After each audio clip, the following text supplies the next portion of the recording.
Hi అండి. Welcome back to SS Telugu audio నవలలు. మన శ్రోతలు చాలామంది పీడిఎఫ్ నవలలు అడుగుతున్నారండి.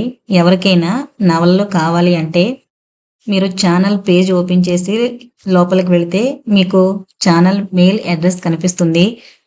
ఎస్ఎస్ తెలుగు ఆడియో నవలలు @gmail.com అని. దానికి నాకు పలానా నవల పీడిఎఫ్ ఉంటే పంపించండి అని మెసేజ్ పెడితే నేను పంపిస్తానండి, నా దగ్గర అవైలబుల్ ఉంటే. లేదు, అలా మెయిల్ పెట్టడం తెలియని వాళ్ళు ఎవరైనా సరే వాళ్ళ ఫోన్ నెంబర్ని నేను ఫోన్ నెంబర్ పెడుతున్నాను అని ముందుగా నాకు కామెంట్ పెట్టండి. నేను అది చూసి ఓకే అన్న తర్వాత నాకు ఫోన్ నెంబర్ పెడితే ఎవరికైనా పీడిఎఫ్ కావాలంటే నాకు తెలియజేయండి. నాకు వీలున్నంత వరకు పంపించడానికి ప్రయత్నిస్తాను. ఇక నవల్లోకి వెళ్ళిపోదాం. ఈరోజు మీరు వినబోయే నవల గర్భాలయం. నండూరి శ్రీనివాస్ గారు రచించారు. ఇది సస్పెన్స్ నవలండి. రాతి స్తంభాలకి చేతనత్వం కలిగించి సరిగమ పదనిసలు పాడించగల కళాభూమది. ఎదురులేని విజయాలతో ఏలబడిన విజయనగరపు వీరభూమది. వేటకుక్కల్ని కుందేళ్లు తరిమిన క్షాత్రభూమది. కృష్ణరాయల కళా తృష్ణకి, తురుష్కుల పైశాచికత్వానికి సాక్ష్యంగా ఈనాటికి నిలుచున్న హంపిలో అప్పుడే తూర్పు తెల్లారింది. హొస్పేట్ నుండి వచ్చిన బస్సులు బస్టాండ్లో నిలవడమే పాపం. గైడ్లు, ఆటో వాళ్ళు కస్టమర్ల కోసం వాటి చుట్టూ ప్రదక్షిణాలు చేసేస్తున్నారు. హోటళ్ల వాళ్ళు వేడివేడి టిఫిన్ల లిస్టు ఏకరో పెడుతూ మా హోటల్కి రండి అంటే మా దానికే రండి అంటూ టూరిస్టులకి ఊపిరి సలపనీయడం లేదు. సరిగ్గా అప్పుడే దుమ్ము రేపుకుంటూ ఒక సుమో వచ్చాగింది. అందులోంచి 2 తెలుగు ఫ్యామిలీలు, వాళ్ల పిల్లలు, ముసలివాళ్లు కింద దిగారు. ముందు సీట్లోంచి నంజుడప్ప కూడా దిగాడు. వాళ్ళు దిగడమే తరువాయి గైడ్లు వాళ్ళు ఆగిన వైపుకు పరిగెత్తుకుని రావడం మొదలు పెట్టారు. గైడ్లకి హంపిలో ఉన్నంత గిరాకీ ఆదాయం ఇంకే టూరిస్టు ప్లేసుల్లోనూ ఉండవు. బహమనీ సుల్తాన్లు రాయల ధాటికి ఎదురు నిలవలేక తోకముడిచి పారిపోయి ఆయన మరణానంతరం ప్రతాపమంతా ఆ దేవాలయాల మీద చూపించారు. వాటిని సర్వనాశనం చేశారు. కానీ ఇప్పటికీ ఆ శిథిలాల వెనక ఎన్నో రహస్యాలు, మరెన్నో వింతలు. చూసేవాళ్ళకి కళాదృష్టి ఉండాలే కానీ వారం రోజుల పాటు చూసినా తరగని శిల్ప సంపద ఉందక్కడ. సుమోలోంచి దిగిన వాళ్ళని గైడ్లు చుట్టుముట్టేశారు. సార్, మీరు తెలుగు వాళ్ళల్లో ఉన్నారు. తెలుగు నాకంటే బాగా వచ్చిన గైడు మీకు హంపిలో దొరకడు. మామూలుగా అందరి దగ్గర 2000 తీసుకుంటా, మీకు మాత్రం 1500కే అన్నీ చూపిస్తా. రండి సార్ ప్లీజ్ అంటూ వాళ్ళ చేతుల్లో బ్యాగు చొరవగా తీసుకుని ఒక గైడు నడవడం మొదలు పెట్టాడు. ఆ తెలుగు వాళ్ళకి ఏం చేయాలో తెలియక నంజుడప్ప వైపు అమాయకంగా చూశారు. నంజుడప్ప ఆ గైడు చేతుల్లోంచి బ్యాగు లాగేసుకుని, మేము రాజు కోసం వెయిట్ చేస్తున్నామప్పా. రాజు వచ్చే వరకే ఈడనింక పోయేదిలే. నువ్వు పోయి రాజుని తోలుకొనిరా అన్నాడు కన్నడ యాసలో. ఓ, మీరు కూడా రాజుగాడి పార్టీయేనా? సరే, వాడొచ్చే వరకు ఇక్కడ ఏడవండి అంటూ ఆ గైడు చిరాగ్గా వెళ్ళిపోయాడు. ఆ మాటలు విని ఆ పక్కనే నుంచున్న హోటల్ కుర్రాడు, సార్, రాజు అన్న వచ్చేలోపు మా హోటల్లో టిఫిన్ చేయండి సార్, వేడివేడి టిఫిన్ అంటూ వాళ్ళ వెనకాల పడ్డాడు. మా టిఫిన్లు అయిపోయాయి గాని ఎంతకీ రాజు ఏ టైంకి వస్తాడ్రా? అప్పుడే 7 అవుతోంది. నంజుడప్ప వాచి వైపు చూసుకుంటూ అడిగాడు. అదిగో సార్ వచ్చేస్తున్నాడు అంటూ ఆ కుర్రాడు హంపి బజారు వైపు వేలు చూపించాడు. దూరంగా రాజు నడుచుకుంటూ వస్తున్నాడు. 6 అడుగుల ఎత్తు, దానికి తగ్గ లావు, గిరజాల జుట్టు, తల మీద తాటాకులతో చేసిన కౌబాయ్ టోపీ, 25 ఏళ్లలోపే వయసు, మొహంలో నిర్లక్ష్యంతో కూడిన ఒక రకమైన కాన్ఫిడెన్స్. అది చూసే అతడంటే ఎవరికైనా ముచ్చటేస్తుంది. ఓ, రాజంటే ఈ కుర్రాడా? నువ్వు ఉదయం నుంచి చెప్తున్న తీరు చూసి వాడెవడో పెద్ద ఎక్స్పీరియన్స్ ఉన్న గైడ్ అనుకున్నాను నంజుడు. గుంపులో నుంచి ఒక 60 ఏళ్ల పెద్దాయన అన్నాడు. ఆయన పేరు శర్మ. ఈలోపు రాజు అక్కడికొచ్చాడు. రాజుని చూస్తూనే అక్కడ వెయిట్ చేస్తున్న వాళ్ళందరూ ఉత్సాహంగా ముందుకొచ్చారు. వాళ్లల్లో సంవత్సరం క్రితం చూసిన వాళ్లను కూడా పేరు పెట్టి అతను పలకరిస్తుంటే అతడి జ్ఞాపక శక్తి, వ్యాపార దక్షత చూసి శర్మ ఆశ్చర్యపోయాడు. నమస్కారం నంజుడప్ప సారే, చెన్నాగిద్రా? రాజు కన్నడలో అడిగాడు. నంజుడప్ప బళ్ళారిలో ట్రావెల్ ఏజెంటు. అతడు ఎవరిని హంపి తీసుకొచ్చినా రాజుకే అప్పచెప్తాడు. బాగుండా రాజు, ఇదిగో వీళ్ళు తెలుగువాళ్ళు. విజయవాడ నుంచి వచ్చుండారు. దగ్గరుండి అన్నీ జాగ్రత్తగా చూసుకో. హంపంతా చూపించప్పా. నేను సాయంకాలం వచ్చి వీళ్ళని తోలుకుపోతా. ఓ, తెలుగువాళ్ళ? ఇంకేం, నేను జాగ్రత్తగా చూసుకుంటానులేండి. సాయంత్రం కలుద్దాం. అన్నాడు రాజు ఉత్సాహంగా. నంజుడప్ప వెళ్ళిపోగానే అక్కడే ఆగున్న ఒక టెంపో ట్రావెలర్ దగ్గరికెళ్ళి అందులో పడుకున్న డ్రైవర్ని నిద్రలేపాడు. 2 నిమిషాలు మాట్లాడి డ్రైవర్ దగ్గర తాళాలు తీసుకుని క్లీనర్ కుర్రాన్ని ఎక్కించుకుని వీళ్ళున్న చోటికి బండి తీసుకొచ్చాడు. అక్కడ ఆగున్న ఫ్యామిలీలందరూ ఎక్కాక, ముందు మనం అనిగొంది కోట చూసొద్దాం. అదొకటే చాలా దూరం. ఆ తర్వాత ఇక్కడున్నవన్నీ పక్కపక్కనే కాబట్టి చూసేయచ్చు అంటూ బండి గేర్ వేశాడు. అప్పుడు శర్మగారు, రాజు, ఏముందా కోటలో అని అడిగారు. ఏముందంటారేంటి సార్, అది విజయనగర సామ్రాజ్యానికి పునాది. జంబుకేశ్వరుడనే చిన్న రాజు మహమ్మద్ బిన్ తొగ్లక్ని 30 తిప్పలు పెట్టి 3 చెరువుల నీళ్లు తాగించిన ప్లేసు సార్, చూస్తారుగా అంటూ బండి ముందుకు పోనిచ్చాడు. అరగంటలో వాళ్ళు అనిగొంది చేరుకున్నారు.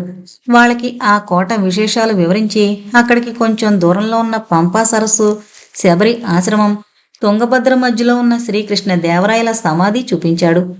అవన్నీ చూసి వాళ్ళందరి మొహాలు సంతోషంతో వెలిగిపోయాయి. ఫోటోలు తీసుకునే వాళ్ళందరూ కెమెరాలు బయటకు తీశారు. శర్మగారి భార్య క్యామ్ క్యాటర్ బయటకు తీసింది. రాజు ఆశ్చర్యంగా వాళ్ళని సమీపించి, ఇదేంటి సార్ ఇంత చిన్నగా ఉంది అని అడిగాడు. ఆయన నవ్వుతూ, ఇది డిజిటల్ వీడియో కెమెరా రాజు, మా అబ్బాయి అమెరికా నుంచి పంపించాడు.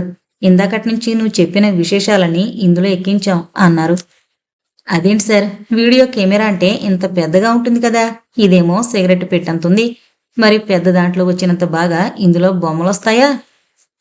ఆయన నవ్వుతూ, దీంట్లో సినిమాలు కూడా తీయొచ్చు రాజు. సర్లే, వెళ్ళేటప్పుడు ఈ రోజు తీసిన వీడియో అంతా నీకు ఒక సీడీలో రాసిమ్మని మా వాడికి చెప్తాలే అంటూ అక్కడే నుంచున్న వాళ్ల మనవడికి ఇంగ్లీష్లో ఏదో చెప్పారు. రాజు సంతోషంతో థ్యాంక్ యూ సార్ అంటూ అక్కడ ఉన్న వాళ్ళందరినీ ఉద్దేశించి, 10 నిమిషాల్లో బండి బయలుదేరుతుంది, అందరూ ఫోటోలు తీసుకుని తొందరగా వచ్చేయండి అని చెప్పి బండి దగ్గరికి వెళ్ళి ఒక సిగరెట్ ముట్టించాడు.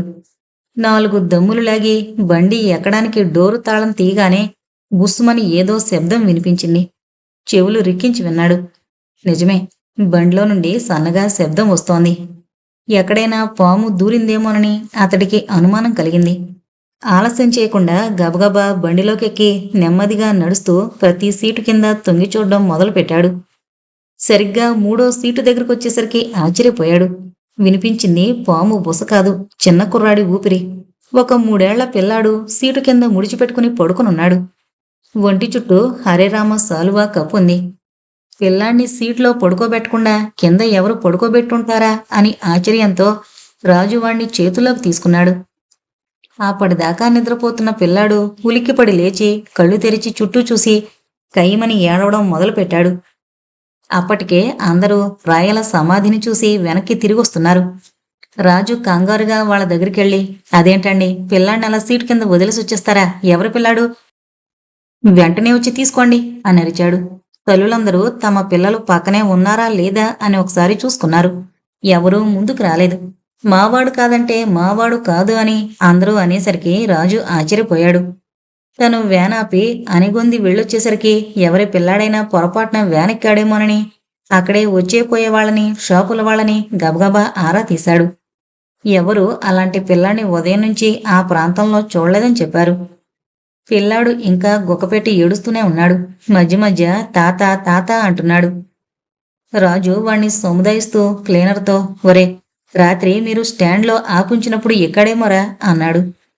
లేదన్నా, నిన్న రాత్రి బండి 10 వచ్చేసింది. అప్పటినుంచి బండిలో నేనే ఉన్నాను. రాత్రి పోకిరి సినిమా వేసుకుని చూసి అదయ్యాక లోపలే పడుకున్నాను. బండి ఎక్కినప్పటి నుంచి లోపల లాక్ వేసుంది. ఎవరూ ఎక్కే ఛాన్స్ లేదు. కుర్రాడు ఏడుపు ఆపట్లేదు. రాజు వాణ్ణి బుజ్జగిస్తూ, నీ పేరేంట్రా కన్నా అని నెమ్మదిగా అడిగాడు. వాడు గొంతు పెంచి ఏడవడం మొదలుపెట్టాడు. పోనీ మీ అమ్మ నాన్న ఎవరో చెప్పు. వాడికి తెలుగు రాదేమనుకుని దాదాపు అన్ని భాషల్లోనూ అడిగి చూశాడు. వాడు మాత్రం ఏడుపు ఆపలేదు. రాజు వచ్చే పోయే వాళ్ళందరి వైపు పరిశీలనగా చూస్తున్నాడు. ఈలోపు వ్యాన్లోకి ఎక్కిన ప్రయాణికులు అసహనంగా, రాజు, ఎంతసేపు చూస్తావు? వాణ్ణి అక్కడ షాపుల దగ్గర వదిలేసి గమ్ముని బండితీ అని అరిచారు. రాజుకి ఏం చెయ్యాలో పాలు పోలేదు. పిల్లాన్ని వదిలేయడానికి మాత్రం మనసొప్పలేదు.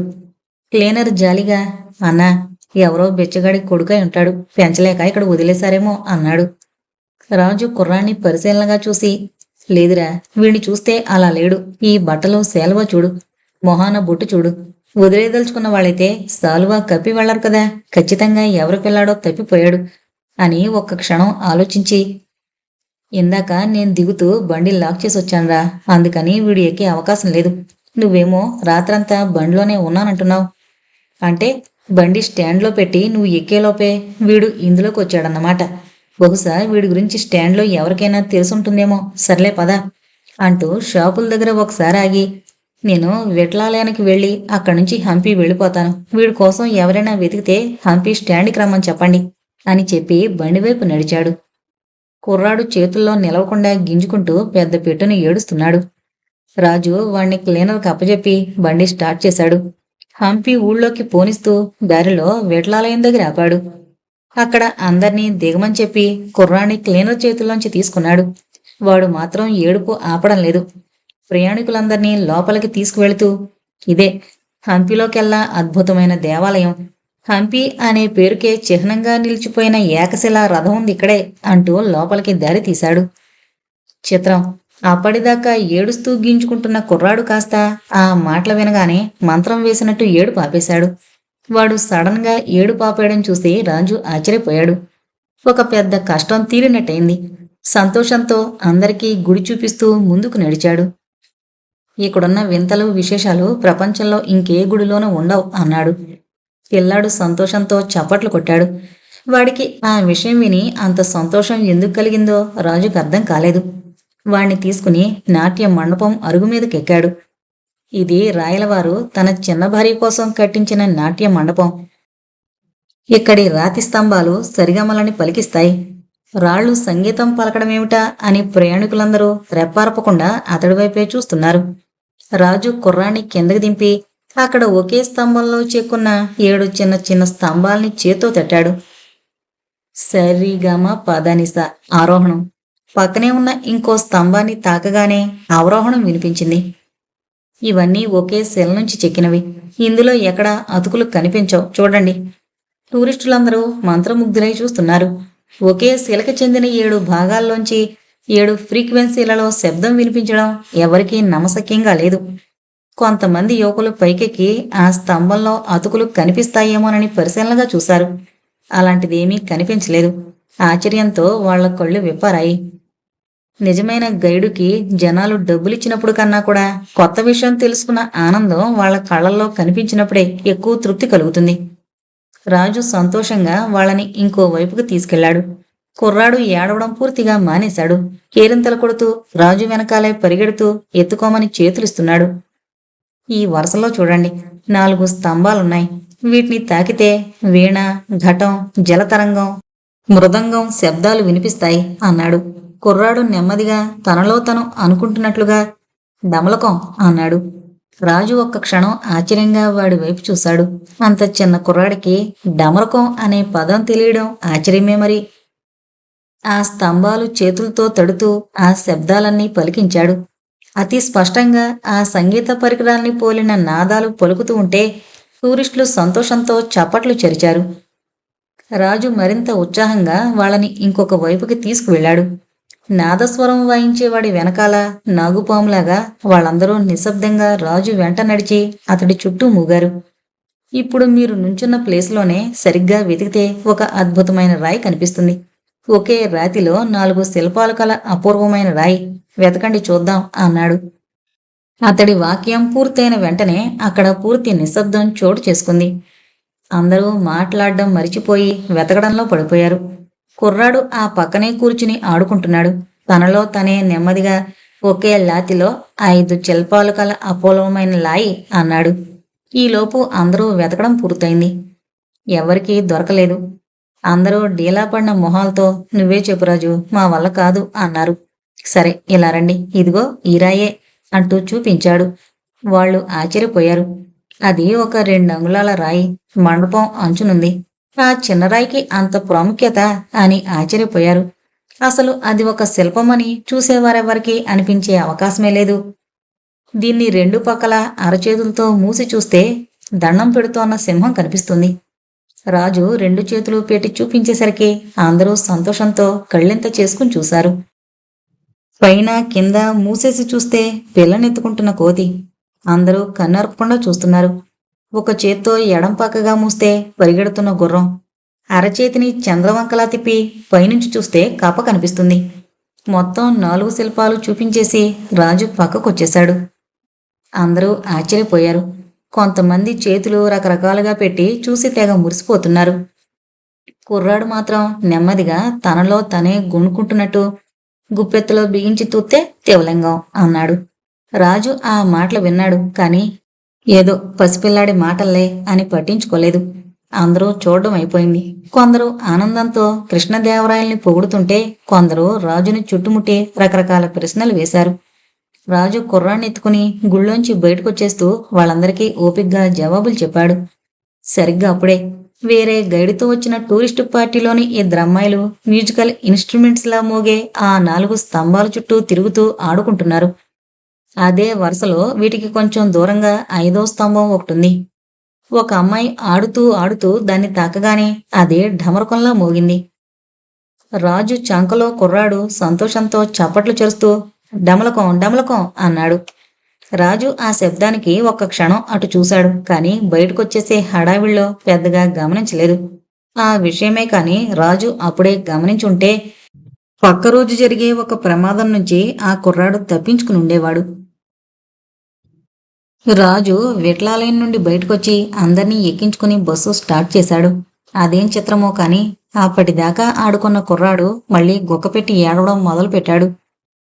విట్లాలయం బయట తులాభారం, పురందరదాసు గుడి చూపించి వాళ్ళందర్నీ తీసుకుని విరూపాక్ష ఆలయానికి బయలుదేరాడు. దారిలో గజశాల, లోటస్ మహల్ చూపించి ఆ పక్కనే ఉన్న అష్టకోణపు పుష్కరిణి దగ్గరికి తీసుకువెళ్ళాడు. ఆ పుష్కరిణిని నల్లరాతి కళ్యాణి అంటారు. అది 1980లో పురావస్తు తవ్వకాల్లో బయటపడిన అద్భుత కళాఖండం. అంత అందమైన పుష్కరిణి ఇంకా ప్రపంచంలోనే ఉండదంటే అతిశయోక్తి కాదు. మళ్ళీ శరా మామూలే. అవన్నీ చూపిస్తున్నప్పుడు సంతోషంగా కేరింతలు కొడుతూ ముద్దు ముద్దు మాటలు చెప్పిన కుర్రాడు బండిలోకి ఎక్కించగానే బేరమని ఏడుపు లంకించుకున్నాడు.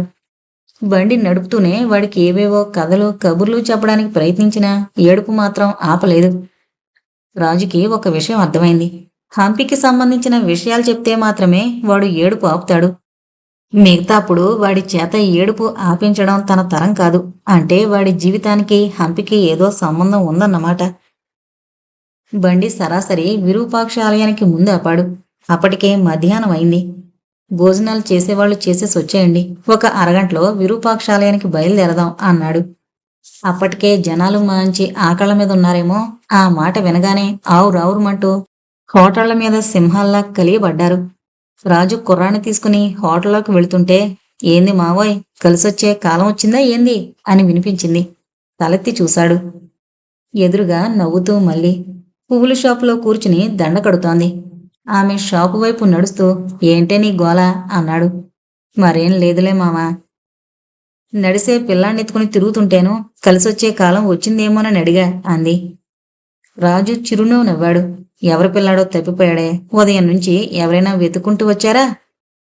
నిజంగానే తప్పిపోయిందా, లేక అనిగొందిలో సిన్నెల్లేదైనా పెట్టావా? చిన్నిళ్ళు పెట్టే అదృష్టం కూడానా, నువ్వు సంపేవు అన్నాడు. మరి నా మామని ఎవరైనా ఎగరేసుకుపోతే సంపేక సోత్తా ఊరుకుంటానేటి అంది మళ్ళీ ఓరగా చూస్తూ.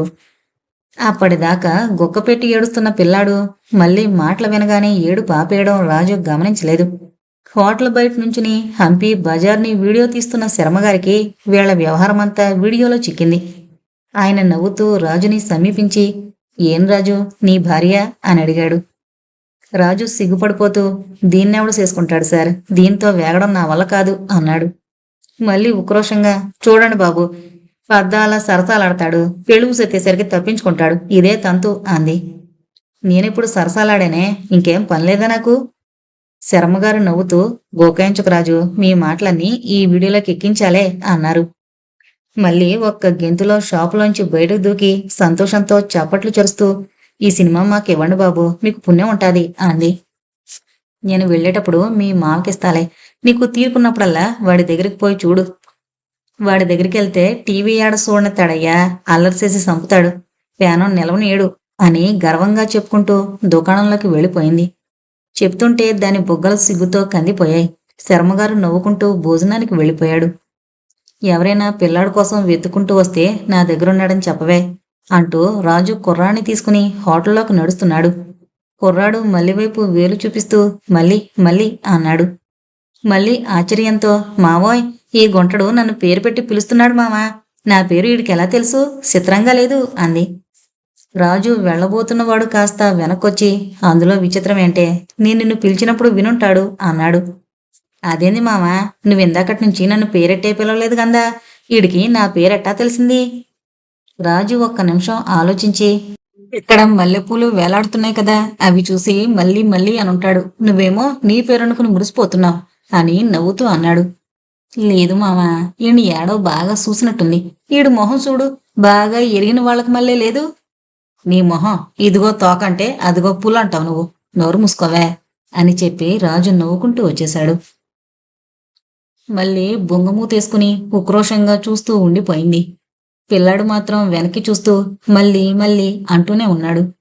రాజు హోటల్లోకెళ్ళి ఒక గ్లాసుడు పాలు తీసుకుని కుర్రాడికి పట్టడం మొదలుపెట్టాడు.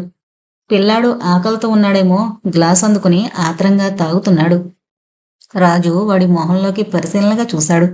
మళ్ళీ చెప్పిన మాట నిజమే అనిపించింది. వాణ్ణి ఇంతకు ముందే ఎక్కడో చూసినట్టుంది. ఎంత ఆలోచించినా గుర్తు రాలేదు. రాజు పాలు పడుతుంటే మళ్ళీ అంగట్లోంచి, ఈ పిల్లల పనులన్నీ ఇప్పుడే బాగా అలవాటు చేసుకోమావా, భవిష్యత్తులో పనికొత్తాది అంది కన్ను గీడుతూ. రాజు నవ్వాడు.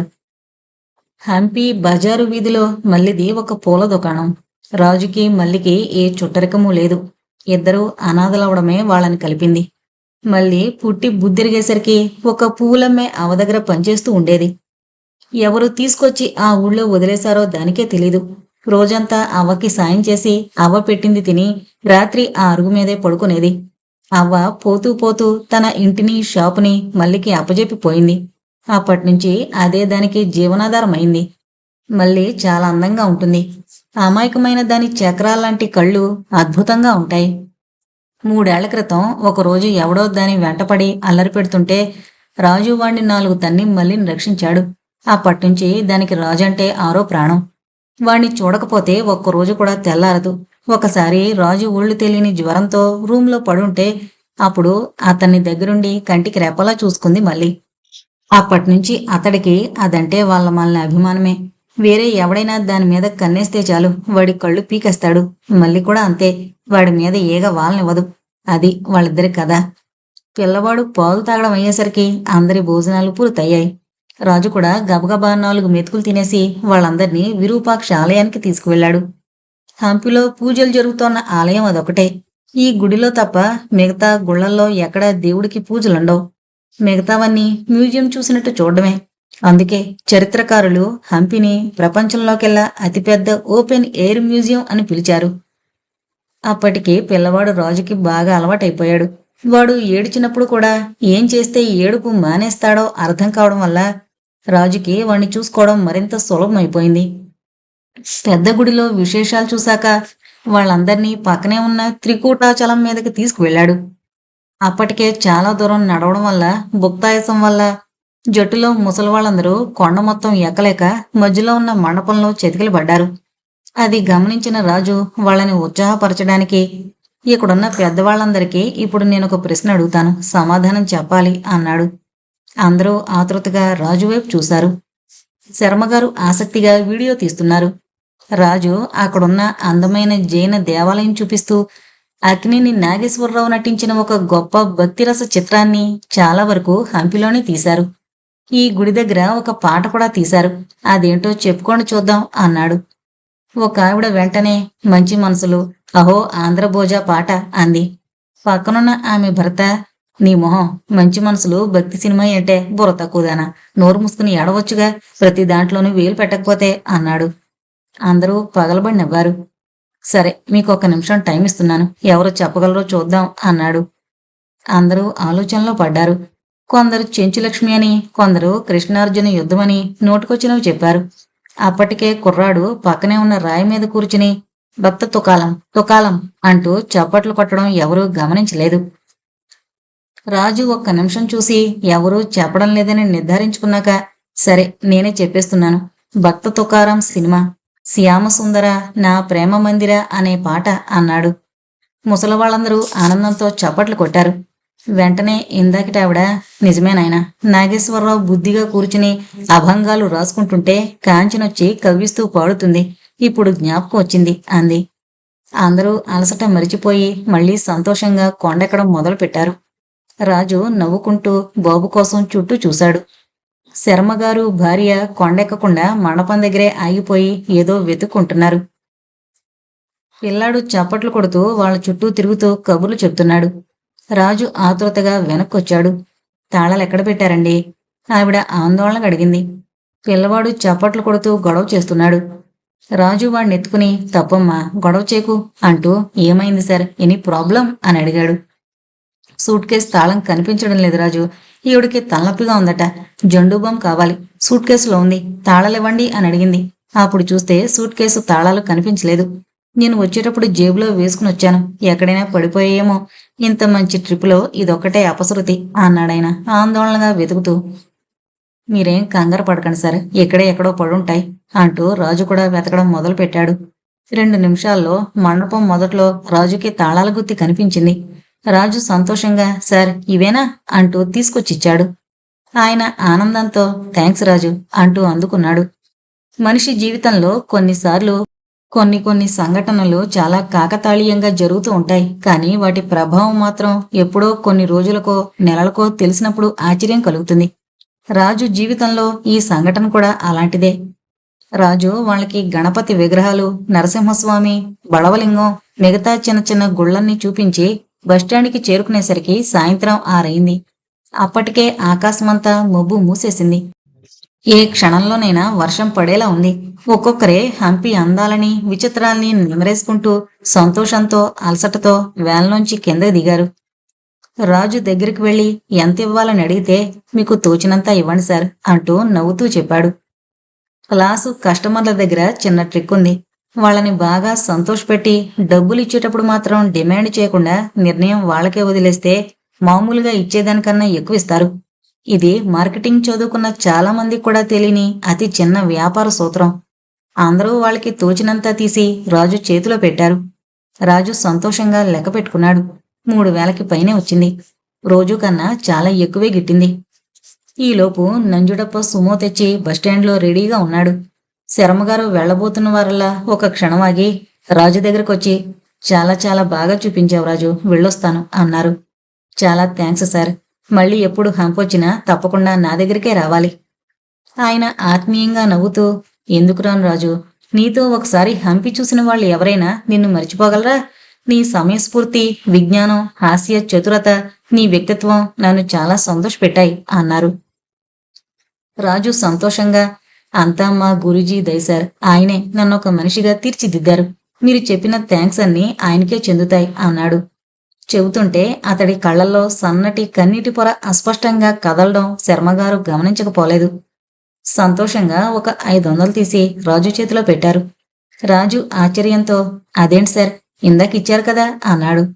ఆయన నవ్వుతూ, అది నీ గైడెన్స్కి రా, ఇదేమో నీకు అన్నారు. రాజు మొహమాటంగా, రెక్కల కష్టంతో వచ్చేదానికన్నా ఎక్కువ ఆశించకూడదని గురూజీ అస్తమానం చెప్పేవారు సార్. ఈ టిప్పులు నాకొద్దండి అన్నాడు. సాయంత్రం నీరెండ రాజు మొహం మీద పడి ఒక అలౌకికమైన కాంతితో వెలిగిపోతోంది.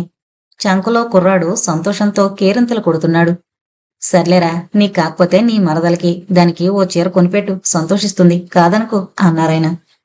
చెమ్మగిల్లిన కళ్ళతో రాజు ఆయన దగ్గర నుంచి ఆ డబ్బు తీసుకుని భక్తిగా కళ్ళకద్దుకున్నాడు. రేపు కూడా ఉంటారా సార్? లేదురా, ఈ రోజు రాత్రికి కమలాపురం గెస్ట్ హౌస్లో ఉండి రేపొద్దున్నే బయలుదేరతాం అంటూ బండి వైపు నడిచారు. రాజు ఆయన వెళ్లిన వైపే చూస్తూ నెమ్మదిగా చెయ్యూపుతున్నారు. బండి స్టార్ట్ అయి వెళ్లబోతుంటే ఆయన కిటికీలోంచి తల బయటికి పెట్టి, సీడీ రేపొద్దున్నే మనవడి చేత పంపిస్తా రాజు, నీ మరదలతో కలిసి చూడు అన్నారు. రాజు నవ్వుతూ చెయ్యూపాడు. బండి దుమ్ము లేపుకుంటూ వెళ్ళిపోయింది. చంకలో పిల్లాడు మళ్లీ ఏడవడం మొదలు పెట్టాడు. రాజుకి వెంటనే కర్తవ్యం గుర్తుకొచ్చింది. గబగబా అక్కడున్న షాపుల వాళ్ళందరి దగ్గరికి వెళ్లి, ఉదయం నుంచి ఎవరైనా పిల్లాడు తప్పిపోయాడని వెతికారా అని కన్నడలో అడిగాడు. అందరూ అడ్డంగా తలూపారు. వెంటనే ఏదో ఆలోచన మెరుపులా వచ్చినట్టు ఉదయం తనకు వ్యానిచ్చిన డ్రైవర్ దగ్గరికి వెళ్ళాడు. వాడు పిల్లాన్ని చూసి, ఏందన్నా నీ కొడుకా అని అడిగాడు. రాజు సీరియస్గా వాడి వైపు చూశాడు. వీడు ఉదయం బండిలోనే దొరికాడు. రాత్రి ఎక్కుంటాడేమో. నువ్వేమైనా చూసావా? మన బండిలోనా అన్నా? లేదన్నా. ఉదయం నువ్వు వచ్చినప్పుడే నిద్ర లేవడం చూడనే లేదు. నిన్న బండి ఎక్కడికెళ్ళింది? నిన్న ఆంధ్ర వెళ్ళిందన్నా. రాత్రి కడప నుంచి వచ్చినా. బండి నువ్వే వేసుకెళ్ళావా లేక వేరే డ్రైవర్ ఎవరికైనా ఇచ్చావా? నీతో పాటు బండిలో ఇంకెవరున్నారు? నేనే తీసుకెళ్ళానన్నా. నాతో పాటు మన క్లీనర్ గాడు ఉన్నాడంతే. వాడికి ఏదైనా తెలుసుంటుందేమో అడిగావా? మళ్ళీ కథ మొదటికొచ్చింది. రాజుకి ఏం చెయ్యాలో తెలియక అయోమయంగా అక్కడే నుంచున్నాడు. అతడి అవస్థ చూసి డ్రైవర్ జాలిగా, పోనీ ఓ పని చేయరాదా అన్నా? పోలీస్ స్టేషన్కెళ్ళు. ఎవరైనా కంప్లైంట్ ఇస్తే అక్కడే తెలుస్తుందిగా. లేకపోతే స్టేషన్లో అప్పజెప్పొచ్చాయి. రాజుకి ఈ సలహా బాగానే అనిపించింది. అప్పటికే ఆకాశం ఉరుముతోంది. వెంటనే కుర్రాన్ని తీసుకుని పోలీస్ స్టేషన్కి పరిగెత్తాడు. సన్నగా జల్లు మొదలైంది. ఉదయం నుంచి ఏడ్చి ఏడ్చి ఉన్నాడేమో పిల్లాడు రాజు భుజం మీద నిశ్చింతగా నిద్రపోతున్నాడు. పోలీస్ స్టేషన్లో ఇన్స్పెక్టర్ లేడు. 2 కానిస్టేబుల్స్ మాత్రం ఉన్నారు. ఉదయం నుంచి ఏమైనా కంప్లైంట్స్ వచ్చాయేమోనని రాజు ఆరా తీశాడు. ఏమీ లేవని తెలిసింది. పిల్లాడు బస్సులో దొరికాడని తనే కంప్లైంట్ ఇచ్చి పిల్లాన్ని అక్కడ టేబుల్ మీద పడుకోబెట్టి 1 నిమిషం అక్కడే నుంచున్నాడు. ఈలోపు ఒక పోలీస్, యారా పిల్లాడు నిజంగానే దొరికాడా లేక నువ్వు ఉంచుకున్న దానికి పుడితే తెచ్చి ఇక్కడ వదిలేస్తున్నావా అని అడిగాడు. మిగతా వాళ్ళు అదేదో పెద్ద జోకున్నట్టు పగలబడి నవ్వి మళ్ళీ పేకాట్లో మునిగిపోయారు. రాజుకి ఒళ్ళు మండిపోయింది. నేను వదిలేదలుచుకుంటే పోలీస్ స్టేషన్లో ఎందుకు సార్, రోడ్డు పక్కనే వదిలేసేవాణ్ణి. అది కూడా ఇన్నేళ్లు పెంచాక కాదు. బుద్ధి లేని ప్రశ్నలు అన్నాడు. ఆఖరి వాక్యం వాళ్ళకి వినిపించకుండా. సరే వాడిని అక్కడే తగలై. వాడి అమ్మా బాబు వస్తే తీసుకెళ్తారులే. నువ్వు మాత్రం రోజుకొకసారి స్టేషన్కి వచ్చి కనపడు. నీ అడ్రస్ ఆ కాగితం మీద రాసిపో అన్నాడు పేక ముక్కల్లోంచి తలెత్తకుండానే. రాజు తన అడ్రస్ రాసి బయటకొచ్చేస్తూ ఒక్కసారి వెనక్కి తిరిగి బాబుకేసి చూశాడు. కుర్రాడు నోట్లో వేలేసుకుని నిశ్చింతగా నిద్రపోతున్నాడు. 1 రోజులోనే వాడితో ఎంతో బంధం ఏర్పడింది. వదలాలంటే మనసు రాలేదు. అక్కడే నిలబడ్డం చూసి ఇంకొక పోలీసు, ఇక్కడ ఇంకా నీకేం పని బ్యా? ఏదో వాడికి అబ్బమైనట్టు సెంటిమెంట్ లుక్లిస్తున్నావు అన్నాడు. రాజు మాట్లాడకుండా బయటకొచ్చేశాడు. అప్పటికే బాగా చీకటి పడింది. వర్షం బాగా ఉధృతమైంది. వర్షం పడకుండా తల మీద టోపీ సవరించుకుని పరుగులాంటి నడకతో బయలుదేరాడు. అక్కడ్నుంచి 3 వీధులు అవతలకెళ్లి తెరిస్సా అంగవికలాంగుల సంస్థ అనే బోర్డున్న చోట ఆగాడు. బట్టలు దులుపుకుని గేటు తీశాడు. ఆ చప్పుడికి ఒక మధ్య వయస్కురాలు బయటకొచ్చింది. రాజును చూసి గుమ్మంలో నుంచే పలకరింపుగా నవ్వి, లోపలికి రారాజు అంది. ఆవిడ పేరు శారద. ఆ వికలాంగుల సదనాన్ని ఆవిడే 10 ఏళ్ల నుంచి నడుపుతోంది. అందులో దాదాపు 25 మంది పిల్లలు, పెద్దవాళ్లు ఉన్నారు. రాజు లోపలికి వెళుతుంటే అక్కడే అరుగు మీద లైటు కింద కూర్చుని చదువుకుంటున్న కాళ్ళు లేని కుర్రాడు, చెన్నాగిది అన్నా అంటూ ఆప్యాయంగా పలకరించాడు. రాజు నవ్వుతూ వాడి తల మీద ప్రేమగా తట్టి లోపలికి వెళ్ళాడు. లోపల శారదా మేడం టవల్ పుచ్చుకుని రెడీగా ఉంది. రాజు రాగానే అతడి చేతికందించి తల తుడుచుకో రాజు అంది. రాజు తల తుడుచుకుని, పిల్లలందరూ బాగున్నారా మేడం? నీలాంటి వాళ్ళు అండగా ఉన్నంత వరకు వాళ్ళకి ఏ లోటు ఉండదు రాజు. అదేంటి మేడం, ఇక్కడికి రాకపోతే, ఈ పిల్లల్ని చూడకపోతే 1 రోజు కూడా గడవదు అంటూ జేబులోంచి పర్సు తీసి, ఈరోజు కలెక్షన్ 3000 మేడం, ఇదిగో తీసుకోండి పాతుకో వంతు అంటూ ఆమెకి డబ్బులిచ్చాడు. ఆవిడ సంతోషంతో చిరునవ్వు నవ్వుతూ, ఈరోజు వర్షం పడుతుంటే రావేమనుకున్నాను రాజు, కానీ ప్రళయం వచ్చినా నువ్వు మానవు కదా రాజు. క్రమం తప్పకుండా నీకు రోజు వచ్చిన దాంట్లో 25% ఈ అనాథలకిస్తావే. ఇది దాచుకుని సుఖపడిపోదామని నీకెప్పుడు అనిపించదా అంది. రాజు బాధగా, వీళ్లలాగే నేను అనాథనే మేడం. కానీ దేవుడు నాకు కాళ్ళు కళ్ళు అన్నీ సక్రమంగా ఇచ్చాడు. నేను కష్టపడగలను, వీళ్ళు పడలేరు. అందుకని నా కష్టంలో వీళ్ళకి కొంత. చెప్తుంటే అతడి గొంతు బొంగురుపోయింది. ఈలోగా ఆయా వేడివేడి కాఫీ చేసి తెచ్చింది. అది ఊదుకుని తాగుతూ, మా గురూజీ చెప్పేవారు మేడం, ఎంత సంపాదించామన్నది కాదురా, ఆ రోజు సంపాదనతో ఉపయోగపడే పనులు ఎన్ని చేశామో అనేదే ముఖ్యమని అన్నాడు. ఆవిడ నవ్వుతూ, అస్తమాను మీ గురువుగారి గురించి చెప్తూ ఉంటావు, ఎవరయ్యా అయినా అని అడిగింది. ఈలోపు బయట వర్షం తగ్గింది. రాజు వీధిలోకి చూస్తూ, ప్రొఫెసర్ రామస్వామి మేడం, నన్ను మనిషిగా తీర్చిదిద్దిన మహానుభావుడు. అదంతా ఓ పెద్ద కథ. ఈసారి తీరిగ్గా చెప్తానులేండి. వర్షం తగ్గింది కదా, ఇంక వెళ్ళొస్తా అంటూ వడివడిగా బయటికి నడిచాడు. ప్యాంటు జేబులో చేతులు పెట్టుకుని ఆలోచిస్తూ నెమ్మదిగా నడుస్తూ విరూపాక్షాలయం మీదుగా రూమ్కెళ్తున్నాడు. దారిలో మళ్ళీ పువ్వుల దుకాణం కనిపించింది. అప్పటికే మళ్ళీ కొట్టు మూసేసి సామాన్లు సర్దుకుంటోంది. రాజుని చూసి కళ్ళెగరేస్తూ, ఏంది మావా, ఈరోజు ఎంత గిట్టిందేంటి అంది. రాజు నవ్వుతూ, ఈరోజు కలెక్షన్ 3000. నీకు చీర కొనిపెట్టమని ఒక ఆయన ఇంకొక 500 కూడా ఇచ్చారు అన్నాడు. మళ్ళీ సంతోషంతో ఎగిరి గంతేసింది. అమ్మో, 500? అయితే రేపే చీరల దుకాణానికి వెళ్దాం మావా. ఇదంతా ఆ గుంటడు నీకు దొరికిన యాలైసేసమే మావా అంటూ రాజు చాకలోనూ పక్కన చూసి, ఇంతకీ పిల్లాడాడు మావా, వాళ్ళ అమ్మ వాళ్ళు దొరికినారా అంది. లేదే, దొరకలేదు. చాలాసేపు వెతికి ఇంకా గతిలేక పోలీస్ స్టేషన్లో అప్పజెప్పొచ్చాను అన్నాడు. ఆ మాట విని మళ్ళీ కోపంతో ఊగిపోయింది. ఏంది మావా, పోలీస్ స్టేషన్లో ఇచ్చుండావా? నీకేమైనా బుద్ధుందా? మల్లికి అంత కోపం రావడం అతనెప్పుడూ చూడలేదు. మౌనంగా తలంచుకున్నాడు. అసలిది నీకు పుట్టిన బుద్ధేనా మావా? ఎందుకు చేసావు ఇలాగా? రాజు తలంచుకుని నెమ్మదిగా, ఏం లేదే, ఉదయం నువ్వు అడిగినట్టే కనిపించిన వాళ్ళందరూ నీ కొడుక నీ కొడుక అని అడుగుతుంటే అవమానంగా అనిపించింది అన్నాడు. సాల్లే మావా, నేనేదో పరాస్కానికి అన్నాను. ఇక మిగతా నాయాళ్ళంటావా నోటుకొచ్చిందల్లా వాగుతారు. అది విని పిల్లాన్ని ఒగ్గేసుకుంటామా? రేపు ఆళ్ళేదేనంటే నన్ను కూడా ఇలాగే ఒగ్గేస్తావా? మనం కూడా అనాథల్లాగే పెరిగామే. ఆ బతుకు ఎట్టాంటిదో నీకు తెల్దా? ఆ మాట సరిగ్గా ఎక్కడ తగలాలో అక్కడ తగిలింది రాజుకి. కళ్ళల్లో నీళ్లు తిరిగాయి. పిల్లాన్ని పోలీస్ స్టేషన్లో వదిలేసినప్పటినుంచి అతడికి కూడా మనసులో లేదు. నిర్ణయం అయితే తీసుకున్నాడు కానీ మనసుకి సమాధానం చెప్పుకోలేకపోతున్నాడు. రాజు చాలా తెలివైనవాడు. ఆలోచించందే నిర్ణయం తీసుకోడు. నిర్ణయం తీసుకున్నాక ఆలోచించడు. ఎంతో ఆత్మస్థైర్యం ఉన్న మగవాళ్ళు కూడా ఒక్కోసారి కాన్ఫిడెన్స్ కోల్పోతారు. పొరపాటున తప్పటడుగు వేస్తూ ఉంటారు. సరిగ్గా అప్పుడే వాళ్ళకి ధైర్యం చెప్పడానికి, మళ్ళీ దారిలో పెట్టడానికి ఒక ఆడది అవసరం అవుతూ ఉంటుంది. అలాంటి మార్గదర్శి కోసం మగవాడు సామ్రాజ్యాలు జయించిమ్మన్నా సంతోషంగా ఇస్తాడు. మళ్ళీ సరిగ్గా ఈ రోజు అదే పనిచేసింది. రాజు ఆమె వైపు ఆరాధనగా చూశాడు. ఇప్పుడు అతని కళ్ళల్లో ఇందాకటి దైన్యం లేదు. ఏ శక్తినైనా ఎదిరించి పోరాడగలనన్న ధీమా ఉంది. స్టేషన్లో ఎవరున్నారు మామా? ఆ కానిస్టేబుల్ ఉన్నారే, ఇన్స్పెక్టర్ సెలవులో ఉన్నాడంట. అయ్యో అవునా? అయితే ఆ తాగుబోతున్నాయాళ్ళు పిల్లాన్ని ఏం చేసి ఉంటారో, గమ్మున పదమామా. ఇద్దరూ పరుగులాంటి నడకతో పోలీస్ స్టేషన్కి చేరుకున్నారు. స్టేషన్ బయట గడియ పెట్టుంది. రాజు గడియ తీసుకుని లోపలికెళ్ళి చూశాడు. స్టేషన్లో ఎవరూ లేరు, పిల్లాడితో సహా. సెల్లో మాత్రం ఖైదీ కునికిపాట్లు పడుతున్నాడు. ఒరే, వీళ్ళంతా ఏర్రా? రాజు సెల్ తలుపుని తంతు కోపంగా అడిగాడు. ఆ ఖైదీ ఉలిక్కిపడి లేచి, రాత్రైంది కదా, ఏ పోరి దగ్గరకో బోరుకో పోయి ఉంటారు అన్నాడు తమిళంలో. మరి ఇందాక నేను తీసుకొచ్చిన కుర్రాడు? ఏమో, నాకేం తెలుసు. రాజు విచారంగా బయటకొచ్చేశాడు. తను ఎంత పెద్ద తప్పు చేశాడో అర్థమైంది. కానీ ఇప్పుడేం చేయలేని పరిస్థితి. మళ్ళీ జరిగిందంతా చూసింది. అతడి చేయి గట్టిగా పట్టుకుని భుజం మీద తలవాల్చి నెమ్మదిగా నడుస్తోంది. రోడ్డంతా కన్ను పొడుచుకున్నా కనిపించని చీకటి. సరిగ్గా 4 అడుగులు వేసిందో లేదో ఉన్నట్టుండి ఆగిపోయింది. రాజు చిరాగ్గా, ఏంటే అన్నాడు. రోడ్డుకి అవతల పక్కనున్న మండపం వైపు చూపించింది.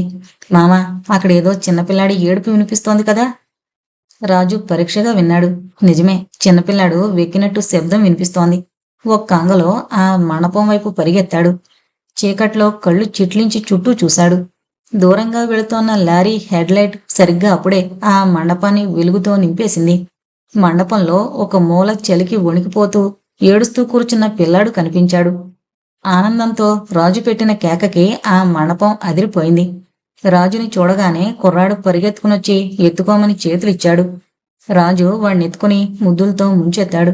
అప్పుడే అక్కడికొచ్చిన మళ్ళీ ఆ దృశ్యాన్ని చూసి పొంగిపోయింది. రాజు పిల్లాన్ని తీసుకుని రోడ్డు మీదకొచ్చేశాడు. మళ్ళీ నెమ్మదిగా, మామా, దేశంలో ఓ మాట చెప్పొస్తే మంచిదేమో. మళ్ళీ రేపొద్దని ఏదైనా గొడవైతే కట్టం అంది. వీడి కోసం ఎవరినైనా ఎదిరిస్తానే, అవసరమైతే ఆ దేవుణ్ణైనా అన్నాడు రాజు. ఇప్పుడు అతడి శరీరం అణువణువులోనూ పొట్టుదల తొంగి చూస్తోంది. మళ్ళీ అతడికి దగ్గరగా జరుగుతూ, ఇదే మామా, నేను నీలో ఇష్టపడింది, కోరుకునేదేను. నా మామ ఎప్పటికీ ఎట్టాగే ఉండాలి. ఇందాక నా మాటలకి మనసు కష్టపడుంటే మన్నించు మామా అంది వణుకుతున్న గొంతుతో. రాజు ప్రేమగా ఆమెను దగ్గరకు తీసుకుని పెద్ద గుడి వైపు నడవడం మొదలుపెట్టాడు. పేరేంట్రా కన్నా? మళ్ళీ కుర్రాన్ని ప్రేమగా అడిగింది. మళ్ళీ. వాడు నవ్వుతూ చెప్పాడు. నా పేరు కాదురా, నీ పేరు. నా పేలా? నా పేలో పాను. రాజు నవ్వుతూ, పానేంటి పాను, ఇంకా నయం బీడి గుట్కా జరదాని పెట్టలేదు. వీడి బాబెవడో కిళ్ళి కొట్టువాడే ఉంటాడు. నువ్వు ఊరుకో మామ, యాదవ పారస్కాలు చూడు ఈడెంత ముద్దుగా ఉన్నాడో. ఈడి పేరు ఏమైతే మనకెందుకులే గాని మనం ఎంచక్క సెన్నా అని పిలుద్దాం అంది. కుర్రాడు ఎంతో సంతోషంగా చప్పట్లు కొట్టాడు. వాళ్ళు ముగ్గురు మళ్ళీ షాప్ దగ్గర కూర్చునున్నారు. అప్పటికే తెల్లవారడం వల్ల టూరిస్టులు నెమ్మదిగా దిగుతున్నారు. ఆ కొన్ని గంటల్లో చిన్న వాళ్ళకి బాగా దగ్గరైపోయాడు. ఎంతంటే రాజుకి ఆ రోజు పనికి వెళ్లాలని కూడా అనిపించలేదు. పొద్దట్నుంచి వాడితోనే కాలక్షేపం. చిత్రంగా కుర్రాడు కూడా వేరే ఎవరెత్తుకున్నా గుక్కపెట్టి ఏడుస్తున్నాడు కాని రాజు మళ్ళీ ఎత్తుకుంటే మాత్రం బాగా పరిచయం ఉన్న వాళ్ళ దగ్గరికి వెళ్ళినట్టు సంతోషంగా వెళుతున్నాడు. ఈలోపు హోటల్ కుర్రాడు ముగ్గురు ఫారెనర్లని వెంటబెట్టుకుని అక్కడికొచ్చాడు. రాజన్న, వీళ్ళు అమెరికా నుంచి వచ్చారంట. ఇంగ్లీష్లో బాగా చెప్పేవాళ్ళు ఎవరున్నారా అని వెతుకుతుంటే వెంటనే నీ దగ్గరికి తీసుకొచ్చా. హంపీలో ఉన్న గైడ్లు అందరిలోకి ఇంగ్లీషు బాగా మాట్లాడేది రాజే. మిగతా గైడ్లులా బట్లర్ ఇంగ్లీషు మాట్లాడకుండా చక్కటి ఉచ్చారణతో తప్పులు లేకుండా మాట్లాడగలడు. అలాగే అతడి దగ్గరున్న ఇంకొక ప్రత్యేకత ఏంటంటే ఎదుటి వాళ్ల ఉత్సాహాన్ని గమనించి దానికి తగ్గట్టు చెప్పడం. వచ్చిన వాళ్ళు తరచి తరచి ప్రశ్నలు అడుగుతుంటే వాళ్ల బుర్రలకి సరిపోయేంత లాజికల్గా సైంటిఫిక్గా విషయాలన్నీ వివరిస్తాడు. వింతలు విశేషాలు అన్నీ చూపిస్తాడు. వాళ్లే చెప్పుల్లో కాళ్ళు పెట్టుకున్నట్టు గుడి బయటే బండాపి 1 గంటలో మేం వెళ్ళిపోవాలి అంటే ఆ గంటలోనే వాళ్ళకి హంపంతా చూపించేస్తాడు. చెప్పదలుచుకున్న విషయాన్ని కావాలంటే గంటల తరబడి, అక్కర్లేదనుకుంటే 2 నిమిషాల్లోనూ చెప్పేయగలగడం చాలా కొద్ది మందికి మాత్రమే తెలిసిన విద్య. పెద్దగా చదువుకోకపోయినా సరే అది రాజుకి బాగా వచ్చిన టెక్నిక్. ఈ విషయాలన్నీ చూసి ఎవరైనా మెచ్చుకున్నప్పుడల్లా అది మా గురూజీ దయ అని నవ్వుతూ ఆ విషయం నుండి తప్పించుకుంటాడు. ఎల్లు మామ, దొరల పార్టీ కదా, బాగా గిట్టుబాటు అవుతుంది అంది మళ్ళీ అతన్ని ముందుకు తోస్తూ. ఈరోజు వెళ్లాలని లేదే, బాబుతో ఆడుకుంటాను.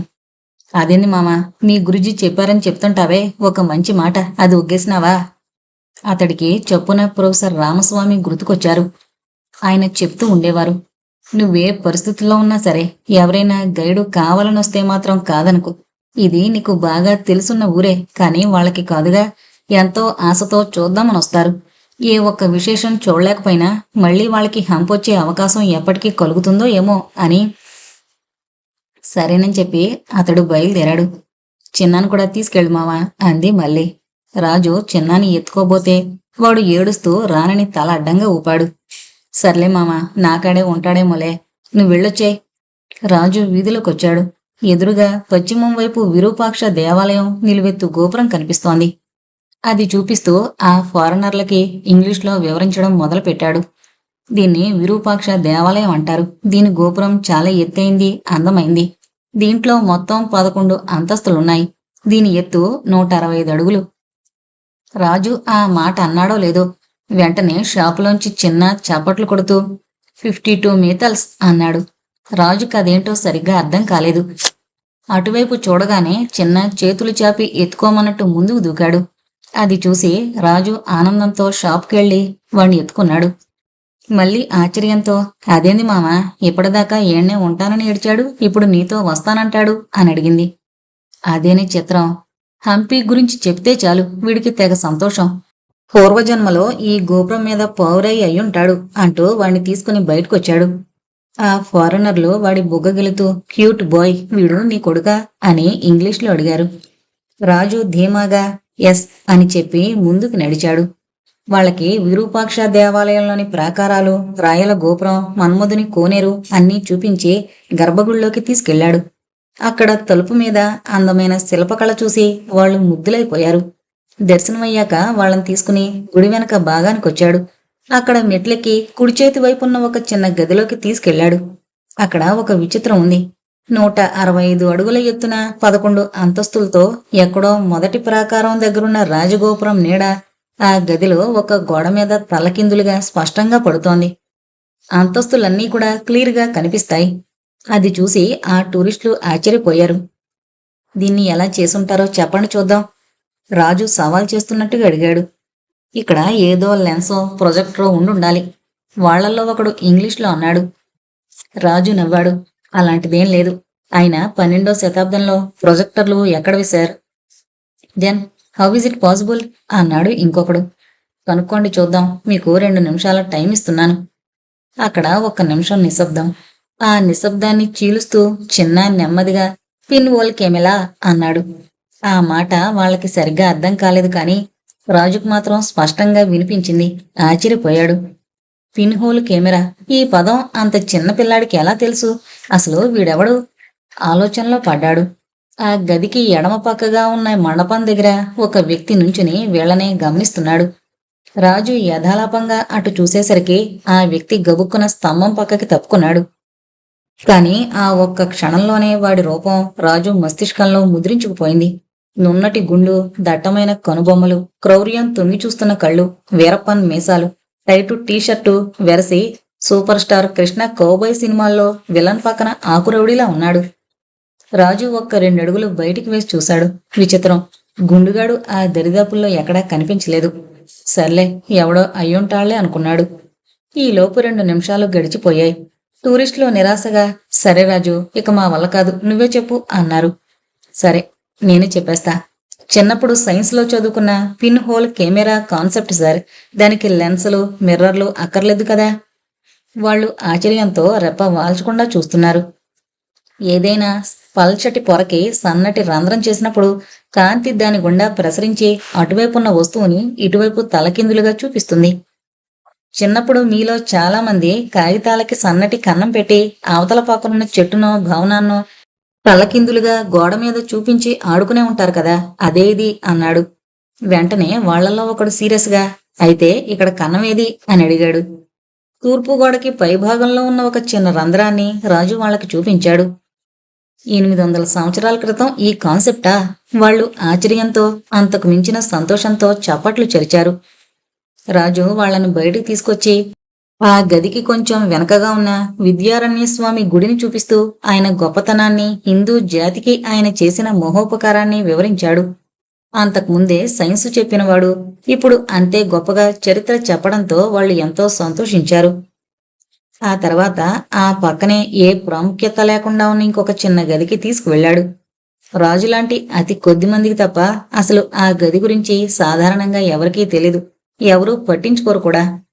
ఒక్క మనిషి మాత్రమే నుంచోగల అతి చిన్న గదది. ఆ గదికి చిన్న తలుపు ఉంది. ఇందాక ప్రొజెక్టర్ల గురించి అడిగిన తన్ని రాజు ఆ గదిలోకి పంపి తలుపు దగ్గరికి వేశాడు. ఆ గదిలోకి వెళ్లి తలుపు వేసుకుని నుంచుంటే మనకి అడుగు దూరంలో ఉన్న గోడ మీద మన నీడ తలకిందులుగా పడుతుంది. ఆ గదిలోకి వెళ్ళినతను 2 నిమిషాల్లో బయటకొచ్చి సంతోషంతో, now I understood about pin hole camera అన్నాడు. మిగతా ఇద్దరూ కూడా అలాగే లోపలికి వెళ్ళొచ్చారు. వాళ్ల మొహాలు ఆనందంతో వెలిగిపోతున్నాయి. రాజు మెదడులో మాత్రం ఇందాక చిన్న అన్న మాటలే సుడిలా తిరుగుతున్నాయి. చిన్నాని తీసుకుని వాళ్లతో కలిసి విరూపాక్ష ఆలయం నుంచి బయటకొస్తుంటే రాజు దృష్టి ఎదురుగా ఉన్న మండపం సీలింగ్ పైన పడింది. గుండుగాడు దాని మీద పడుకుని తల బయటికి పెట్టి వేళనే చూస్తున్నాడు. రాజు అటు చూడగానే చటుక్కున పక్కకి దొర్లాడు. రాజుకి ఇందాక కలలేదు కాని ఇప్పుడు మాత్రం వాడి మీద అనుమానం కలిగింది. ఎలర్ట్ అయ్యాడు. అక్కడ్నుంచి మిగతా ఆలయాలన్నీ చూపించాడు. ఎక్కడికి వెళ్ళినా సరే కొన్ని అడుగుల దూరంలో ఆ గుండుగాడు రాళ్లచోట నుంచి ఫాలో అవడం రాజు గమనించాడు. రాజు కృష్ణాలయంలోకి వెళ్లి బయటకొస్తూ ఓరగా అటు ఇటు చూశాడు. గుండుగాడు పక్కనే ఉన్న టెలిఫోన్ బూత్లోంచి ఎవరికో కంగారుగా ఫోన్ చేస్తూ వీళ్ళు తన దృష్టిలో నుంచి తప్పించుకోకుండా మాటిమాటికి వెనక్కి తిరిగి చూసుకుంటున్నాడు. రాజు నిర్లక్ష్యంగా ఒక నవ్వు నవ్వుకుని ముందుకు నడిచాడు. అప్పటికే మధ్యాహ్నం అయింది. ఆ ఫారినర్లు రాజుతో, చాలా అద్భుతంగా చూపించావు రాజు, ఇప్పటికే చాలా దూరం నడిచాం, కాళ్ళు నొప్పెడుతున్నాయి. ఈరోజు రూముకు పోయి రెస్ట్ తీసుకుని మళ్ళీ రేపు వస్తాం, మిగతా ప్రదేశాలన్నీ చూడొచ్చు అని చెప్పి అతడి చేతిలో 1500 పెట్టి బయలుదేరారు. రాజు ఆ డబ్బు చూసుకుని మురిసిపోయాడు. తను చూపించిన కొద్ది దేవాలయాలకి ఇది ఎక్కువ ప్రతిఫలమే. ఫారినర్లో ఉన్న గొప్పతనం అదే. వాళ్ళని సంతోషపెట్టాలి కానీ డబ్బుకి వెనకాడరు. వాళ్ళిచ్చిన డబ్బు కన్నా కూడా వాళ్ల మొహాల్లో సంతృప్తి చూసి అతడికి ఇంకా ఆనందం కలిగింది. రాజు వెళ్ళిపోబోతున్న వాళ్ళని వెనక్కి పిలిచి ఆ రోడ్డు పక్కనే ఉన్న చిన్న ఆలయాన్ని చూపిస్తూ, ఇది గణేష్ ఆలయం, చాలా అద్భుతంగా ఉంటుంది. ఇదొక్కటి చూసేస్తే పడమర వైపు హంప అంతా చూసేసినట్టే. రేపొద్దున్నే ఉత్తరం వైపు నుంచి ప్రారంభించొచ్చు అంటూ చిన్నాని ఎత్తుకుని ఆ గుడిలోకి నడిచాడు. వాళ్ళు ఒకళ్ళ మొఖాలొకళ్ళు చూసుకుంటూ నవ్వుకుంటూ రాజు వెనకాలే ఆ గుళ్ళోకెళ్లారు. రాజు గొంతు సవరించుకుని, ఇది 18 అడుగుల ఎత్తున్న ఏకశిల గణపతి విగ్రహం. హంపిలోకెల్లా అతి పెద్ద విగ్రహం ఇదే. గర్భగుడిలో ఉన్న పెద్ద విగ్రహాన్ని చూసి వాళ్ళు ఆశ్చర్యపోయారు. అంత చిన్న గుడిలో అంత పెద్ద విగ్రహం ఉంటుందని వాళ్ళు ఊహించలేదు. లోపలికి వెళ్లి విగ్రహం చుట్టూ ఉన్న సందులో నెమ్మదిగా తిరుగుతూ విగ్రహాన్ని చూసొచ్చారు. దీన్ని కడ్లేకాళ్ళు గణపతి అని, నారాయణ గణపతి అని అంటారు అంటూ గబుక్కున నాలుగు కరుచుకున్నాడు. ఆ రెండో పేరు చెప్పడం అతడికి అంతగా ఇష్టం ఉండదు. ఆ పేరు ఇంతకుముందు చాలాసార్లు చెప్పడము, వెంటనే జనాలు ఒక చిప్పు ప్రశ్న అడగడము, దానికి జవాబు చెప్పలేక ఇబ్బంది పడ్డము అతడికి అనుభవమే. కాని చెప్పి చెప్పి అలవాటైపోయి నిద్రలో లేపడిగిన ఆ వాక్యాలు నోట్లోంచి ఆటోమేటిక్గా వచ్చేస్తూ ఉంటాయి. ఇప్పుడు అదే జరిగింది. అయినా వీళ్ళు ఫారినర్స్ కదా, వీళ్ళకి విషయాలని ఏం తెలుస్తాయిలే అని తనలో తనే అనుకున్నాడు. కాని అతడి ఊహ తప్పని ఆ మరుక్షణమే తేలింది. ఆ టూరిస్టుల్లో ఒకతను, మిస్టర్ రాజు, మీ ఇండియన్ మైథాలజీలో గణపతి శివుడి కొడుకు కదా. నారాయణుడంటే విష్ణువు. మీ హిందువుల్లో శివుడు వేరు విష్ణువు వేరు అని అనుకుంటారని కూడా నేను ఎక్కడో చదివాను. మరి అలాంటప్పుడు ఈ విగ్రహాన్ని నారాయణ గణపతి అని ఎందుకు పిలుస్తారు అని ఇంగ్లీష్లో అడిగాడు. ఆ ప్రశ్నకి సమాధానం అతడే కాదు, హంపిలోని ఏ గైడు చెప్పలేడు. అది అస్తమానం అతన్ని ఇబ్బంది పెట్టే ప్రశ్నే, కాని ఈ ఫారినర్లు అడుగుతారని మాత్రం ఊహించలేదు. అతడి మొహం పాలిపోయింది. మనసులో మాత్రం ఆ విదేశీయులకి మన పురాణాల మీదున్న ఆసక్తికి శ్రద్ధకి హ్యాట్స్ ఆఫ్ చెప్పుకున్నాడు. రాజు ఆలోచనలో పడ్డం చూసి అతడు నవ్వుకుంటూ, కారణం తెలీదా రాజు అన్నాడు. రాజు అవమానంతో కుంగిపోయాడు. అతడి మొహంలో ఏదో బాధ. ఒక సామర్థ్యం ఉన్న లెక్చరర్ క్లాసులో అద్భుతంగా పాఠం చెప్పి పిల్లలందర్నీ ఆకట్టుకున్నప్పుడు బెల్లై క్లాసులోంచి బయటకు వెళ్లే ముందు సరిగ్గా 1 నిమిషం ముందు ఒక స్టూడెంట్ అడిగిన ప్రశ్నకి సమాధానం చెప్పలేకపోతే ఆ టీచర్ మొహంలో కనిపించే బాధ లాంటిది. రాజు తలంచుకోవడం చూసి ఇంకొకతను, ఇందులో పెద్దగా ఆలోచించడానికి ఏముంది, ఒక పేరు వెనకాల ఒక పేరు పెద్ద తోకలా తగిలించుకోవడం ఈ ఇండియన్స్ అలవాటేగా అన్నాడు హేళనగా. మిగిలిన వాళ్ళు పగలబడి నవ్వారు. వాళ్ళు నవ్వుకుంటూ రాజుకు బై చెప్పి బయటికెళ్ళిపోయారు. రాజు నిట్టూరుస్తూ వచ్చి ఒక స్తంభం దగ్గర చతికిలబడి కూర్చుని చుట్టూ చూశాడు. చిన్న ఒక పుల్ల తీసుకుని రాళ్లకి మధ్యలో ఉన్న మట్టిని తవ్వుతూ ఆడుకుంటున్నాడు. రాజు తనలో తాను అనుకుంటున్నట్టుగా, గణపతిని నారాయణ గణపతి అని పిలవడమేంటి విచిత్రం కాకపోతే అన్నాడు. సీరియస్ గా ఆడుకుంటున్న చిన్న వెంటనే తలెత్తి చూసి, విగ్రహానికి కులివైపు ఆ లలుగులు నడిచి చూస్తే తెలుస్తుంది అనేసి మళ్లీ తన ఆటలో మునిగిపోయాడు. రాజు ఆశ్చర్యపోయాడు. అతడికి ఆ వాక్యం స్పష్టంగా వినిపించింది, అర్థమైంది కూడా. విగ్రహానికి కుడివైపు 6 అడుగులు నడిచి చూస్తే తెలుస్తుంది. ఏం తెలుస్తుంది? ఏం తెలుస్తుందిరా చిన్న అని అడిగాడు. చిన్న అసలదేమీ పట్టనట్టు చిన్న చిన్న రాళ్లతో ఆడుకుంటున్నాడు. అప్పుడు వాణ్ణి చూస్తే ఇందాక ఆ వాక్యం అన్నది వాడేనా అనిపిస్తుంది. రాజు చిన్నా దగ్గరికి వెళ్ళి, చిన్న ఇప్పుడేమన్నావురా అని అడిగాడు. చిన్న అమాయకంగా తెలీదు అన్నాడు. రాజుకి విచిత్రం అనిపించలేదు. ఉదయం విరూపాక్షాలయంలో పిన్ హోల్ కెమెరా, ఇప్పుడేమో ఇది. వీడి మాటల్లో ఏదో అర్థం ఉండే ఉంటుంది అనిపించింది. ఆలస్యం చేయకుండా గుళ్ళోకి ప్రవేశించాడు. లోపలికి అడుగు పెడుతుంటే అతడి కాళ్ళు అప్రయత్నంగా వణికాయి. నిజంగా ఇందులో ఏదైనా మర్మం ఉందా, లేక చిన్నపిల్లాడి మాటలకి తను అనవసరంగా అంత విలువిస్తున్నానా అని ఒక్క క్షణం ఆలోచించాడు. సర్లే, ఏమైతే అదే అయిందని విగ్రహానికి కుడివైపు సరిగ్గా 6 అడుగులు వేసి అక్కడ నిలబడి తలెత్తి చూశాడు. ఆశ్చర్యంతో అతడికి నోట మాట రాలేదు. హంపిలో ఇన్ని సంవత్సరాలు గైడుగా పనిచేస్తున్నా తనకి గాని మిగతా గైడులకు గాని తెలియని అతి గొప్ప రహస్యం. హంపి గైడు పుస్తకాల్లో ఎక్కడా రాయబడని ఒక అపూర్వమైన రహస్యం. తనని ఎన్నాళ్ళనుంచి వేధిస్తూ టూరిస్టుల ముందు తలంచుకునేలా చేస్తున్న ప్రశ్నకి సమాధానం. సరిగ్గా ఆ చోట్లో నుంచుని చూస్తే ఆ విగ్రహం వరాహస్వామి విగ్రహంలా కనిపిస్తోంది. తన కళ్ళని తనే నమ్మలేక అతడు ఒక్క క్షణం కొయ్యబారిపోయాడు. కళ్ళు నులుపుకుని మరీ చూశాడు. కల కాదు, నిజం. 18 అడుగుల ఎత్తున్న ఆ విగ్రహం ఎదురుగా నుంచుని చూస్తే ఒకలాగా, పక్కన నుంచుని చూస్తే ఒకలాగా కనిపించడం అక్షరాల నిజం. 1కి 2 సార్లు చూసి కన్ఫర్మ్ చేసుకున్నాక అతడు గుళ్ళోంచి బయటకొచ్చాడు. ఎవరికీ తెలియని రహస్యం ఇంత చిన్న కుర్రాడికి ఎలా తెలిసింది? అతడికి చప్పున ఆ విదేశీయులు గుర్తుకొచ్చారు.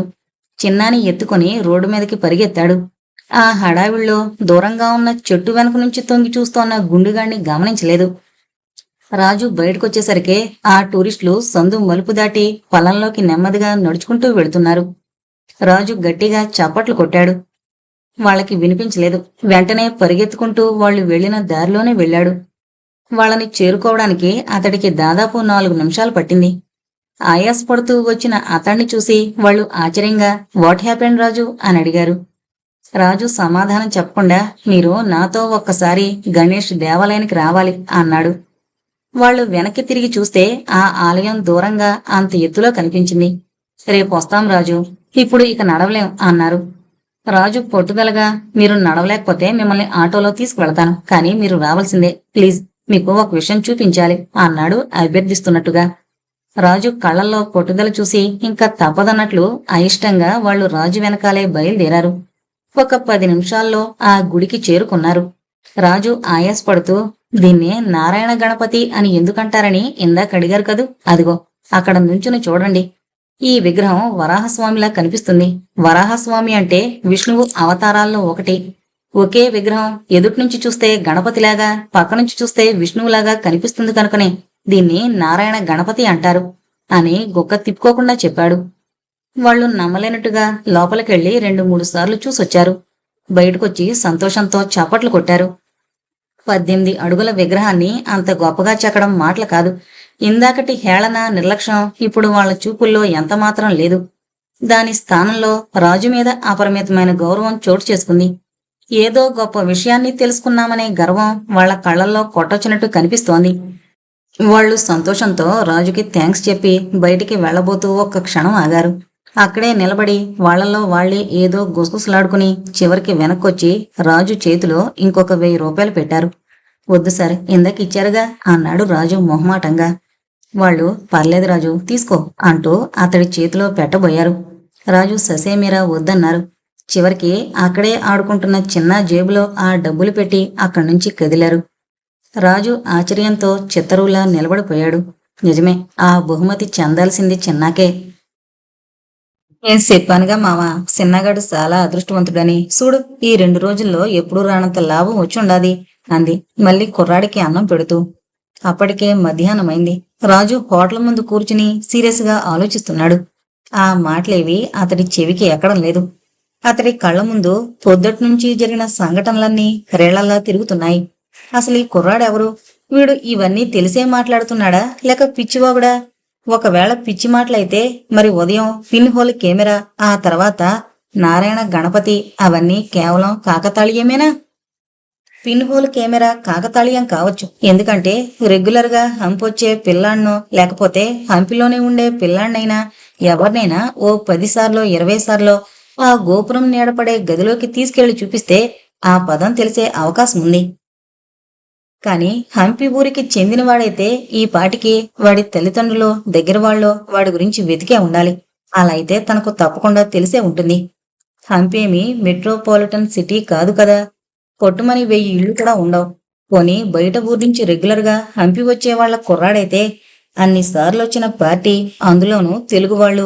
చిన్న మాట్లాడేది తెలుగే కదా. తన దృష్టిలో ఈ పాటికి పడే ఉండేవారు. రాజుకి ఇదంతా పెద్ద డైలమాలా ఉంది. మళ్ళీ చిన్నాకి అన్నం పెట్టడం పూర్తి చేసి వాడి మూతి కడిగింది. చూడు మామా, ఈడ్ని నీతో పాటు ఎండనక కొండనక తిప్పుతున్నావు. నువ్వైతే పెద్దోడివి, ఈడు పసిగుడ్డు కదా. ఏళ్లకింత తిండి పెట్టకపోతే ఆరుచుకుపోతాడు మామా. నువ్వు తీసుకొచ్చినప్పుడు పనస్తోన్లా ఉండేవాడు. ఈ 2 రోజుల్లోనూ నల్లబడిపోయాడు చూడు. నువ్వెంత పనిలో ఉన్నా సరే ఈడికి టైం కల్లా కూడెట్టడం మరిచిపోమాక. రాజు మాత్రం ఈ లోకంలో లేడు. ఆలోచనలు అతడి మనసుని తొలిచేస్తున్నాయి. నారాయణ గణపతి, ఆ రహస్యం ఈ కుర్రాడికి ఎలా తెలిసింది? తనలాంటి కొమ్ములు తిరిగిన గైడ్లకు కూడా తెలియని విషయం ఈ కుర్రాడు ఎలా చెప్పగలిగాడు? అది కూడా కాకతాళీయమేనా? ఏమో, ఈ కుర్రాడు మాట్లాడే పెద్ద పెద్ద మాటలన్నీ గమనిస్తే తప్ప ఖచ్చితంగా తెలీదు. ఈ 2 రోజుల్లోనూ అలాంటివి చాలానే మాట్లాడాడు. కాని అవేమీ గుర్తురావడం లేదు. రాజు పట్టుదలతో ఆలోచించడం మొదలుపెట్టాడు. ఒక రోజు ముందు నుంచి జరిగిన సంఘటనలన్నీ ఒకదాని తర్వాత ఒకటి. ఆ సమయంలో ఈ కుర్రాడు మాట్లాడిన మాటలు ఏవైనా గుర్తుకొస్తాయేమోనని. ఈలోపు ఒక బుడబుక్కలాడు ఆ హోటల్ దగ్గరికి వచ్చాడు. అంబహోళే జగదంబహోళే డ్రుక్ కొల్లూరు మూకాంబికే హోళే, ಹೊರನಾಡು అన్నపూర్ణే హోళే, డ్రుక్ డ్రుక్, జనశంకరి తాయి హోళే, బుడుబుక్ బుడుబుక్. వాడి చేతిలో ఢమరకం చిత్రంగా శబ్దం చేస్తోంది. రాజు వాణ్ణి వెళ్లమని చేత్తో సైగ చేశాడు. వాడు వెళ్లకుండా ఆ డమరుకాన్ని రాజు మొహం చుట్టూ తిప్పుతూ అడుక్కుంటున్నాడు. అసలే చిరాగ్గా ఉన్నాడేమో. రాజుకి ఒళ్ళు మండిపోయింది. విసురుగా పైకి లేచి కుర్చీని కాలితో వెనక్కి తన్ని, కొట్టానంటేనా నాయాల, వెళ్ళమని చెప్తే నీకు కదా, ఊరికే చెవిలో జోరిగల, దానికి తోడు ఈ డమరకం గోలొకటి.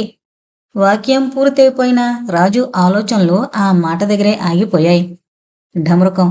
ముందు రోజు విట్లాలయంలో జరిగిన సంఘటన అతడి కళ్ల ముందు కదిలింది. ఆనందంతో సన్నగా విజిల్ వేశాడు. వెంటనే కుర్రాన్ని తీసుకుని హోటల్లోంచి బయటకు పరిగెత్తాడు. మళ్ళీ కంగారుగా, ఎక్కడికి మామా, ఎండలో సిన్నాన్ని తీసుకుని ఎక్కడికి బయలుదేరావు? సాయంత్రం సలబడ్డాకెళ్ళొచ్చు కదూ అంది. ఇప్పుడే వస్తాలే, చాలా అర్జెంట్ పనుంది. వచ్చాక విషయమంతా నీకు చెప్తాలే. ఆ మామా, చెప్పడం మర్చిపోయినా, నిన్న మన షాప్కొచ్చాడే పెద్దాయన, అదే మామా, నా సీరకి డబ్బులిచ్చిండు కదా, ఆయన ఈ రోజు ఉదయం కుర్రాడి చేతికిచ్చి సీడీ అంట, అదేదో పంపినాడు, నీకెమ్మన్నాడు, ఇంట్లో జాగ్రత్తగా దాసుంచానులే అంది. ఆ వాక్యం పూర్తయ్యేలోపే రాజు ఆ వీధి మలుపు దాటిపోయాడు. ఆ మాటలేవీ వినలేదు. ఆ తర్వాత మళ్ళీ కూడా ఆ సీడీ విషయం పూర్తిగా మరిచిపోయింది.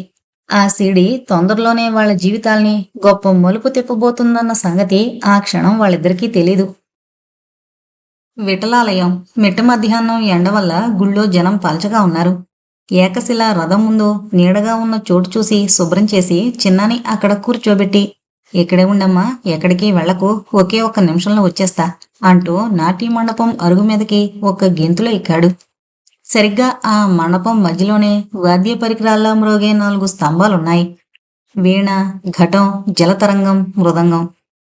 మరి ఈ ఢమరకం ఎక్కడున్నట్టు? రాజు ఆ స్తంభాల్ని అన్ని వైపులా కొట్టి చూశాడు.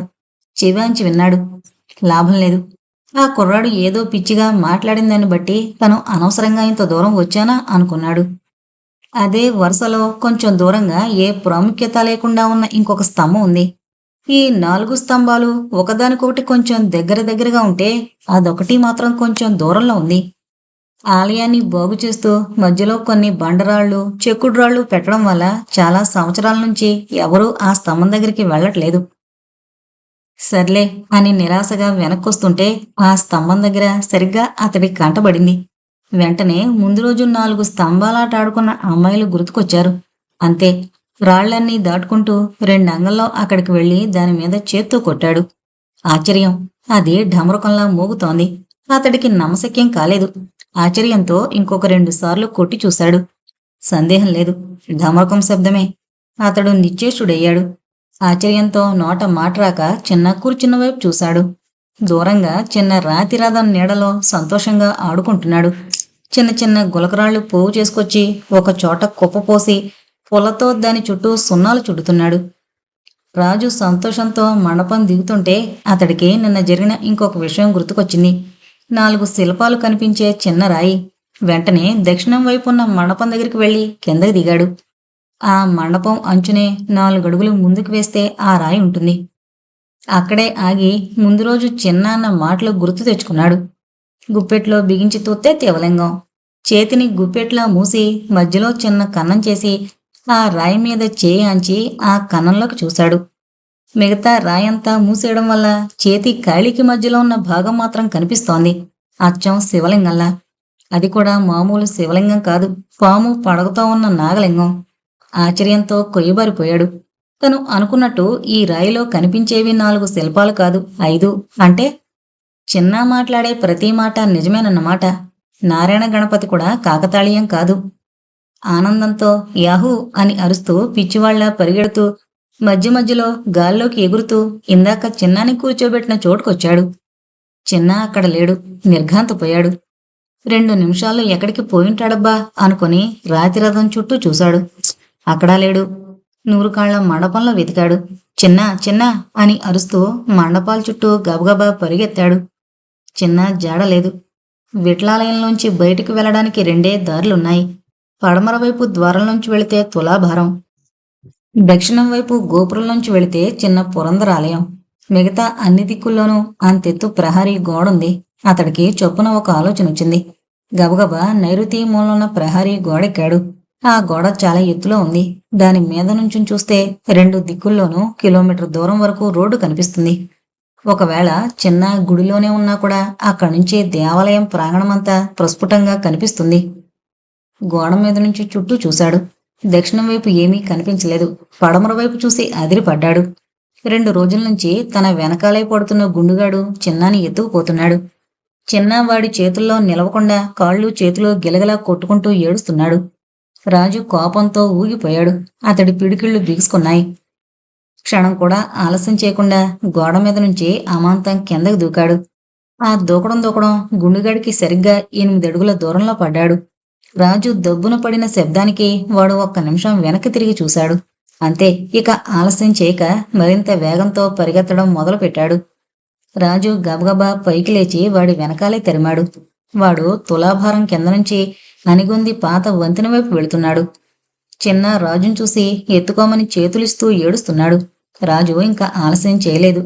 శక్తినంతా కాళ్ళలోకి తెచ్చుకుని చిరుతుపులిలా పరిగెత్తాడు. రెవటలా కండలు తిరుగున్న రాజు స్పీడ్ని లావుగా బొజ్జతో ఉన్న ఆ గుండుగాడు అధిగమించలేకపోయాడు. 2 నిమిషాల్లో రాజు వాడి కాలర్ పుచ్చుకున్నాడు. వాడు చిన్నాని నేల మీదకి విసిరేసి రాజుతో కలియబడ్డాడు. చిన్న మోచేతులు కొట్టుకుపోయాయి. పైకి లేచి వెక్కి వెక్కి ఏడవడం మొదలుపెట్టాడు. రాజు గుండుగాడు ఒకళ్ళ మీద ఒకళ్ళు పడి దొర్లుతున్నారు. అవకాశం దొరికినప్పుడల్లా పొట్టల్లో గుద్దుకుంటున్నారు. గుండుగాడిది సామాన్యమైన బలం కాదు.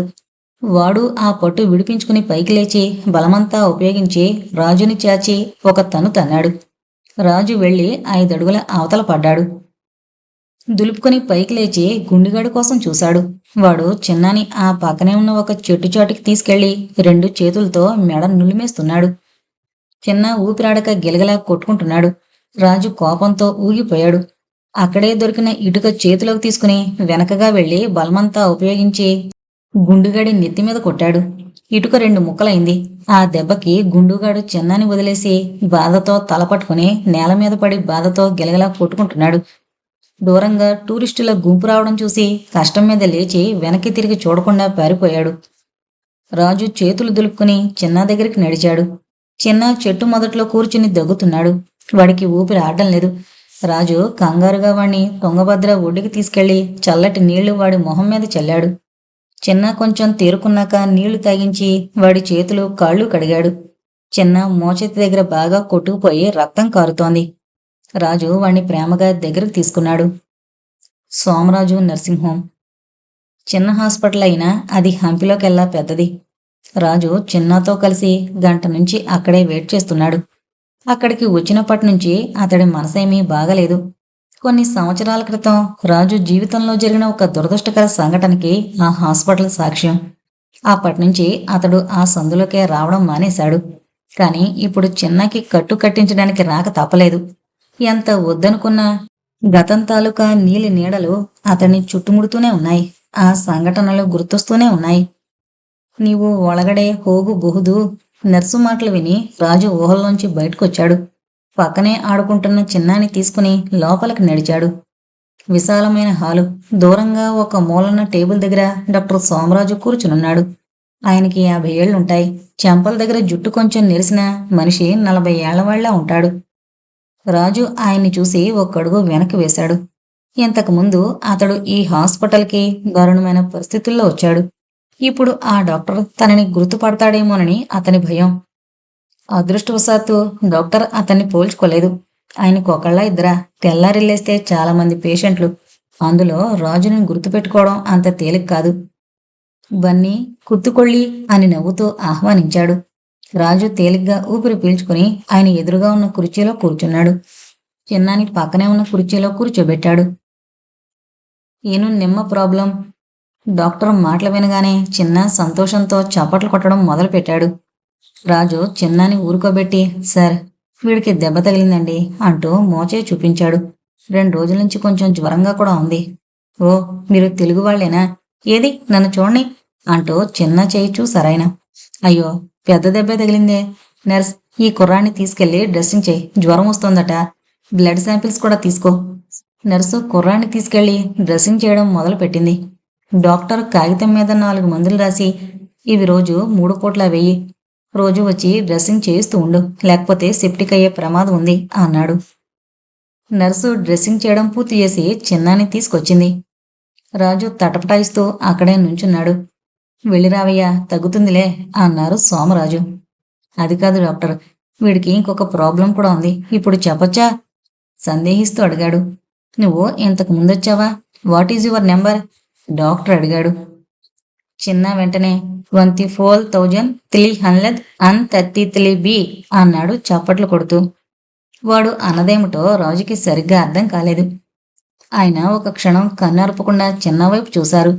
రాజు వెంటనే, అదే సార్ వాడి ప్రాబ్లం, ఎప్పుడూ ఏవేవో పెద్ద మాటలు మాట్లాడుతూ ఉంటాడు, కొన్నిసార్లు అసలు నమ్మలేం. ఇప్పుడు చూడండి, అదేదో పెద్ద మాట చెప్పాడు అన్నాడు. ఆయన కుర్చీలో వెనక్కి వాలి కూర్చుని, ఇందులో కంగారు పడాల్సింది ఏం లేదయ్యా, ఎక్కడైనా వినుంటాడు, స్కూల్లోనో టీవీలోనో మిగతా పిల్లలతో ఆడుకుంటున్నప్పుడు అన్నాడు తాపీగా. రాజుకి ఏం చెప్పాలో అర్థం కాలేదు. ఆ కుర్రాడు దొరకడం దగ్గర నుంచి ఆ రోజు మధ్యాహ్నం జరిగిన వింతల వరకు అన్నీ ఆయనకి పోసగుచ్చినట్టు చెప్పాడు. ఆయన అన్నీ ఓపిగ్గా విన్నారు. పెద్ద ఆశ్చర్యం ఏమీ లేదయ్యా, ఇంతకుముందు ఎవరో వీడికి హంపంతా తిప్పి చూపించుంటారు, లేకపోతే ఏ టీవీలోనో డాక్యుమెంటరీ లాంటిది చూసుంటాడు అన్నారు. అది కాదు డాక్టర్, మరి ఆ నారాయణ గణపతి విషయం? డాక్టర్ నవ్వుతూ, దాందేముందయ్యా, నీకు తెలియనంత మాత్రాన ఇంకెవరికీ తెలియకూడదని రూల్ లేదుగా, వేరే ఎవరో గైడు చెప్పుంటాడు అన్నారు. రాజు తల అడ్డంగా ఊపుతూ, అది అసాధ్యం సార్, వేరే వాళ్ళకి తెలిసి నాకు తెలియంది హంపిలో ఏదీ లేదు అన్నాడు ఆవేశంగా. మొదట ఆ మాటలు ఆయనకి ఓవర్ కాన్ఫిడెన్స్ లా అనిపించాయి, కానీ అది చెప్తుంటే రాజు కళ్ళల్లో కనిపించిన నిజాయితీ చూసి ఎందుకో నమ్మాలని అనిపించింది. సరే రాజు, ఏది వాడేమన్నాడో ఒకసారి అనిపించి చూద్దాం. రాజు ఆయన్ని ఎలాగైనా నమ్మించాలని నిశ్చయించుకున్నాడు. చిన్న పక్కనే నేల మీద కూర్చుని, చిన్న, నారాయణ గణపతిని పక్కనుంచి చూస్తే ఏం కనిపిస్తుంది? ఏమో తెలీలు. నారాయణ గణపతిని ఎడంవైపు నుంచి చూడాలిరా, ఎన్ని అడుగులు నడవాలిరా? తెలీలురా, చిన్న నవ్వుతూ చెప్పాడు. డాక్టర్ నవ్వుకుంటున్నాడు. అది చూసి రాజుకి పంతం పెరిగింది. ఎలాగైనా డాక్టర్కి నమ్మకం కుదరాలి, అప్పుడే చిన్న విషయం కనుక్కోవడానికి వీలవుతుంది. అది కాదు చిన్న, విట్లాలయంలో 4 స్తంభాలున్నాయి కదా, 5వది ఏ శబ్దం వస్తుంది? చెప్పు చిన్న, ప్లీజ్ అభ్యర్థిస్తున్నట్టుగా అడిగాడు. అప్పటికే ఇంకొక పేషెంట్ గుమ్మం వద్ద రెడీగా ఉన్నాడు. డాక్టర్ ఇబ్బందిగా చూసి, పర్లేదులే రాజు, ఇంకొకసారి వచ్చినప్పుడు చూద్దాంలే, ప్రస్తుతానికి గాయం తగ్గని అన్నాడు. అది కాదు సార్, ఒక్క నిమిషం, ఒక్క అవకాశం ఇవ్వండి అని చిన్న వైపు తిరిగాడు. ఈసారి అతడి మొహంలో విపరీతమైన పట్టుదల. చిన్న, గోడ మీద గోపురం నీడ తిరగేసి పడుతుంది కదా, ఎందుకు చెప్పు? నువ్వే చెప్పు. నేను కాదు, నువ్వే చెప్పాలి. నాకు తెలీలు. రాజు మొహం మీద బకెట్ నీళ్లు కుమ్మరించినట్టయింది. చిన్నాను కోపంగా గుడ్లురిమి చూశాడు. అది చూసి చిన్న ఏడవడం మొదలుపెట్టాడు. డాక్టర్ చిరాగ్గా, మిస్టర్ రాజు, నీ మాటని నిరూపించుకోవడం కోసం అనవసరంగా చిన్నపిల్లాన్ని ఏడిపించుకో, యూ కెన్ గో నౌ అంటూ తర్వాత పేషెంట్ని లోపలికి పిలిచాడు. చేసేది లేక రాజు చిన్నానెత్తుకుని లేచాడు. నిరాశగా బయటికి నడుస్తుంటే అప్పుడే మళ్ళీ పరిగెత్తుకుంటూ లోపలికొచ్చింది. డాక్టర్ని చూడగానే దండాలు బాబు అంది. ఆయన నవ్వుతూ, ఏమీ మళ్ళీ బాగున్నావా అని పలకరించారు. ఆయన రోజు ఇంటికి వెళ్ళేటప్పుడు మళ్ళీ షాపులోనే భార్యకి పువ్వులు కొనుక్కుని తీసుకువెళుతుంటారు. వీడు నా మామ డాక్టర్ బాబు, పేరు రాజు, మళ్ళీ ఆయాసపడుతూ అంది. ఓ, ఇతను మీ మామ, బాగుంది. పిల్లాడికి ఎలా ఉంది బాబు, పర్లేదంటారా? ఏం పర్లేదు, కంగారేమీ లేదు, కానీ రోజుకొకసారి తీసుకొచ్చి డ్రెస్సింగ్ చేయించాలి. మళ్ళీ రాజు ఆయన వద్ద సెలవు తీసుకుని బయటకు వస్తున్నారు. వెళుతుంటే రాజు మొహంలో విచారం చూసి ఆయనకి జాలి కలిగింది. ఐఎమ్ సారీ రాజు, నువ్వేమీ కంగారు పడకు, ఇంకో రోజు తీరిగ్గా స్టడీ చేద్దాంలే అన్నారు. రాజు సంతోషంతో వెనక్కి తిరిగి చూసి, థ్యాంక్ యూ సార్ అన్నాడు ఆ డాక్టర్తో. ఆయన పరిశీలనగా చూస్తూ, ఈ పిల్లాన్ని ఇంతకుముందు ఎక్కడో చూసినట్టుందే అన్నారు. రాజు కంగారుగా బయటకొచ్చేశాడు. తనని డాక్టర్ గుర్తుపడతారేమోనని అతడికి భయం. చిన్నానెత్తుకుని వాళ్ళిద్దరూ మెల్లగా నడవడం మొదలుపెట్టారు. బయటికి రాగానే మళ్ళీ ఉత్సాహంగా, నువ్వు చెప్పిందంతా నిజమే మామా, నా కళని నేనే నమ్మలేకపోయా అంది. గణపతి గుడికి వెళ్ళావంటే? ఉత్సాహంగా అడిగాడు. రాజు హాస్పిటల్కి వచ్చే ముందు మల్లికి జరిగినవన్నీ చెప్పాడు. తన మాట ఒక్కళ్ళైనా నమ్మినందుకు అతడికి సంతోషం కలిగింది. అవును మామ, ఆ వింత చూసినా మన చిన్నగాడు సామాన్యుడు కాదు మామోయ్, సానా గొప్పోడు. సర్లేవే, ఏం చిన్నగాడో ఏమో, వీడు గొప్పే చెప్పాలి. డాక్టర్ ముందు నా పరువు తీశాడు అంటూ హాస్పిటల్లో జరిగిందంతా మళ్ళీ చెప్పాడు. మళ్ళీ నిరాశగా, పోన్లే మామ, దెబ్బలు తగిలే కదూ, అందుకే నీరసంగా ఉన్నాడేమో, ఇంకోసారి చెప్పిద్దాంలే అని వాడి దెబ్బని బ్యాండేజీని తడిమి చూస్తూ, ఆ పిల్లల్ని ఎత్తుకుపోయే దొంగ సచ్చినోడికి మన చిన్నగాడే దొరికాడే. మోదనష్టపోడు, ఎంత దెబ్బ కొట్టాడు, ఆడి చేతులు పడిపోను అంది. రాజు ఒక్క నిమిషం ఆలోచించాడు. లేదే, వాడు పిల్లల్ని ఎత్తుకుపోయేవాళ్ళ అనిపించట్లేదు. వాడు చిన్నని ఎత్తుకుపోవడానికి రాలేదు, చంపడానికి వచ్చాడు. మళ్ళీ అదిరిపడింది. అదేంది మామ, ఇంత చిన్న పిల్లాడు కూడా శత్రువులుంటారా? ఏమోనే, అది తెలియాలంటే ముందు వీడెవడో తెలుసుకోవాలి. పోనీ వీడి గురించి పేపర్లో వేయిస్తే బాగుంటుందేమో. వద్దే, ఆ తప్పు మాత్రం చెయ్యొద్దు. ఇప్పటికే వీడిని ఎవరో ఫాలో అవుతున్నారు. మనం ప్రకటనిస్తే శత్రువులు ఎక్కువైపోతారు. మరి వీడి గురించి తెలుసుకునేదెలా మావా? మెల్లగా బుజ్జగించి వాణ్ణి అడుగుదామే. ఇన్ని మాటలు మాట్లాడుతున్నాడుగా, ఒక్క ముక్కైనా చెప్పకపోతాడా అన్నాడు ఆశగా. సర్లే మామ, నేను కూడా ఇవాళ అంగడి తొందరగా మూసేత్తా. అలా బయటికి ఎక్కడికైనా వెళదాం. దెబ్బలాట్లో వాడి సొక్కా లాగో సిరిగిపోయాయి కదా, ఆడికి మంచి గుడ్లు కొందాం. రాజు నవ్వుతూ, ఉదయం డబ్బులు సంపాదించుకున్నాడుగా, కొందాంలే అన్నాడు. నా శిర సంగతి మర్చిపోమాక మామోయ్ అంది మళ్ళీ నవ్వుతూ. సరిగ్గా వాళ్ళిద్దరూ అప్పుడే కృష్ణాలయం ఎదురుగా ఉన్న ఎస్టీడీ బూత్ పక్క నుంచి నడిచి వెళ్లారు. ఉదయం గుండుగాడు ఎవరికో కంగారుగా ఫోన్ చేసింది అక్కడి నుంచే. ఆ విషయం ఒక్కసారి గుర్తు తెచ్చుకునుంటే చిన్నాని ఎవరు ఎందుకు వెంటాడుతున్నారనే రహస్యం రాజుకి తెలిసుండేది. కానీ దురదృష్టవశాత్తు రాజుకి అది గుర్తు రాలేదు. చిన్నాకి దెబ్బ తగిలిన హడావిడిలో ఆ విషయం పూర్తిగా మరిచిపోయాడు. కొన్నిసార్లు చిన్న చిన్న తప్పులకి భారీ మూల్యమే చెల్లించాల్సి ఉంటుంది. సాయంత్రం అయింది. చంద్రుడు ఇంట్లోంచి బయటికి వెళ్లిపోయాడని నిర్ధారించుకుని రజనీ కన్యకతో గడపడానికి సూర్యుడు మెల్లగా పడమటి కొండల వెనక్కి జారుకుంటున్నాడు. రాజు మళ్ళీ బాబుని తీసుకుని కోదండ రామాలయం కొండ మీదకొచ్చారు. అంతకుముందే బాబుకి కావలసిన బట్టలు, మల్లికి చీర అన్నీ కొనుక్కున్నారు. గుడి పక్కనే ఉన్న పెద్ద రాయి మీద కూర్చుని శనక్కాయలు తింటున్నారు. పక్కనే ఒక రాతి మీద అందమైన హనుమంతుడి శిల్పం చెక్కుంది. చిన్న దాని కిందే ఏవేవో ఆటలాడుకుంటూ తాత తాత అని గంతులేస్తున్నాడు. వీడు దెబ్బ తగిలిన సంగతి మర్చిపోయినట్టున్నాడు మావా, చూడు ఎలా గోలసెత్తున్నాడో అంది మళ్ళీ. వీడికి హనుమంతుడి విగ్రహం చూస్తే ఒళ్ళు తెలీదే, నిన్నటి నుంచి చూస్తున్నాను. అది కనిపిస్తే చాలు తాత తాత అంటూనే ఉంటాడు అన్నాడు రాజు. ఇదేం మంచి సమయం మావా, వీడు మంచి మూడ్లో ఉన్నాడు. వివరాలు ఏమైనా చెప్తాడేమో కనుక్కుంటే పోలే. రాజు వెంటనే పైకి లేచాడు. నిజమేనే, వీడి చేత చెప్పించాల్సినవి చాలా ఉన్నాయి అంటూ చిన్నాన్ని తీసుకుని అరుగు మీద కూర్చోబెట్టి ప్రేమగా తలనిమురుతూ నీ పేరేంట్రా అని అడిగాడు. వాడు ఒక్క నిమిషం ఆలోచించి పాను అన్నాడు నెమ్మదిగా. మీ నాన్న పేరు? హనుమాన్. హనుమంతరావు హనుమంతులు అయ్యుంటుంది మామా.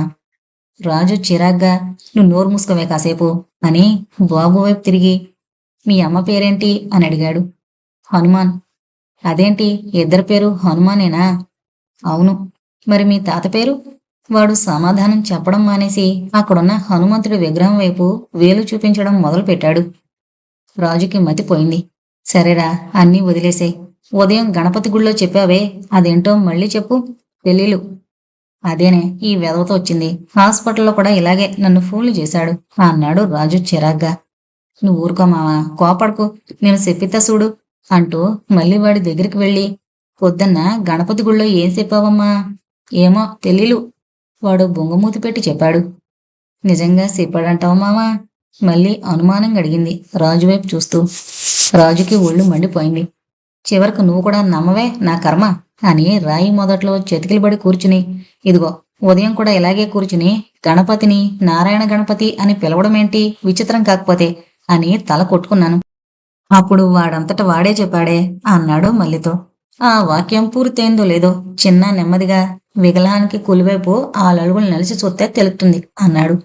రాజు సంతోషంతో అదిగో అదే అదే ఇప్పుడు అన్నాడు చూడు అదే అని ఒక్క గెంతులో వాడి దగ్గరకొచ్చి ఏది ఇప్పుడు చెప్పావే అది మళ్ళీ చెప్పు అన్నాడు. వాడు అమాయకంగా మొహం పెట్టి నాకు తెలీలు అన్నాడు. మావా, ఇందాక నువ్వు అన్నావే ఆ మాట మళ్ళాను. రాజు ఒక్క నిమిషం ఆలోచించి గుర్తు తెచ్చుకుని గణపతిని నారాయణ గణపతి అని పిలవడం ఏంటి విచిత్రం కాకపోతే అన్నాడు. విగ్రహానికి కులివైపు ఆ నలుగురు నడిచి చూస్తే తెలుస్తుంది. రాజు మళ్ళీ రిపీట్ చేశాడు. చిన్న మళ్ళీ అన్నాడు. రాజుకి కిటుకు అర్థమైంది. తను ఆ వాక్యాన్ని సరిగ్గా అలాగే పలికితే మాత్రమే వీడు చెప్తాడన్నమాట. మళ్ళీ ఉత్సాహంతో, అది మామ ఈడి కిటుకు, చూడు ఈసారి నేను అడుగుతాను అని చిన్నాతో గణపతిని నారాయణ గణపతి అని పిలవడం ఏంటి విచిత్రం కాకపోతే. వాడు సమాధానం చెప్పలేదు. మళ్ళీ ఆశ్చర్యంతో, ఈసారి నువ్వు అడిగి చూడు మామా అంది. రాజు మళ్ళీ రిపీట్ చేశాడు. కుర్రాడు మళ్ళీ సమాధానం చెప్పలేదు. ఈసారి రాజు విట్లాలయంలో కుర్రాడన్న మాటలు గుర్తు చేసుకున్నాడు. అది వీడి చేత మళ్ళీ అనిపించాలంటే దానికి ముందు తను టూరిస్టులతో అన్న వాక్యమే మళ్ళీ అనాలి. యథాతథంగా రిపీట్ చేయాలి. కళ్ళు మూసుకున్నాడు. ఒక్క క్షణం తను ఎక్కడున్నాడో మరిచిపోయాడు. కళ్ల ముందు విట్లాలయంలో 4 స్తంభాలు, ఎదురుగా టూరిస్టులు. అంతే. రాజుకి ఒక్కసారిగా హుషారొచ్చేసింది. ఈ వరుసలో చూడండి 4 స్తంభాలున్నాయి. వీటిని తాకితే వీణ, ఘటం, జలతరంగం, మృదంగం శబ్దాలు వినిపిస్తాయి అన్నాడు టూరిస్టులకి చెప్తున్నట్టుగా. కుర్రాడు నెమ్మదిగా డమలకం అన్నాడు. రాజు సంతోషంతో ఒక్కసారి కళ్ళు మూసుకుని ఆలోచించి వెంటనే కళ్ళు తెరిచి, అరచేతిని చంద్రవంకలా కప్పి పైనుంచి చూస్తే కప్ప కనిపిస్తుంది అన్నాడు. వెంటనే కుర్రాడు తడుముకోకుండా గుప్పెత్తులో బిగించి చూస్తే శివలింగం అన్నాడు. టెక్నిక్ అర్థమైపోయింది. రాజు సంతోషంతో సుడిగాలిలా వచ్చి మల్లిని చుట్టేశాడు. మల్లి కూడా ఆశ్చర్యంగా, ఉండు మామ నేను కూడా ప్రయత్నిస్తాను అంటూ అదే మాటలు రిపీట్ చేసింది. వాడు సమాధానం చెప్పకుండా ఊరుకున్నాడు. అయితే ఇడు నువ్వు అడిగితేనే చెప్తాడేమో మామా అంది మళ్ళీ నిరాశగా రాజువైపు చూస్తూ. ఉండవే, ఆ విషయాన్ని కూడా పరీక్షిద్దాం అని చెప్పి రాజు ఒక్క నిమిషం ఆలోచించి ఇందాక క్లినిక్లో డాక్టర్ మాటలు గుర్తు తెచ్చుకుంటూ, వాట్ ఈజ్ యువర్ నెంబర్ అని అడిగాడు. కుర్రాడు సమాధానం చెప్పలేదు. మళ్ళీ రిపీట్ చేశాడు. ఈసారి చిన్న తెలీలు అని మాత్రం చెప్పాడు. నువ్వు అన్నప్పుడు కూడా చెప్పడం లేదు మామా అంటే డాక్టర్ గారంటేనే చెప్తాడేమో అంది. రాజుకు కూడా అంత అయోమయంగా అనిపించింది. అప్పటికే రాత్రి అయింది. పౌర్ణమి అవడం వల్ల ఆకాశం వెన్నెల పిండారబోసినట్టుంది. చంద్రుడు వెలిగించిన పెద్ద ట్యూబ్లైట్ కాంతికి నేలంతా వెండిలా తళతళ మెరుస్తోంది. చిన్న నేల మీద కూర్చుని అక్కడున్న గడ్డి పీకుతూ ఆడుకుంటున్నాడు. మళ్ళీ రాజు పక్కనే కూర్చుని అతడి భుజానికి తలాంచి ఆకాశం కేసి చూస్తోంది. రాజు ఆలోచనలో పడ్డాడు. అతడికి 3 విషయాలు అర్థమయ్యాయి. మొదటిది, వీడు ఏ మాట అనాలన్నా దానికి ముందు ఒక లైను మాట్లాడాలి. అది మాట్లాడితే తప్ప వీడికి ఆ మాట గుర్తుకు రాదు. అది కూడా ప్రతిసారి అలాగే మాట్లాడాలి. ఒక్క పదం మరిచినా పనికిరాదు. రెండవది, మాట్లాడిన 1 నిమిషం తర్వాత వాడి మొహం చూస్తే ఆ వాక్యం మాట్లాడింది వాడేనా అనిపించేలా ఉంది వాడి ప్రవర్తన. అంటే ఈ వాక్యాలన్నీ వాడు కావాలని మాట్లాడడం లేదు, వాడి నోట్లోంచి అప్రయత్నంగా వస్తున్నాయన్నమాట. అంటే ఏదైనా ఆత్మ ఈ పిల్లవాడిని ఆహ్నిస్తోందా? ఇక మూడవది, కేవలం వాక్యంలో పదాలు ఒకేలా ఉంటే సరిపోదు. ఆ వాక్యం చెప్పేది కూడా ఒక పర్టికులర్ వ్యక్తి అయినప్పుడే వీడు ఆ వాక్యం చెప్తాడు. అంటే ఆ వ్యక్తి ఇంతకు ముందే వీడికి తెలిసి ఉండాలి. డాక్టర్ విషయంలో అది నిజం కావచ్చు, ఎందుకంటే ఆయన కూడా వీడిని ఇంతకు ముందు ఎక్కడో చూసినట్టు ఉందన్నారు. మరి తన విషయంలో తను ఈ కుర్రాన్ని చూడడం ఇదే మొదటిసారి. మరి తన వాక్యాలకి ఎందుకు రియాక్ట్ అవుతున్నాడు? మొదటి 2 కన్క్లూజన్లు నిజమే అనిపించినా ఆఖరిది మాత్రం ఎందుకో గజిబిజిగా అనిపించింది రాజుకి. ఈలోపు బాబు కెవ్వుమని అరవడంతో మళ్ళీ రాజు ఉలిక్కిపడి అటువైపు చూశారు. బాబు అక్కడ లేడు. ఎవరో రాళ్ల మీద పరిగెడుతున్నట్టు బూట్లు శబ్దమైంది. రాజు వెంటనే అలర్ట్ అయ్యాడు. గబగబా పరిగెత్తుకెళ్లి కొండ కిందకు చూశాడు. మళ్ళీ గుండుగాడే. ఈసారి తలకి పెద్ద కట్టుకట్టుకుని వచ్చాడు. రాజు రావడం చూసి బాబుని గుట్ట మీద నుంచి కిందకి విసిరేయడానికి పైకెత్తాడు. అంతే, రాజు ఒక్క గెంతులో వాడి మీదకి సింహంలా దూకాడు.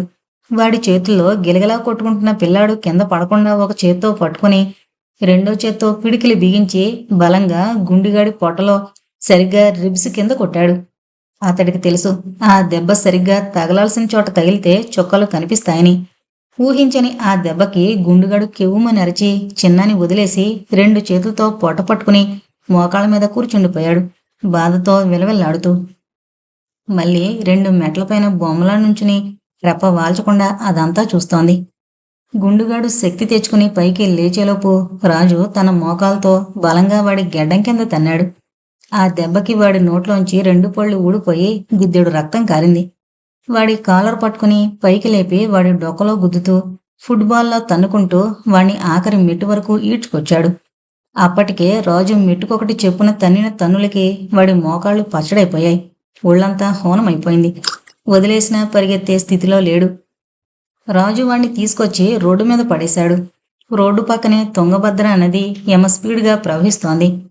నది గట్టు వరకు వాణ్ణి ఈడ్చుకొచ్చి కింద పడేసి వాడి గుండెల మీద కూర్చుని పిడికిలి బిగించి ముక్కు మీద ఒకటిచ్చాడు. వాడు బాధతో అమ్మా అని పెద్ద గావుకేక్ పెట్టాడు.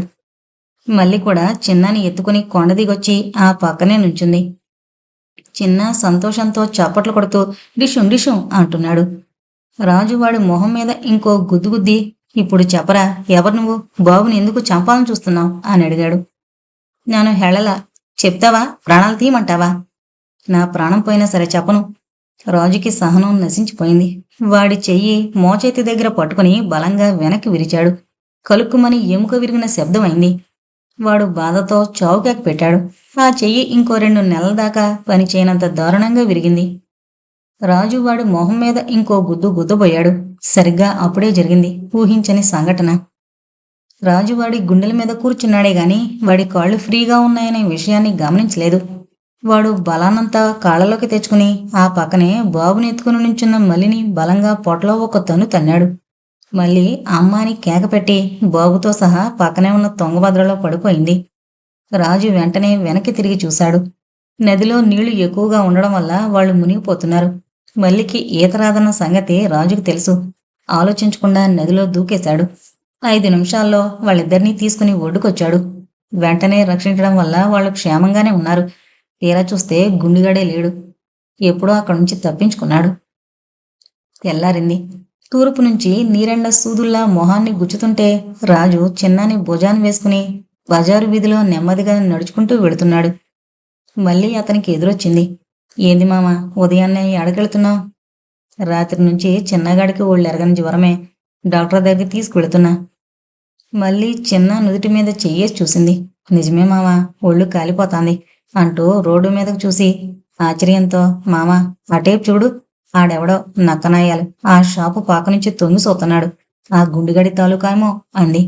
రాజు కళ్ళు చిట్లించి చూశాడు. ఆ వరుసలో చివరగా ఉన్న షాపు పక్క నుంచి నిజంగానే ఎవడో తొంగి చూస్తున్నాడు. రాజు ఒక్క నిమిషం చూసి వాడి మొహం కనబడగానే నవ్వుతూ, ఓ వాడా, వాడు శత్రువు కాదే, మన జంబులింగంగాడు అన్నాడు. ఎవడు మామా, ఆ టీవీ షాపోడా? మరి నిన్ను చూసి అలా నక్కుతాడేంది? ఆడికేం మాయరోగం వచ్చింది? ఏం లేదే, నా దగ్గర 3000 అప్పు తీసుకుని ఇప్పటిదాకా ఇవ్వలేదు. నేను రఫాడించేస్తానేమోనని భయపడి నక్కుతున్నాడు. అయితే వెళ్ళి ఓ పట్టు మామా. ఇప్పుడు వద్దులేవే, ముందు చిన్నగాడిని హాస్పిటల్కి తీసుకెళ్ళాలి. తీరిగ్గా ఉన్నప్పుడు వాడి పని పడదాంలే అంటూ ముందుకు నడిచాడు. మళ్ళీ ఒక్క నిమిషం ఆలోచించింది.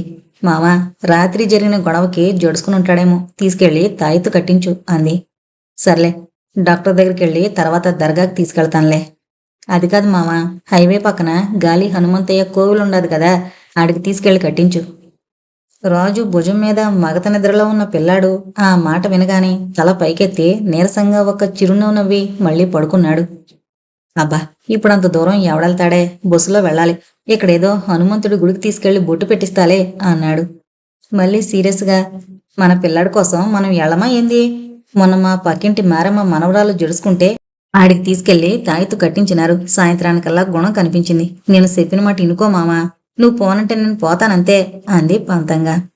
కేవలం 2 రోజుల్లో అనాథ పిల్లాన్ని తన పిల్లాడు అనుకోవాలంటే ఎంతో మంచి మనసు కావాలి. మళ్ళీ సహృదయత చూసి రాజు మురిసిపోయాడు.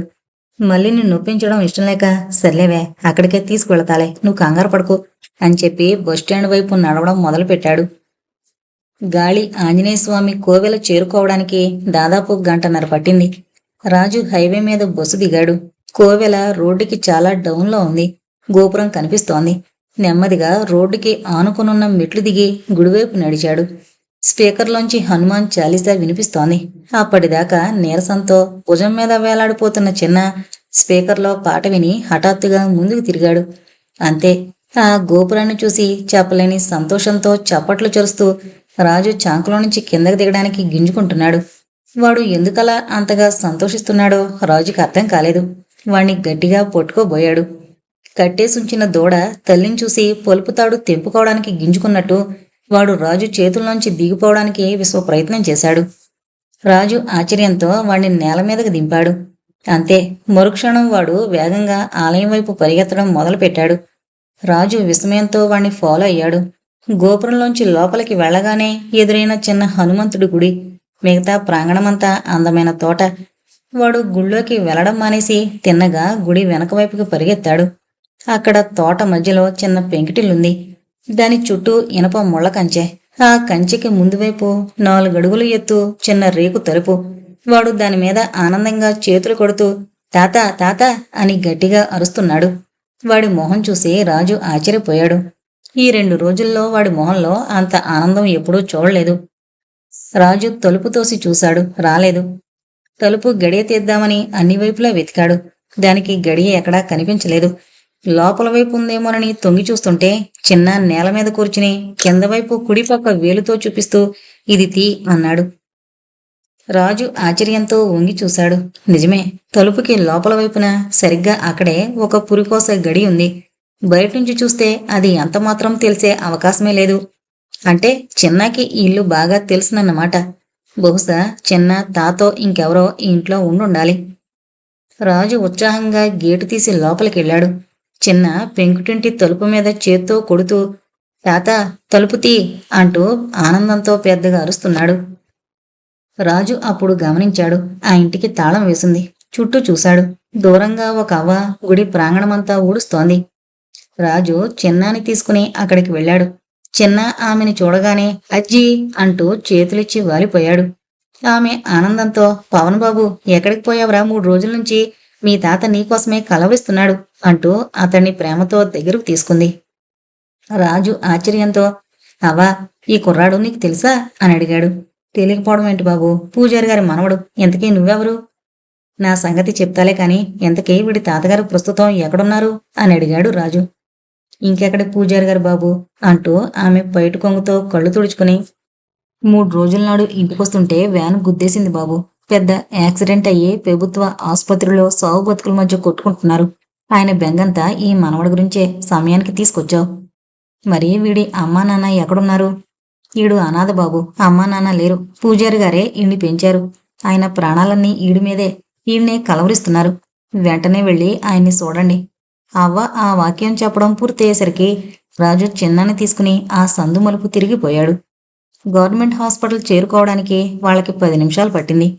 జనరల్ వార్డులో ఒక మూల మంచం మీద పడున్న పేషెంట్ని నర్సు చూపించింది. ఆయన తల చుట్టూ కట్లు, వాటిలోంచి బయటకు కారిన రక్తం ఎర్రగా గెడ్డకట్టుంది. ఆయన మొహం చూడగానే చిన్న పరిగెత్తుకుంటూ వెళ్ళి తాత తాత అని ఏడుస్తూ మంచం చుట్టూ తిరగడం మొదలుపెట్టాడు. ఆయన ఉలిక్కిపడి కళ్ళు తెరిచాడు. చిన్నాని చూసి ఆనందంతో పవన్ వచ్చావరా నా తండ్రి, ఎవరు తీసుకొచ్చారా నిన్ను అంటూ వాణ్ణి ఎత్తుకోవడానికి పైకి లేవబోయి ఓపిక లేక మంచం మీద పడిపోయాడు. రాజు ఆయన పక్కనే కూర్చున్నాడు. చిన్న వచ్చి రాజు ఒళ్ళో కూర్చుని ఆయనకి తగిలిన దెబ్బలు చూపిస్తూ రాజు తాత హాయి అన్నాడు అమాయకంగా. ఆయన భారంగా కళ్ళు తెరిచి రాజును చూసి నువ్వేనా నాయనా మా పవన్ని తీసుకొచ్చింది? 10 కాలాల పాటు చల్లగా ఉండి తండ్రి. వీణ్ణి చూడకుండానే పోతానేమో అని భయపడ్డాను. వీణ్ణి చూడ్డానికే ఆ భగవంతుడు నన్నింకా ఉంచాడు అన్నాడు. మాటి మాటికి ఎగశ్వాస వచ్చి ఆయన మాటల్ని మింగేస్తోంది. రాజు ఆయన చేతిని తన చేతుల్లోకి తీసుకున్నాడు. అంత మాట అనకండి. మిమ్మల్ని ఇప్పుడే ప్రైవేట్ హాస్పిటల్కి తీసుకువెళ్తాను. మీరు తప్పకుండా బ్రతుకుతారు. ఆయన నిర్జీవంగా నవ్వి 2 రోజుల నుంచి నన్ను పట్టించుకున్న వారే లేరు. ఇప్పుడు నువ్వన్నావే ఆ మాటే నాకు 10,000 బాబు. ఇంకా నాకు టైం అయిపోయింది. భగవంతుడు నన్ను పిలుస్తున్నాడు. నేను పోయాక వీణ్ణి అనాథని చెయ్యొద్దని ఈ 2 రోజుల నుంచి నేను మొక్కని దేవుడు లేడు బాబు. ఇప్పుడు వాడు నీ ఒళ్ళో కూర్చున్న తీరు చూస్తుంటే నువ్వు వాణ్ణి ఎంత చేరదీసావో తెలుస్తుంది. వాడెప్పుడైనా అమ్మ కావాలి నాన్న కావాలి అని అడిగితే ఆంజనేయుణ్ణి చూపించి ఆయనే అమ్మ నాన్న అని చెప్పేవాణ్ణి. ఇక నుంచి వీడికి అమ్మ నాన్న అన్నీ నువ్వే నాయనా అన్నాడు రాజు చేతిని ఆప్యాయంగా నొక్కుతూ. మిమ్మల్ని వేరే హాస్పిటల్ తీసుకెళ్లే ఏర్పాటు చేసొస్తాను అంటూ రాజు పైకి లేవబోయాడు. ఆయన రాజు చేయి పట్టుకుని ఆపి వద్దు బాబు, ఇప్పుడు నువ్వు వెళ్ళిపోతే వీడి గురించి చెప్పకుండానే నేను కన్ను మూస్తాను. ఇక్కడే ఉండు, నీకు చాలా విషయాలు చెప్పాలి అన్నాడు. అప్పటికే ఆయన శ్వాస క్షీణిస్తోంది. రాజు నిశ్శబ్దంగా ఆయన పక్కనే కూర్చుని, వీడెవడో, వీడి తల్లి తండ్రి ఎక్కడున్నారు, 2 రోజుల నుంచి వీడిని ఎవరో తరుముతున్నారు, ఎందుకు అని ప్రశ్నల వర్షం కురిపించాడు. ఆయన ఆందోళనగా, అయితే ఆ వెధవలకి వీడు ఎక్కడున్నాడో తెలిసిపోయింది, కర్మ అంటూ నుదుటి మీద అరచేత్తో కొట్టుకున్నాడు. రాజు ఆయన్ని ఓదారుస్తూ, మీరేమీ బాధపడకండి, నేను బతుకున్నంత వరకు పవన్కేమీ కాదు, వాడి ప్రాణానికి నా ప్రాణం అడ్డు, ఇంతకీ వాళ్ళెవరు, ముందుది చెప్పండి అన్నాడు. ఆయన అతి కష్టం మీద ఊపిరి తీసుకున్నారు. 3 ఏళ్ల క్రితం ఆ రోజు కృష్ణాష్టమి బాబు. తారీఖు సరిగ్గా గుర్తులేదు కానీ ఆగస్టు 21-2. ఆ రోజు రాత్రి 11ంటికి వీడి తల్లి ఈ గుళ్ళోకొచ్చింది. నిన్ను చూలాలు. ఇప్పుడు నాలాగే ఆమెకు కూడా యాక్సిడెంట్. ఒళ్ళంతా దెబ్బలు, తలనుంచి రక్తం కారుతోంది. ఆమె పేరు సుగుణ. ఎవరో ఆమె భర్తని లారీతో గుద్ది చంపేశారట. ఆమెను కూడా చంపబోతే తప్పించుకుని వచ్చిందట. ఆ రాత్రే ఆ అమ్మ వీణ్ణి మన గుడి అరుగు మీద కంది బాబు. నేను వెళ్ళి పోలీసుల్ని తీసుకొస్తానంటే వద్దు, నా కొడుకు బతుకున్నాడని తెలిస్తే వాణ్ణి చంపేస్తారు. అందుకని ఎవరికీ తెలియకుండా నన్ను పాతిపెట్టేయండి. వీణ్ణి మాత్రం మీరే పెంచండి అంటూ తన మెడలో ఉన్న ఒక విలువైన సూర్య పతకాన్ని వీడి మెడలో వేసి వీడి ముద్దుల్లో ముంచెత్తింది. నువ్వేం బాధపడకమ్మా. కృష్ణాష్టమి రోజు పుట్టిన ఈ కృష్ణుడికి ఈ దరిద్ర కుచేలుడు రోజూ పీడికెడు అన్నం పెట్టకపోళ్లే అన్నాను నేను. అప్పుడామె, వీడు దరిద్రుడు కాదయ్యా, కోట్లకి అధిపతి. మీకు ఒక రహస్యం చెప్పాలి, కోట్ల విలువ అని నా చెవిలో ఏదో చెప్పబోయింది. అంతలోనే ఆవిడ ప్రాణాలు పోయాయి. మన గుళ్ళో గన్నేరు చెట్టుంది. దాని మొదట్లో ఎవరో చూడకుండా ఆమెను నేనే పాతిపెట్టాను. అప్పట్నుంచి వీడిని నేనే పెంచానయ్యా అంటూ ఆయన నీరసంగా చూశారు. అప్పటికే ప్రాణాలు ఆయన కళ్ళ అంచుల్లోకొచ్చేశాయి. మాట్లాడడం గగనం అవుతోంది. చాలా అవస్థ పడుతున్నాడు. రాజుకి ఏం చేయాలో అర్థం కాలేదు. అలాంటి పరిస్థితుల్లో ఆయన చేత మాట్లాడించడం అమానుషం. మాట్లాడించకపోతే ఒక రహస్యం శాశ్వతంగా సమాధైపోతుంది. అందుకే మనసు రాయి చేసుకుని ఆయన్ని పలకరించాడు. వీడి తల్లిదండ్రుల్ని చంపింది ఎవరు, వీడిని తరుముతున్నదెవరు, ఎందుకు చంపాలని చూస్తున్నారు, ఆ వివరాల గురించి మీకేమైనా తెలుసా? ఆయన భారంగా ఊపిరి వదిలారు. ఏదో చెప్పబోతుంటే ఎక్కిళ్ళొచ్చే మాట రాలేదు. గొంతు పూడుకుపోయింది. మంచినీళ్లు కావాలని సైగ చేసి చూపించారు. రాజు ఆ పక్కనే ఉన్న జగ్గులో నీళ్లు ఒక గ్లాసులో పోసి ఆయన తల తన ఒళ్ళో పెట్టుకుని నెమ్మదిగా ఒక్కొక్క చుక్కే ఆయన నోట్లో పోశాడు. ఆయన చాలన్నట్టు చేయి చూపించి, వారం రోజుల క్రితం వీణ్ణి బనశంకరి తిరణాలకి తీసుకెళ్లాను బాబు. వెళ్ళేటప్పుడు వీడి మెడలో వాళ్ళమ్మిచ్చిన సూర్య పథకం వేశాను. అదే నేను చేసిన తప్పు. అక్కడ తిరణాళ్లలో ఎవరో ఒక ఆయన ఆ పథకం చూసి వీడిని గుర్తుపట్టి, వీడు మా భూషణం మనవడా అంటూ నా వెంట పడ్డాడు. నేను ఎలాగో తప్పించుకున్నాను. ఆ తర్వాత రోజు నుంచి వీడిని ఎత్తుకుపోవడానికి ప్రయత్నించారు బాబు. ఒకరోజు రాత్రి వీడిని చంపడానికి కూడా ప్రయత్నించారు. అప్పుడు నేను వీడిని తీసుకుని పరిగెడితే వాళ్ళిద్దరూ నా వెనకాలే పడ్డారు. నేను పరిగెత్తలేక అక్కడ ఒక డాబా దగ్గర. ఆయనకి మాట్లాడడం కష్టం అవుతోంది. అది గమనించి రాజు ఆయన నోట్లో ఇంకొన్ని నీళ్లు పోశాడు. ఆయన చెప్పడం మొదలుపెట్టాడు. పక్కనే ఆగున్న వ్యాన్లో వీడిని పడుకోబెట్టాను. అది వెళ్ళిపోయిన కొంచెం సేపటికి వీళ్ళు నన్ను పట్టుకుని వాడు ఎక్కడున్నాడో వాళ్ళమ్మ ఎక్కడుందో చెప్పమని నానా హింసలు పెట్టారు. ఎలాగో నేను తప్పించుకుని వస్తుంటే దారిలో నన్ను వ్యాన్తో గుద్దేశారు బాబు. మిమ్మల్ని గుద్దిన వాళ్ళెవరో తెలుసా? చూశాను బాబు, పడిపోతూ చూసా. వాళ్లే, పవన్ కోసం వెతుకుతున్న వాళ్లే. ఒకడేమో గుండు, వీరప్పన్ మీసాలు, ఇంకొకడేమో కళ్ళద్దాలు మీసాలు లేకుండా అమాయకుళ్ళ, ముక్కు మీద శనగ్గింజంత పుట్టుమచ్చ. నన్ను ఎంత ఏడిపించారో రాక్షసులు. వీళ్లే ఆ యమ్మను కూడా. చెప్తుంటే ఆయన ఒళ్ళు ఆవేశంతో ఊగిపోయింది. నోట్లోంచి మాట ఆగిపోయింది. రాజు ఇంకొంచెం నీళ్లు పోశాడు. మీకు తిరణాలలో కనిపించింది కూడా వాడేనా? కాదు బాబు, ఆయన ఎర్రనల్ల కొక్కొక్కు. ఆయన పెదవులు ఆగిపోయాయి. కళ్ళు మాత్రం పక్కనే కూర్చునున్న చిన్న వైపు చూస్తూ ఉండిపోయాయి. చూపు నిలిచిపోయింది. రాజు చప్పున ముందు కొంగి ఆయన్ని అటు ఇటు ఊపి చూశాడు. ఆయన తల వెనక్కి వాలిపోయింది.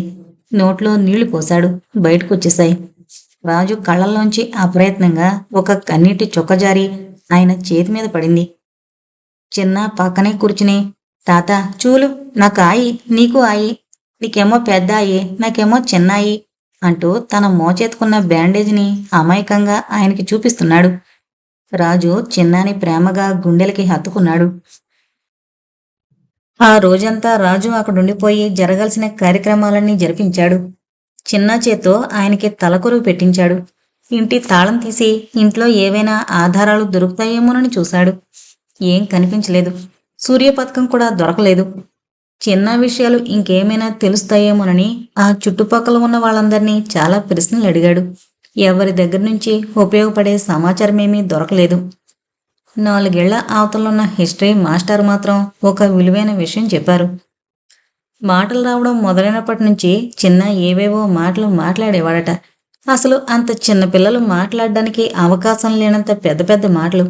కొంచెం వయసొచ్చాక అవి హంపి గురించినవని మొదట కనిపెట్టింది ఆ మాస్టారేనట. కాని చిన్న పుట్టిన తర్వాత ఎప్పుడూ హంపి వెళ్ళలేదట. రాజుకది చాలా ఆశ్చర్యం అనిపించింది. ఇంతకు మించి అక్కడ వేరే సమాచారమేమీ దొరకలేదు. తర్వాత రోజు పొద్దున్నే చిన్నాని తీసుకుని బయటకొస్తూ దండం పెట్టుకురావడానికి గుళ్ళోకి వెళ్ళాడు. గర్భగుడి తలుపు దగ్గరికి వేసింది. తోసి చూశాడు. నెమ్మదిగా తెరుచుకుంది. 3 రోజుల నుంచి పూజ లేకపోవడం వల్ల దేవుడి మీదున్న దండలు, పువ్వులు, తమలపాకులు అన్నీ వాడిపోయి ఉన్నాయి. లోపలంతా చీకటిగా ఉంది. ఆ పక్కనే చిన్న గిన్నెలో ఉన్న సింధూరం తీసి కళ్ళకద్దుకుని తను పెట్టుకుని చిన్నకు కూడా పెట్టాడు. చిన్న గోడకున్న స్విచ్చులతో ఆడుకుంటున్నాడు. రాజు పడుకుని దండం పెట్టి పైకి లేచేసరికి చిన్న వేసిన స్విచ్కి లైటు వెలిగి ఆ గదంతా కాంతితో నిండిపోయింది. రాజు కళ్ళల్లో సన్నటి కాంతి పడి జిగేలుమంది. చటుకున కళ్ళకి చెయ్యి అడ్డం పెట్టుకుని తల పక్కకి తిప్పి అదేంటోనని చూశాడు. హనుమంతుడి విగ్రహం పాదాల దగ్గరున్న దండల వెనక ఏదో మెరుస్తోంది. దాని మీద లైటు కాంతిపడి పరావర్తనం చెంది అది రాజు కళ్ళల్లో పడింది. చప్పున ముందు కొంగి దండలు పక్కకి తొలగించి చూశాడు. అందమైన బంగారు సూర్యపథకం. మధ్యలో మిలమిలా మెరిసిపోతున్న రాయి. అదేంటో వెంటనే అర్థమైంది. ఆనందంతో అటు ఇటు చూసి ఎవరూ చూడలేదని నిర్ధారించుకున్నాక దాన్ని తీసి చటుక్కున జేబులో పెట్టుకున్నాడు. 2 నిమిషాల్లో చిన్నాన్ని తీసుకుని హంపి వైపు వెళ్లే బస్సు ఎక్కాడు. రాజు హంపిలో దిగేసరికి మళ్ళీ బస్టాండ్లో ఎదురు చూస్తూ ఉంది. రాజు బస్సు దిగ్గానే చిన్నానెత్తుకుంది. ఏంది మామ, సెప పెట్టకుండా నిన్నంతా ఏడబోయిండావు? నేనంత బేజరయ్యానో తెలుసా? ఆ ఎదవసొచ్చినోళ్ళు నిన్ను చిన్నాని ఏం చేసుంటారోనని భయపడి చచ్చా అంటూ చిన్న బుగ్గగిలుతూ సరదాగా, ఏం పానుగారు బాగుండారా? నిన్నంతా మీ మాటల్లేక ఎంత బోసుగా ఉందో తెలుసా అంది. రాజు సీరియస్గా, వాడి పేరు పాను కాదు, పవన్ అన్నాడు. మళ్ళీ ఆశ్చర్యంతో కళ్ళింత చేసుకుని చూసి, హాయ్, భలే ఉంది. ఇంతకీ నీకెలా తెలుసు మావా అని అడిగింది. రాజు ఆమెకి జరిగిందంతా చెప్పాడు. మళ్ళీ బాధగా, అయ్యో పాపం, వీడి తాత పోయిండా అంటూ వెంటనే ఏదో గుర్తుకొచ్చినట్టు, మామా చెప్పడం మరిసినా, నిన్నటి నుంచి ఆ డాక్టర్ గారు నీ కోసం 3 సార్లు కబురెట్టారు. ఈ రోజు ఉదయం ఆయనే వచ్చుండారు. నువ్వు రాగానే వెంటనే రమ్మన్నారు. నీతో ఏదో ముఖ్యమైన విషయం చెప్పాలంట. గుక్క తిప్పుకోకుండా చెప్పింది. సోమరాజు గారేనా? ఏంటి విషయం? రాజు ఆతృతగా అడిగాడు. ఏమో మామా, నిన్ను ఊళ్ళో దిగ్గానే వచ్చేయమన్నారు. ఆలస్యం చేయొద్దన్నారు. చాలా ముఖ్యమైన విషయమంట. వచ్చేటప్పుడు సిన్నాని అదే మన పవన్ గారిని కూడా తీసుకురమ్మన్నారు. రాజు ఆతృతగా హాస్పిటల్ వైపు పరిగెత్తాడు. అప్పటికే బయట బల్ల మీద చాలా మంది పేషెంట్లు కూర్చునున్నారు. రాజు స్ప్రింగ్ డోర్ తెరచుకుని లోపలికి వెళ్లబోయాడు. నర్సు అతన్ని అడ్డగించింది. రూంలో పేషెంట్ని చెకప్ చేస్తున్న డాక్టర్ సోమరాజు తలెత్తి పైకి చూసి, సెండ్ హిమ్ ఇన్సైడ్ ఇమీడియట్లీ అన్నాడు. నర్సు రాజుని లోపలకు పంపింది. రాజుని కూర్చోమని సైగ చేసి అప్పుడు చూస్తున్న పేషెంట్ని గబగబా పంపేసి నర్సుతో, అరగంట వరకు ఎవరిని లోపలకు పంపకు, నువ్వు కూడా రాకు అని చెప్పి ఆమెని బయటికి పంపి తలుపుకి లోపల గుళ్ళం వేసొచ్చాడు. రాజు విస్మయంతో నోటి మాట లేకుండా కూర్చున్నాడు. ఆయన కుర్చీలో కూర్చుంటూ, మిస్టర్ రాజు, నువ్వు చెప్పింది నిజమే. ఈ కుర్రాడు మామూలు వాడు కాదు. వీడిది విచిత్రమైన కేసు అన్నాడు. రాజు ఆశ్చర్యంతో ఆయన వైపు చూశాడు. ఆయన గొంతు సవరించుకుంటూ చెప్పడం మొదలుపెట్టాడు. నిన్న నువ్వు వచ్చినప్పుడు నేను నీ నెంబర్ ఎంతని అడిగాను కదా. అప్పుడు వీడు ఏదో పెద్ద నెంబర్ చెప్పాడు, గుర్తుందా? రాజు అవునన్నట్టు తలూపాడు. ఎస్, అదే 24333B. మొదట నేనే వీడి మాటలను పట్టించుకోలేదు. ఈ రోజు ఉదయం హాస్పిటల్కి వచ్చాక ఏదో ఆలోచిస్తుంటే అప్పుడు అనుమానం వచ్చింది. నెంబర్ చెప్తే చెప్పొచ్చు, కానీ ఆ బి అని చెప్పడం విచిత్రం అనిపించింది. సాధారణంగా ఏ హాస్పిటల్కి వెళ్ళినా పేషెంట్లకి వరుసగా సీరియల్ నెంబర్లు ఇస్తారు. మా హాస్పిటల్లో మాత్రం ఒక కొత్త పద్ధతిలో నెంబరింగ్ ఇస్తాం. ఒక కుటుంబంలోంచి 3 వస్తే వాళ్ళకి ఒకే నెంబర్ ఇచ్చి పక్కన ABC అని రాస్తాం. అలా అయితే వాళ్ళందరికీ ఆ నెంబర్ గుర్తుపెట్టుకోవడం తేలిక. అర్థమైందనుకుంటాను. ఆయన అక్కడ టేబుల్ మీద గ్లాసులో ఉన్న మంచినీళ్లు కొంచెం తాగి మళ్ళీ చెప్పడం మొదలుపెట్టాడు. అందువల్ల నాకు అనుమానం వచ్చి ఈరోజు స్టోర్ రూంలోంచి పాత కేసులన్నీ తీసి చూశాను. అప్పుడు ఈ ఫైల్లో దొరికింది. దీంట్లో చూశాక వీడి అమ్మ నాన్న ఎవరో తెలిసింది అంటూ మట్టి కొట్టుకుపోయిన ఒక ఫైల్ తీసి టేబుల్ మీద పెట్టాడు. రాజు ఆశ్చర్యంతో ఎవరు డాక్టర్ అని అడిగాడు. వాళ్ళు నా పేషెంట్లు. 3 ఏళ్ల క్రితం వీడి తల్లి ప్రెగ్నెంట్. ఆమెకి రాక గర్భం వచ్చింది. నా దగ్గరికి వారానికి ఒకసారి వచ్చేవారు. రాజు అపనమ్మకంగా వాళ్లే వీడి తల్లిదండ్రులని నమ్మకం ఏమిటి డాక్టర్ అని ఆతృతగా అడిగాడు. ఆయన నవ్వుతూ, పోలికలు రాజు. నిన్న నువ్వు వెళ్ళేటప్పుడు చెప్పానుగా వీడిని ఇంతకుముందే ఎక్కడో చూసినట్టుందని. వీడిది అచ్చం వీడి తల్లి పోలిక. వీడి మొహం ఖచ్చితంగా ఆవిడ మొహంలాగే ఉంటుంది అన్నాడు. రాజు పగలబడి నవ్వాడు. ఊరుకోండి డాక్టర్, మీ దగ్గరికి 100 మంది పేషెంట్లు వచ్చిపోతుంటారు. వాళ్ళందరి మొహాలు మీకు గుర్తుంటాయా? ఉదాహరణకి నేను కూడా కొన్నేళ్ల క్రితం మీ దగ్గరకు వచ్చాను. నా మొహం ఎందుకు గుర్తులేదు? ఎప్పుడో 3 ఏళ్ల క్రితం వచ్చిన వీడి తండ్రి మొహం ఎందుకు గుర్తుంది? ఎందుకంటే ఆ మహానుభావుడు నా కొడుక్కి ప్రాణదానం చేశాడు కాబట్టి. రాజు టక్కున నవ్వి ఆపేశాడు. ఆయన మొహంలోకి అయోమయంగా చూశాడు. నిజమే రాజు, 3.5 ఏళ్ల క్రితం నా ఒక్కగానొక్క కొడుక్కి యాక్సిడెంట్ అయింది. వాడు బండి మీద విపరీతమైన స్పీడ్లో వెళుతూ బ్యాలెన్స్ తప్పి చెట్టుని గుద్దేశాడు. అక్కడ గుమిగూడిన జనం వాణ్ణి గుర్తుపట్టి ఇక్కడికి తీసుకొచ్చారు. అప్పటికే వాడికి తలకి దెబ్బ తగిలి చాలా రక్తం పోయింది. మా వాడిది బాంబే బ్లడ్ గ్రూప్. నీకు తెలీదేమో, అది చాలా అరుదైన గ్రూప్. 1,00,00,000 మందిలో ఒక్కళ్ళకో ఇద్దరికో ఉంటుంది. ఆ టైంలోనే సరిగ్గా వీడి తల్లి తండ్రి ఇక్కడికొచ్చారు. అప్పటికే వాళ్ళు నా పేషెంట్లు. వీడి తండ్రిది అదే గ్రూప్ రక్తం. సంగతి తెలిసిన వెంటనే ఆయన ముందుకొచ్చి 1 కాదు 2 కాదు ఏకంగా 3 యూనిట్ల రక్తం ఇచ్చారు. సాధారణంగా ఎవరూ 1 యూనిట్ దాటి ఇవ్వరు. కానీ ఆ రోజు ఆయన చేసిన త్యాగమే నా కొడుకుని బతికించింది. అప్పట్నుంచి నా కొడుకుని చూసినప్పుడల్లా ఆయనే గుర్తుకొస్తాడు. వాడు పుట్టింది నా రక్తం పంచుకునే అయినా ఇప్పుడు వాడి ఒంట్లో ప్రవహించేది ఆ మహానుభావుడి రక్తమే. ఆయన రాజు మొహంలోకి చూస్తూ, ఇంకో ముఖ్యమైన విషయం రాజు, మొన్న వీడి రక్తం పరీక్షకి తీసుకున్నాం కదా, అది కూడా బాంబే గ్రూపే. ఈ ఆధారాలన్నీ చాలవా రాజు, వాడు ఆయన కొడుకే అని చెప్పడానికి? రాజు కూడా ఆశ్చర్యమేసింది. కానీ మనసులో ఎక్కడో ఓ మూల ఇంకా సంశయం మిగిలే ఉంది. తను పూజారి దగ్గర విన్న విషయాలు డాక్టర్కి చెప్పకుండా అమాయకంగా, సరే డాక్టర్, వాళ్లే వీడి తల్లిదండ్రులు కావచ్చు. కానీ వీడు ఆ నెంబర్ చెప్పడంలో మీరు ఇందాకన్నట్టు చిత్రమేముంది? వాళ్ళ అమ్మా నాన్నలతో మీ దగ్గరికి వచ్చినప్పుడు వినుండొచ్చుగా అన్నాడు. ఆయన నవ్వుతూ, అదే చిత్రం రాజు. వాళ్ళమ్మ గర్భవతిగా ఉన్నప్పుడు అస్తమానం వచ్చేవారు. పురుడు కూడా ఇక్కడే పోసుకుంటాము అనేవారు. ఎందుకో కాని సరిగ్గా 10వ నెలకి 2 వారాల ముందు నుంచి రావడం మానేశారు. అంటే వీడు పుట్టాక ఒక్కసారి కూడా రాలేదు. మరి వీడికి నెంబర్ ఎలా తెలిసింది? కావాలంటే ఇదిగో చూడు, చివరిసారిగా 3 ఏళ్ల క్రితం ఆగస్టు 15వ తారీఖున వచ్చారు అంటూ ఆయన రాజుకి ఆ ఫైల్ ఓపెన్ చేసి చూపించారు. ఆ డేటు వినగానే రాజుకి చొప్పున పూజారి చెప్పింది జ్ఞాపకం వచ్చింది. వెంటనే వీడి తల్లి పేరేమిటి డాక్టర్ అని అడిగాడు. ఆయన ఫైలు చూసి మిసెస్ సుగుణ అన్నాడు. రాజుకి మతిపోయినంత పనైంది. సందేహం లేదు, వీడి తల్లిదండ్రులు వాళ్లే. కానీ ఇప్పుడు ఈ వివరాల వల్ల తనకొచ్చిన లాభం ఏమిటి? వీడి తల్లిదండ్రుల గురించి పూజారి చెప్పనే చెప్పాడు. ఎలాగూ వాళ్ళు చనిపోయారనే సంగతి తెలుసు కదా. ఇప్పుడు కొత్తగా తెలిసింది ఏంటంటే వాళ్ళు ఈ డాక్టర్ దగ్గరికి వైద్యానికి వచ్చేవారు. వీళ్ళ అబ్బాయికి రక్తం ఇచ్చారు. ఈ వివరాలు తనకి ఎంతమాత్రం పనికిరావు. అందుకే అతడు ఆ వివరాలపైన పెద్ద శ్రద్ధ పెట్టలేదు. అంతకన్నా ముఖ్యమైంది తన ముందున్న సమస్య. సరే డాక్టర్, వీడిలా పెద్ద పెద్ద మాటలు మాట్లాడడానికి కారణం ఏంటంటారు? డాక్టర్ ఒక్క నిమిషం ఆలోచించి, అదే నాకు అంతుపట్టడం లేదు రాజా.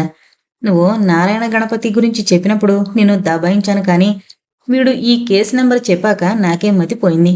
పోనీ వేరే ఎవరైనా వీడికి ఈ నెంబర్ చెప్పారేమో అనుకున్నా. వీడి తల్లిదండ్రుల నెంబర్ వేరే ఎవరికీ తెలిసే అవకాశమే లేదు. ఇది లాజిక్ అందని విషయం. రాజు ఒక్క నిమిషం ఆలోచించి ఏదో రహస్యం చెప్తున్నట్టుగా ముందు కొంగి, పోనీ ఏదైనా ఆత్మ వీడిని ఆవహించడమో, లేకపోతే సినిమాల్లో చూపించినట్టుగా వీడికి పునర్జన్మ గుర్తుకు రావడమో, ఇలాంటివేమైనా జరుగుతున్నాయంటారా డాక్టర్ అని అడిగాడు. ఆయన నవ్వాడు. నువ్వు చెప్పిన రెండింటినీ వైద్యశాస్త్రం ఒప్పుకోదు రాజు. ఇవన్నీ మేం సపోర్ట్ చేయడం మొదలు పెడితే ఇంకా జనాలు మా దగ్గరికి రావడం మానేసి భూత వైద్యుల వద్దకే వెళతారు. రాజుకి ఇంకేం అడగాలో అర్థం కాలేదు. నిరాశగా కుర్చీలోంచి లేవబోతుంటే ఆయన, ఇంకో విషయం రాజా, ఇందాక పూర్వజన్మల గురించి, ప్రేతాత్మల గురించి నువ్వు అడిగిన ప్రశ్నకి నా దగ్గర సమాధానం లేకపోవచ్చు. కానీ నీకు సహాయం చేయగలిగే ఒక మనిషి ఉన్నారు. ఎవరు డాక్టర్? డాక్టర్ భగవతం, సైకియాట్రిస్ట్, నా ఫ్రెండు. హొస్పేట్లో ఆయన క్లినిక్ ఉంది. ఆయనకి ఈ దెయ్యాలు, భూతాలు, పునర్జన్మలంటే చాలా నమ్మకం. వాటి మీద చాలా రీసెర్చ్ కూడా చేశాడు. ఆయన దగ్గరికి వెళితే ఈ కుర్రాడి విచిత్రమైన ప్రవర్తన గురించి నీకెంతో కొంత ఉపయోగపడే సమాచారం దొరకొచ్చు. రాజు ఆయన దగ్గర భగవంతం అడ్రస్ తీసుకుని ఆయనకి కృతజ్ఞతలు చెప్పి బయటికి నడుస్తుంటే, వీడి తల్లిదండ్రుల గురించి వివరాలు ఏమైనా తెలుసుకో రాజా, నీకు ఎంతో కొంత ఉపయోగపడచ్చు అన్నాడు. రాజు నవ్వుకున్నాడు. ఇంకెక్కడి తల్లిదండ్రులు, వాళ్ళు ఎప్పుడో పోయారు అని మనసులో అనుకుని, ఆయన్ని నిరాశపరచకూడదు అన్న ఉద్దేశంతో, మీ దగ్గర వీడి తల్లిదండ్రుల అడ్రస్ ఏమైనా ఉందా డాక్టర్ అని అడిగాడు. ఆయన ఉత్సాహంగా ఆ ఫైలు తీసి చూసి, పూర్తి అడ్రస్ లేదు రాజా, పోలేరమ్మ బెట్ట అని మాత్రం రాసుంది అన్నాడు. రాజు నిరాశగా నవ్వుకుని బయటకు నడుస్తుంటే ఆయన వెనక నుంచి అన్నాడు, వీడి తండ్రి పేరు చెప్పడం మరిచిపోయా రాజా, ప్రొఫెసర్ రామస్వామి. రాజు స్థాణువులా నిల్చుండిపోయాడు. రామస్వామి, ప్రొఫెసర్ రామస్వామి, గురూజీ! ఆ డాక్టర్ కొడుకే కాదు, తనకి కూడా జీవితాన్నిచ్చిన మహానుభావుడు. తను పొద్దున లేచింది మొదలు ప్రతి నిమిషం తలుచుకుని దండం పెట్టుకునే దేవుడు. అంటే వీడు తన గురూజీ కొడుకన్నమాట. అంటే వాళ్ళు అమానుషంగా చంపింది తన గురువుని, ఆయన భార్యని అన్నమాట. రాజు కళ్ళల్లో నీళ్లు తిరిగాయి. వెళ్ళిపోబోతున్నవాడు కాస్త వెనక్కొచ్చి డాక్టర్ చేతిని తన చేతుల్లోకి తీసుకుని, చాలా థ్యాంక్స్ డాక్టర్, ఈరోజు మీరు నాకు మహోపకారం చేశారు అన్నాడు. చెప్తుంటే అతడి కళ్ళల్లో నుంచి 2 నీటి చుక్కలు అప్రయత్నంగా జారి ఆయన చేతుల మీద పడ్డాయి. తను అన్ని విషయాలు అంత లాజికల్గా చెప్పినా శ్రద్ధ పెట్టని రాజు ఇప్పుడు ఎందుకు కన్నీరు పెట్టాడో తెలియక ఆయన అయోమయంగా చూస్తూ ఉండిపోయాడు. నువ్వెప్పుడూ గురూజీ గురూజీ అనడమే కాని అసలు ఆ రామస్వామి ఎవరో ఒక్క పాలి కూడా చెప్పలేదు. కనీసం ఈరోజైనా చెప్పు మామా, మళ్ళీ ఆతృతగా అడిగింది. అది చల్లటి సాయంత్రం. వాళ్ళిద్దరూ తుంగభద్ర ఒడ్డున కూర్చునున్నారు. చిన్న పక్కనే ఉన్న ఇసుక దిబ్బల మీద ఆడుకుంటున్నాడు. అప్పటికే రాజు డాక్టర్ దగ్గర జరిగిందంతా ఆమెకి చెప్పి సీరియస్గా ఆలోచిస్తూ చిన్న చిన్న రాళ్లు తీసి తుంగభద్రలోకి విసురుతున్నాడు. మళ్ళీ అడిగిన ప్రశ్నకి చిరునవ్వు నవ్వుతూ, అదంతా పెద్ద కథే, ఇంకోసారి చెప్తాలే అన్నాడు. మనం పరిచయమైన కాడి నుండి ఏ ముక్కే అంటున్నాం, ఎప్పుడూ చెప్పవు. నీ జీవితంలో జరిగినవి తెలుసుకునే చనువు నాకు లేదా మామా? మళ్ళీ కళ్ళల్లో తొణికిసలాడే బాధ చూసి రాజుకి జాలేసింది. అతడికి మాత్రం ఎవరున్నారు మళ్ళీ తప్ప. ఏం జరిగినా వెంటనే వచ్చి దానికి చెప్పకపోతే ఏ రోజు అతడికి మనసు ఊరుకోదు.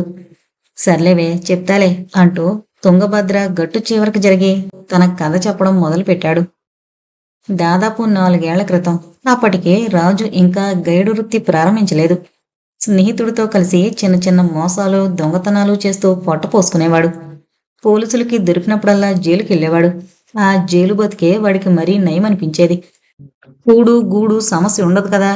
జైలు నుంచి రాగానే మళ్ళీ దొంగతనం చేయడం, ఆ సొమ్ముతో గడిచినన్నాళ్ళు తాగి తందనాలాడ్డం, దొరికితే మళ్ళీ జైలు, ఇలా చాలా సంవత్సరాలు చేశాడు.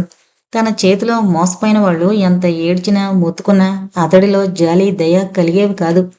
తనని వెలివేసిన సమాజం మీద కసి తీర్చుకుంటున్నాననే ఆలోచన అతడికి ఒక రకమైన స్ఫూర్తినిచ్చేది. అనాథగా చిన్నప్పటినుంచి రాజు ఎదుర్కొన్న అవమానాలు, సమస్యలు అన్నీ కాదు.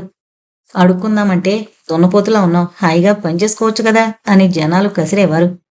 తన తెలివికి, శక్తికి తగ్గ పనిచే నాదుడు మాత్రం దొరికేవాడు కాదు. ఆ అనుభవాలతో రాజుకి సమాజం మీద ఒక రకమైన కసి, జీవితం మీద ఒక రకమైన తెగింపు వచ్చేశాయి. సరిగ్గా అప్పుడే అతడికి మల్లేష్తో స్నేహం ఏర్పడింది.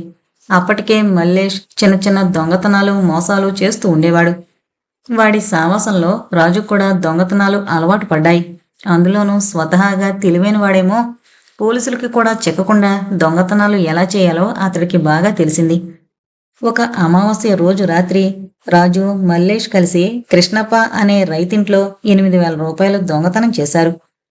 రాజు మల్లేష్కి డబ్బిచ్చి పంపించేసి తను తీసిన ఇంటి తలుపు చెక్క గడియ బయట వైపు నుంచి చిన్న ఊచతో వేయడానికి ప్రయత్నిస్తున్నాడు.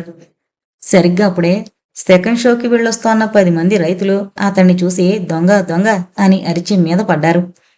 10 మంది ఒకేసారి కలియబడేసరికి రాజు తప్పించుకోలేకపోయాడు. అక్కడికి 4-5 కొట్టి పారిపోబోయాడు. ఈలోపు చుట్టుపక్కల ఇళ్లల్లో ఉంటున్న రైతులందరూ ఒకేసారి అతడి మీద పడి పట్టుకుని చెట్టుకేసి కట్టేశారు. ఈయన్ని వెంటనే తీసుకుపోయి పోలీస్ స్టేషన్లో పడేద్దాంరా అన్నాడొకడు. దొరికాడ్రా నాయాలు, ఈయన్ని వదిలేది లేదు. ఈ రాత్రికి అందరం కలిసి రేవెట్టేద్దాం. ఓ చెయ్యో కాలో తీసేసి పొద్దున్నే స్టేషన్లో పడేస్తే ఇంకెప్పుడు ఏ దొంగన కొడుకు మన వీధి వైపు రావడానికి సాహసించడు అన్నాడు ఇంకొకడు.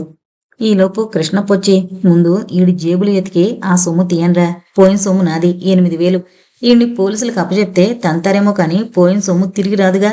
మళ్ళీ ఆ సొమ్ములు తెచ్చుకోవాలంటే ఒక్కొక్క నాయాలకి కోడిని మేపినట్టు లంచం మేపాలి అని అరిచాడు. వాళ్ళు రాజు జేబులన్నీ గబగబా వెతికారు. 30 రూపాయలు దొరికాయి. సొమ్ము ఏడబెట్టావో చెప్పు బే అంటూ ఒకడు రాజు చెంప మీద పిడిమని కొట్టాడు. నాతో వచ్చినవాడు పట్టుకుపోయాడు. రాజు ఎంతో నిర్లక్ష్యంగా సమాధానం చెప్పాడు.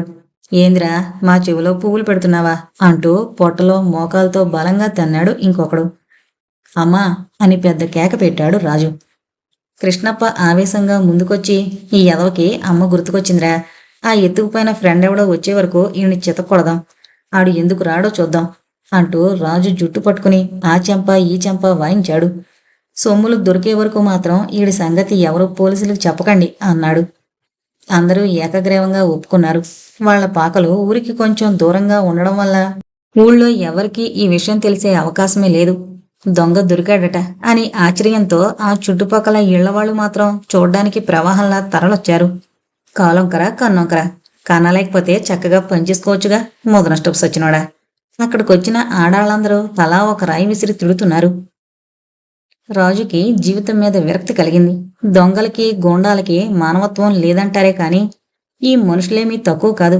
గోండాకి బలం ఉండడం వల్ల రాక్షసుడు, వీళ్ళు బలం లేక చేతకాంతనం వల్ల మంచివాళ్ళు. అవకాశం వస్తే వీళ్ళు రాక్షసులే. కొట్టినంతసేపు కొట్టి ఇక చేతులు నొప్పెట్టాక, ఒరే ఇంకా తనకండ్రా, చేస్తే మనకి కేసు అవుతుంది, ఓ బకెట్టుడు నీళ్లు కొట్టండి అన్నాడొకడు. మామూలుగా జనాల్లో సామరస్యం లేకపోయినా పక్కవాణ్ణి ఏడిపించేటప్పుడు మాత్రం ఎక్కడలేని ఐకమత్యము వచ్చేస్తుంది. అక్కడున్న వాళ్ళందరూ తలా ఒక బకెట్ నీళ్లు తెచ్చి రాజు ఒంటి మీద కొట్టారు. అతడి గాయాలన్నీ జువ్వున మండాయి. ఇంకా తను చావడం ఖాయమని రాజుకు అర్థమైంది. ఒకవేళ ఏ మూలో ప్రాణం మిగులున్నా అది పోలీసుల చేతుల్లో పోతుంది. అతడు మొట్టమొదటిసారిగా నన్నెందుకు పుట్టించావురా భగవంతుడా అని ఏడ్చాడు. మరణయాతనంటే ఏంటో అతడికి ఆ రోజే తెలిసింది. తెల్లారేసరికి రాజుకి కొంచెం ఓపుకొచ్చింది. కట్లు తెంపుకుందామని ప్రయత్నించాడు, కానీ ఊడు రాలేదు. మల్లేష్ ఈ వ్యవహారమంతా చూసే ఉంటాడు. ఏ రాత్రి వేళైనా వచ్చి ఊడదీస్తాడేమోనని ఆశగా చూశాడు. కానీ తను దొరకగానే మల్లేష్ ఆ ఊళ్ళోంచి దూరంగా పారిపోయాడనే సంగతి అతడికి తెలీదు. తెల్లారగానే జనాలందరూ వేప పొల్లలు నోట్లో పెట్టుకునొచ్చి రాజుని చూస్తూ పళ్ళు తోముకుంటున్నారు. కొంతమంది అతడి మీద ఉమ్మారు. 8 అయ్యేసరికి అందరూ పోగయ్యారు. కిట్టప్ప, వీడి ఫ్రెండ్ రాలేదు కదూ, మరి వీడిని ఏం చేద్దాం? పోలీస్ స్టేషన్లో ఇచ్చేద్దామా అడిగాడు ఒక ఆయన. వద్దొద్దు, ఆ పని చేస్తే నా డబ్బు నాకు రాదు. వీడిని ఇంకో 4 తంతే ఆ దొంగనాయలు ఎక్కడున్నాడో వీడే చెప్తాడు. కానీ గట్టిగా కొట్టకండి రోయ్, చచ్చినా చేస్తాడు. జనాలందరికీ మళ్లీ ఉత్సాహం వచ్చేసింది. తనడం కోసం రెడీ అయిపోయారు. సరిగ్గా అప్పుడే ఒక ఆయన భార్యతో కలిసి ఆ దారిలో వెళుతున్నాడు. జనాలందరూ మూగుండడం చూసి, ఎన్నా ఎత్తు, అవునన్ను యాకే హోడెత్తా ఇద్దిరా అని అడిగాడు. ఆయనకి దాదాపు 40 ఏళ్లుంటాయి. ఇస్త్రీ బట్టలు ఇన్షర్ట్ చేసుకుని ఫ్రెంచ్ గెడ్డంతో నున్నటి క్రాఫ్ట్తో ఉన్నాడు. చూడగానే చదువుకున్నవాడని తెలుస్తోంది. పక్కనే ఆయన భార్య మహాలక్ష్మి కళతో నుంచునుంది. అక్కడి వాళ్ళు కొత్త ప్రేక్షకుడు దొరికినందుకు సంతోషించి జరిగిందంతా ఆయనతో కన్నడలో చెప్పారు. ఒకడైతే మీరు ఒక దెబ్బ వేయండి అన్నట్టు ఏకంగా ఆయన చేతికి కర్ర కూడా అందించాడు. ఆయన నెమ్మదిగా రాజు దగ్గరకొచ్చి, ఏనాదురు కెలస మాడಬಹುదల్వా, ఇదెల్ల యాకే అప్ప అన్నాడు. పూర్తిగా ప్రేమనైనా భరించొచ్చు, పూర్తిగా ద్వేషాన్నైనా భరించొచ్చు, కానీ విపరీతమైన కష్టంలో ఉండగా ఎవరైనా చెప్పే పనికిరాని ఓదార్పు మాటలు ఇంకా చిరాకు కలిగిస్తాయి. రోహిణీకరతి మిట్ట మధ్యాహ్నపు ఎండలో 5 నిమిషాలు కురిసే వర్షంలాగా. రాజుకి ఒళ్ళు మండిపోయింది. నువ్వొక్కడవే తక్కువ ఇప్పుడు. కొట్టేసిపోక ఈ సుత్తంతా ఎందుకురా? తెలుగులో నిర్లక్ష్యంగా అన్నాడు. ఆయనకి తెలుగు అర్థం కాదని అతడి ఉద్దేశం. ఆయన నవ్వుతూ, నీ మంచి కోసమే బాబు అంటూ జేబులోంచి డబ్బు తీసి డబ్బు లెక్కబెట్టాడు. దాదాపు 3,000 ఉన్నాయి. అది తీసి అక్కడున్నవాడికిచ్చి, పాపం అతన్ని వదిలేయండి అన్నాడు. ఆయన భార్య ఆశ్చర్యంతో చూస్తోంది. కృష్ణప్ప ఆ డబ్బు తీసుకుని, వీణ్ణి వదలడానికి వీల్లేదు, పోలీసులకు అప్పజెప్పాల్సిందే అన్నాడు. నీ డబ్బు నీకు ముఖ్యం కాని వీడిని తంతే నీకేం ఉపయోగం లేదుగా, ఇప్పటికే చాలా కొట్టారు, ఇంకా సరిపోలేదా అన్నాడాయన. రాజు గుండె కరిగిపోయింది. ఇన్నాళ్ళు విరక్తితో పెరిగిన తన అనాథ బతుకులో ఇలాంటి మనిషి ఎందుకు తారసపడలేదా అని అతడి మనసు ఆక్రోశించింది. కృష్ణప్ప పంతంగా, మీకెందుకు మాస్టర్ ఈ విషయాలు, ఇప్పుడు ఈయన్ని వదిలేస్తే మిగతా 5,000 ఎవరిస్తారు, మీరిస్తారా అని అడిగాడు. ఆయన నిరాశగా పర్సులోకి చూశారు. అప్పటికే పర్సు ఖాళీగా ఉంది. ఆయన ఒక్క నిమిషం ఆలోచించి, సర్లే ఒక్క 5 నిమిషాలు ఓపిక పట్టండి, అతన్ని మాత్రం ఏం చేయకండి, నేనిప్పుడే వస్తాను అంటూ భార్యని తీసుకుని వెళ్ళాడు. 5 నిమిషాలు, అరగంట, గంట గడిచినా ఆయన జాడలేదు. ఇంకెక్కడ మాట్లాడరా, మొదట్లో పెద్ద హీరో ఫోజిచ్చాడు, కానీ 5,000 అనేసరికి పారిపోయాడు. ఇన్ని పోలీసులకి ఇచ్చేద్దాం అన్నాడు కృష్ణప్ప. లేదు కృష్ణప్ప, కాసేపు చూద్దాం, పారిపోయే మనిషి అయితే ఇందాక 3,000 ఇవ్వడుగా అన్నాడు ఇంకొక ఆయన.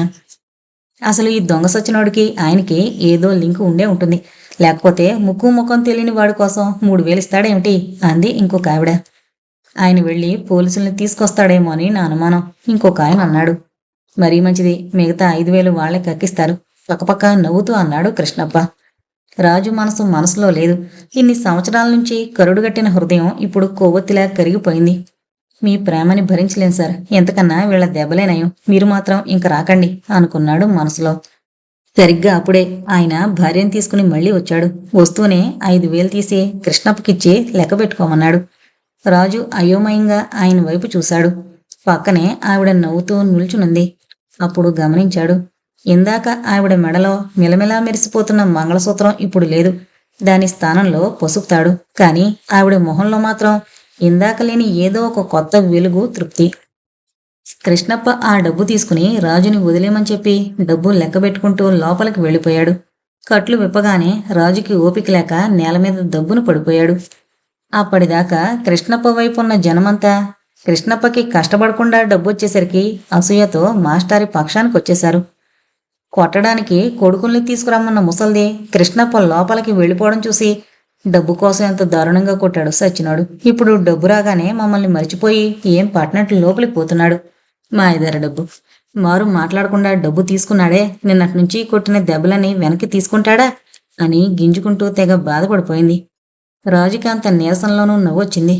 ఆయన ఇంకొక ఇద్దరి సాయంతో రాజుని తీసుకెళ్లబోతుంటే అప్పుడు అక్కడ ఉన్నవాళ్లలో ఒక అతను, మీ పేరేంటి బాబయ్య అని అడిగాడు. ఆయన నవ్వుతూ, రామస్వామి, ప్రొఫెసర్ రామస్వామి అంటూ అక్కడి నుంచి కదిలారు. రాజుని సోమరాజు గారి నర్సింగ్ హోమ్కి తీసుకెళ్లేసరికి పోలీస్ కంప్లైంట్ ఇవ్వకుండా ఎట్టి పరిస్థితుల్లోనూ చేర్చుకోవడం కుదరదు అన్నాడు డాక్టర్. అప్పటికి ఆయనకి రామస్వామికి పెద్ద పరిచయం లేదు. రామస్వామి ఆయన్ని బతిమిలాడాడు. అక్కడ జరిగిన కథంతా ఆ పక్కనున్న ఒకడి ద్వారా విని రామస్వామి మంచితనం అర్థం చేసుకుని రాజుని చేర్చుకున్నాడు. రాజుకి కొంచెం ఓపిక రావడానికి 4 రోజులు పట్టింది. ఆ 5 రోజులు ఆయన భార్య ఎప్పుడూ రాజు పక్కనే ఉన్నారు. ఆఖరికి రాజుకి తెలివొచ్చేసరికి ఆయన దూరంగా నుంచుని భార్యతో మాట్లాడుతున్న మాటలు వినిపించాయి. దాచుకున్నదంతా వీడికే ఖర్చు పెట్టేస్తున్నాం, కడుపులో పెరుగుతున్న మన బిడ్డ సంగతి కూడా కాస్త ఆలోచించాలేమో ఆవిడ మెల్లగా ఆయన్ని అడిగింది. ఆయన చిరునవ్వు నవ్వాడు. పిచ్చిదానా, వీడు కూడా మన బిడ్డలాంటి వాడినే. అయినా మన బిడ్డలకి చేరేది మనం కూడబెట్టిన డబ్బు కాదే, మనం చేసిన దానాలే. మీరు చూపిస్తున్న ఆదరణకి వీడు మారిపోయి మళ్ళీ ఈ పనులు చేయకుండా ఉంటాడని మీకు నమ్మకంగా ఉందా? వాల్మీకి లాంటి కరుడుగట్టిన దొంగ సైతం మహానుభావుడిగా మారింది ఏదో ఒక సంఘటన జరిగాకనే. ఏమో, ఈ సంఘటన వీడిలో మార్పు తెస్తుందేమో చూద్దాం. వాళ్ల మాటలు విని రాజు హృదయం ఆక్రోశించింది. కొంచెం నెమ్మదించగానే రాజు రామస్వామి దగ్గరికి వెళ్ళాడు. సార్, నేను పాత జీవితాన్ని వదిలేసి నిజాయితీగా బతుకుదామనుకుంటున్నాను, నాకేమైనా ఉద్యోగం ఇవ్వగలరా? ఆయన నవ్వాడు. నేను ఆర్కియాలజీలో ప్రొఫెసర్ని. రాళ్ల మీద రప్పల మీద పరిశోధనలు చేయడం నా హాబీ. కొన్ని కారణాల వల్ల ఉద్యోగం పోగొట్టుకుని ఇలా హంపొచ్చాను. నిజం చెప్పాలంటే నీలాగే నేను కూడా ఉద్యోగం కోసమే చూస్తున్నాను రాజు. ప్రస్తుతానికి నాకు తెలిసిన విషయాలు ఇక్కడి టూరిస్టులకు చెప్తూ అటు గైడ్ని ఇటు ప్రొఫెసర్ని కాకుండా మధ్యరకం జీవితాన్ని గడుపుతున్నాను. 4 రాళ్లు సంపాదించుకుంటున్నాను. నాలాంటివాడు నీకేమి ఉద్యోగం ఇవ్వగలడు? రాజు ఆయన్ని విడవకుండా కొన్ని రోజుల పాటు రోజు ఆయన ఉన్న చోటకే వెళ్లి కూర్చోవడం, ఆయనకి కావలసినవి అందిస్తూ సహాయపడడం చేశాడు. ఆయన ఎవరికైనా హంపి చూపిస్తుంటే ఆయన చెప్పే విషయాలని గుర్తుపెట్టుకునేవాడు. కొన్నాళ్ళకి అవన్నీ రాజు నోటుకొచ్చేశాయి. ఆయనకి కూడా రాజు మీద గురి కుదిరింది. ఒకరోజు ఆయన దగ్గరికి కాలేజ్ ఎక్స్కర్షన్కి వచ్చిన ఒక ఆర్కియాలజీ స్టూడెంట్ల పార్టీ వచ్చింది. 3 రోజుల్లో హంపంతా చూపించాల్సిన కాంట్రాక్టు. కానీ మొదటి రోజు సాయంత్రం అయ్యేసరికి ఆయనకి జ్వరం వచ్చి రెండో రోజు రాలేకపోయారు. అప్పుడు వాళ్ళని నిరుత్సాహపరచకుండా రాజే దగ్గరుండి ఊరంతా చూపించాడు. తర్వాత రోజు రామస్వామి రాగానే వాళ్ళు ఒప్పుకున్న దానికన్నా ఎక్కువ డబ్బులిచ్చి, నిన్న మీ శిష్యుడు అన్నీ తృప్తిగా చూపించాడు, వీఆర్ వెరీ హ్యాపీ అని చెప్పి వెళ్ళిపోయారు. వాళ్ళు ఇచ్చిన డబ్బులో సగం రాజుకివ్వబోతే రాజు అడ్డంగా తలుపుతో, నేను చేసింది ఏముంది గురూజీ, ఇన్నాళ్ళు మీరు చెప్పింది విని ఇప్పుడు వీళ్ళకి అప్పచెప్పాను అంతేగా, దయచేసి ఈ డబ్బిచ్చి నన్ను మొహమాట పెట్టకండి అంటూ సున్నితంగా ఆ డబ్బును తిరస్కరించాడు. ఆయన చాలా సంతోషించాడు. వెలిగిపోతున్న మొహంతో, రాజా, ఉద్యోగం కావాలని నా దగ్గరకు వచ్చావే, ఇప్పుడు నీ ఉద్యోగం నువ్వే చూసుకున్నావు. నువ్వు ఇక్కడే గైడ్గా స్థిరపడు. నేను ఇన్ని రోజులుగా గమనిస్తూనే ఉన్నాను. నువ్వు 7-8 భాషల్లో అనర్గళంగా మాట్లాడుతున్నావు. గైడ్కి తప్పకుండా ఉండాల్సిన లక్షణం అది. ఎవరికీ తెలియనివి, మామూలుగా చూస్తే కనిపించనివి ఎన్నో రహస్యాలు ఇక్కడ రాళ్లల్లో ఉన్నాయి. ఇన్నాళ్ళు నేను ఇక్కడే ఉండి కనిపెట్టిన విషయాలవే. అవన్నీ నీకు నేర్పిస్తాను. ముఖ్యంగా నీకు మంచి ఇంగ్లీష్ నేర్పిస్తాను. ఇక్కడికొచ్చే ఫారిన్ టూరిస్టులందరూ మంచి ఇంగ్లీష్ మాట్లాడేవారు దొరక్క చాలా ఇబ్బంది పడుతూ ఉంటారు. ఆ లోటు నువ్వు భర్తీ చెయ్యాలి అంటూ అతడికి గైడింగ్ నేర్పించడం మొదలుపెట్టారు. స్వతహాగా తెలివైనవాడు అవడం వల్ల రాజు కొన్ని వారాల్లోనే అవన్నీ పట్టేశాడు. ఆయన ఉచ్చారణ, చెప్పే పద్ధతి, మాడ్యులేషన్ అవన్నీ అతడికి వంటబట్టాయి. ఆయన ప్రోత్సాహంతో తనే సొంతంగా గైడింగ్ మొదలుపెట్టాడు. ఆయన ఎక్కడెక్కడో మారుమూల గుళ్లల్లో పరిశోధనలు చేసుకుంటూ ఉండేవారు. కొత్త ఉద్యోగం హడావిడిలో తర్వాత కొన్ని నెలల పాటు రాజు ఆయన్ని పెద్దగా కలవనేలేదు. కొన్ని నెలలు పోయాక ఒకరోజు ఎవరికో లోటస్ మహల్ చూపిస్తుంటే అప్పుడు మళ్ళీ ఆయన కనిపించారు. రాజు భుజం తడుతూ, రాజా, ఇప్పుడు నువ్వొక పరిపూర్ణమైన గైడు అయ్యావు. నిన్ను మించిన గైడు ఇప్పుడు హంపిలోనే లేడు. నేను ఈ మధ్యలో కొత్తగా కనుక్కున్న వింతలు కొన్నున్నాయి. నీకు అవన్నీ కూడా తొందరలోనే చూపిస్తాను. నీకు తెలుసుగా, నా భార్య నిండు గర్భిణి. అందుకని కొన్ని రోజుల పాటు నేను ఇంటి దగ్గరే ఉంటా. బెంగళూరు కూడా వెళ్లాల్సి రావచ్చు. మళ్ళీ ఎప్పుడొస్తానో సరిగ్గా తెలీదు. ఈలోపు నువ్వింకా గొప్ప గైడువు కావాలి అన్నారు. ఎందుకోగాని ఆయన్ని అదే చివరిసారి చూడమేమోనని రాజు మనసులో బలంగా అనిపించింది. కళ్లల్లో సన్నటి కన్నీటి పొర కదలాడింది. ఆయన అది గమనించి, నువ్వేమీ విచారించకు రాజా, నేను తొందరలోనే వచ్చేస్తాగా అని వెళ్ళిపోతూ, నీకు 2 విషయాలు చెప్తాను రాజా. అవి ఇప్పటి వరకు నేను పాటిస్తూ వచ్చాను. ఇక ముందు నువ్వు కూడా పాటించు అంటూ అతడి చేతిని తన చేతిలోకి తీసుకుని, నువ్వెంత సంపాదించావో అన్నది ముఖ్యం కాదు. సంపాదించిన దాంట్లో ఎదుటివాడికి ఉపయోగపడేది ఏం చేశావో చూసుకో. నువ్వు ఏ పరిస్థితుల్లో ఉన్నా సరే ఎవరైనా గైడు కావాలనొస్తే మాత్రం కాదనుకో. ఇది నీకు బాగా తెలుసున్న ఊరే, కానీ వాళ్ళకి కాదుగా, ఎంతో ఆశతో చూద్దామనొస్తారు. ఏ ఒక్క విశేషం చూడలేకపోయినా మళ్ళీ వాళ్ళకి హంపొచ్చే అవకాశం ఎప్పటికీ కలుగుతుందో ఏమో అని కర్తవ్యాన్ని గుర్తు చేశారు. కొన్నాళ్ళకి రాజు నెంబర్ 1 గైడ్గా పేరు తెచ్చుకున్నాడు. కొంతకాలం ఆయన కోసం ఎదురు చూశాడు. ఆయన రాకపోయేసరికి ఆరా తీశాడు. ఊరు నుంచి వెళ్ళిపోయారని కొందరు, అసలు ఆయనది ఈ ఊరే కాదని కొందరు చెప్పారు. ఎప్పుడూ ఆయన్ని గుళ్లల్లోనే కలుసుకోవడం వల్ల ఆయన ఇల్లెక్కడో కూడా రాజుకి తెలీదు. ఆయన వివరాలేవి తెలుసుకోనందుకు చాలా బాధపడ్డాడు. ఆయన దయవల్ల తను సంపాదించిన పేరు, డబ్బు ఆయనకి చూపించలేదనే లోటు అతన్ని బాధించేది. ఈలోపు అతడి విజయాల్ని పంచుకోవడానికి, బాధల్లో ఓదార్చడానికి మళ్ళీ అతడి జీవితంలో ప్రవేశించింది. రామస్వామి ఎదురుగా లేకపోయినా అతడి గుండె దేవాలయంలో చెరిగిపోని దేవుడిగా నిలిచిపోయాడు. తన గతం చెప్పడం పూర్తి చేసేసరికి అతడి కళ్ళు కన్నీటితో నిండిపోయాయి. మళ్ళీ నిశ్శబ్దంగా వెళ్లి అతడి పక్కనే కూర్చుని అతడి తలని మౌనంగా చేతుల్లోకి తీసుకుని నుదుటి మీద ప్రేమగా చుంబించింది. కుమిలిపోతున్న మనసుని ఓదార్చడానికి ఆప్యాయమైన ముద్దు కన్నా మంచి మార్గం మరేముంటుంది? అతడు ఆమె ఒళ్ళో తలవాల్చి చిన్నపిల్లాళ్ల వెక్కి వెక్కి ఏడ్చాడు. ఒంటి చేత్తో 4 రౌడీల్ని అవలీలగా చితకబాదే మామ తన దగ్గర చిన్నపిల్లాళ్లా ఏడుస్తుంటే మళ్ళీ సామ్రాజ్యాల్ని జయించినంత సంతోషించింది. చాలాసేపు వారిద్దరి మధ్య నిశ్శబ్దం. చివరికి అతడే తేరుకుని, వెళ్ళొస్తా మళ్ళీ, మళ్ళీ ఈ చిక్కుముడులన్నీ విపాకాన్ని నీకు కనిపిస్తా అన్నాడు. ఇప్పుడు ఏం చేద్దామనుకుంటున్నావు మామా? ఇప్పటిదాకా చిన్నగాడి బాగోగులు చూడడమే నా బాధ్యత అనుకున్నానే.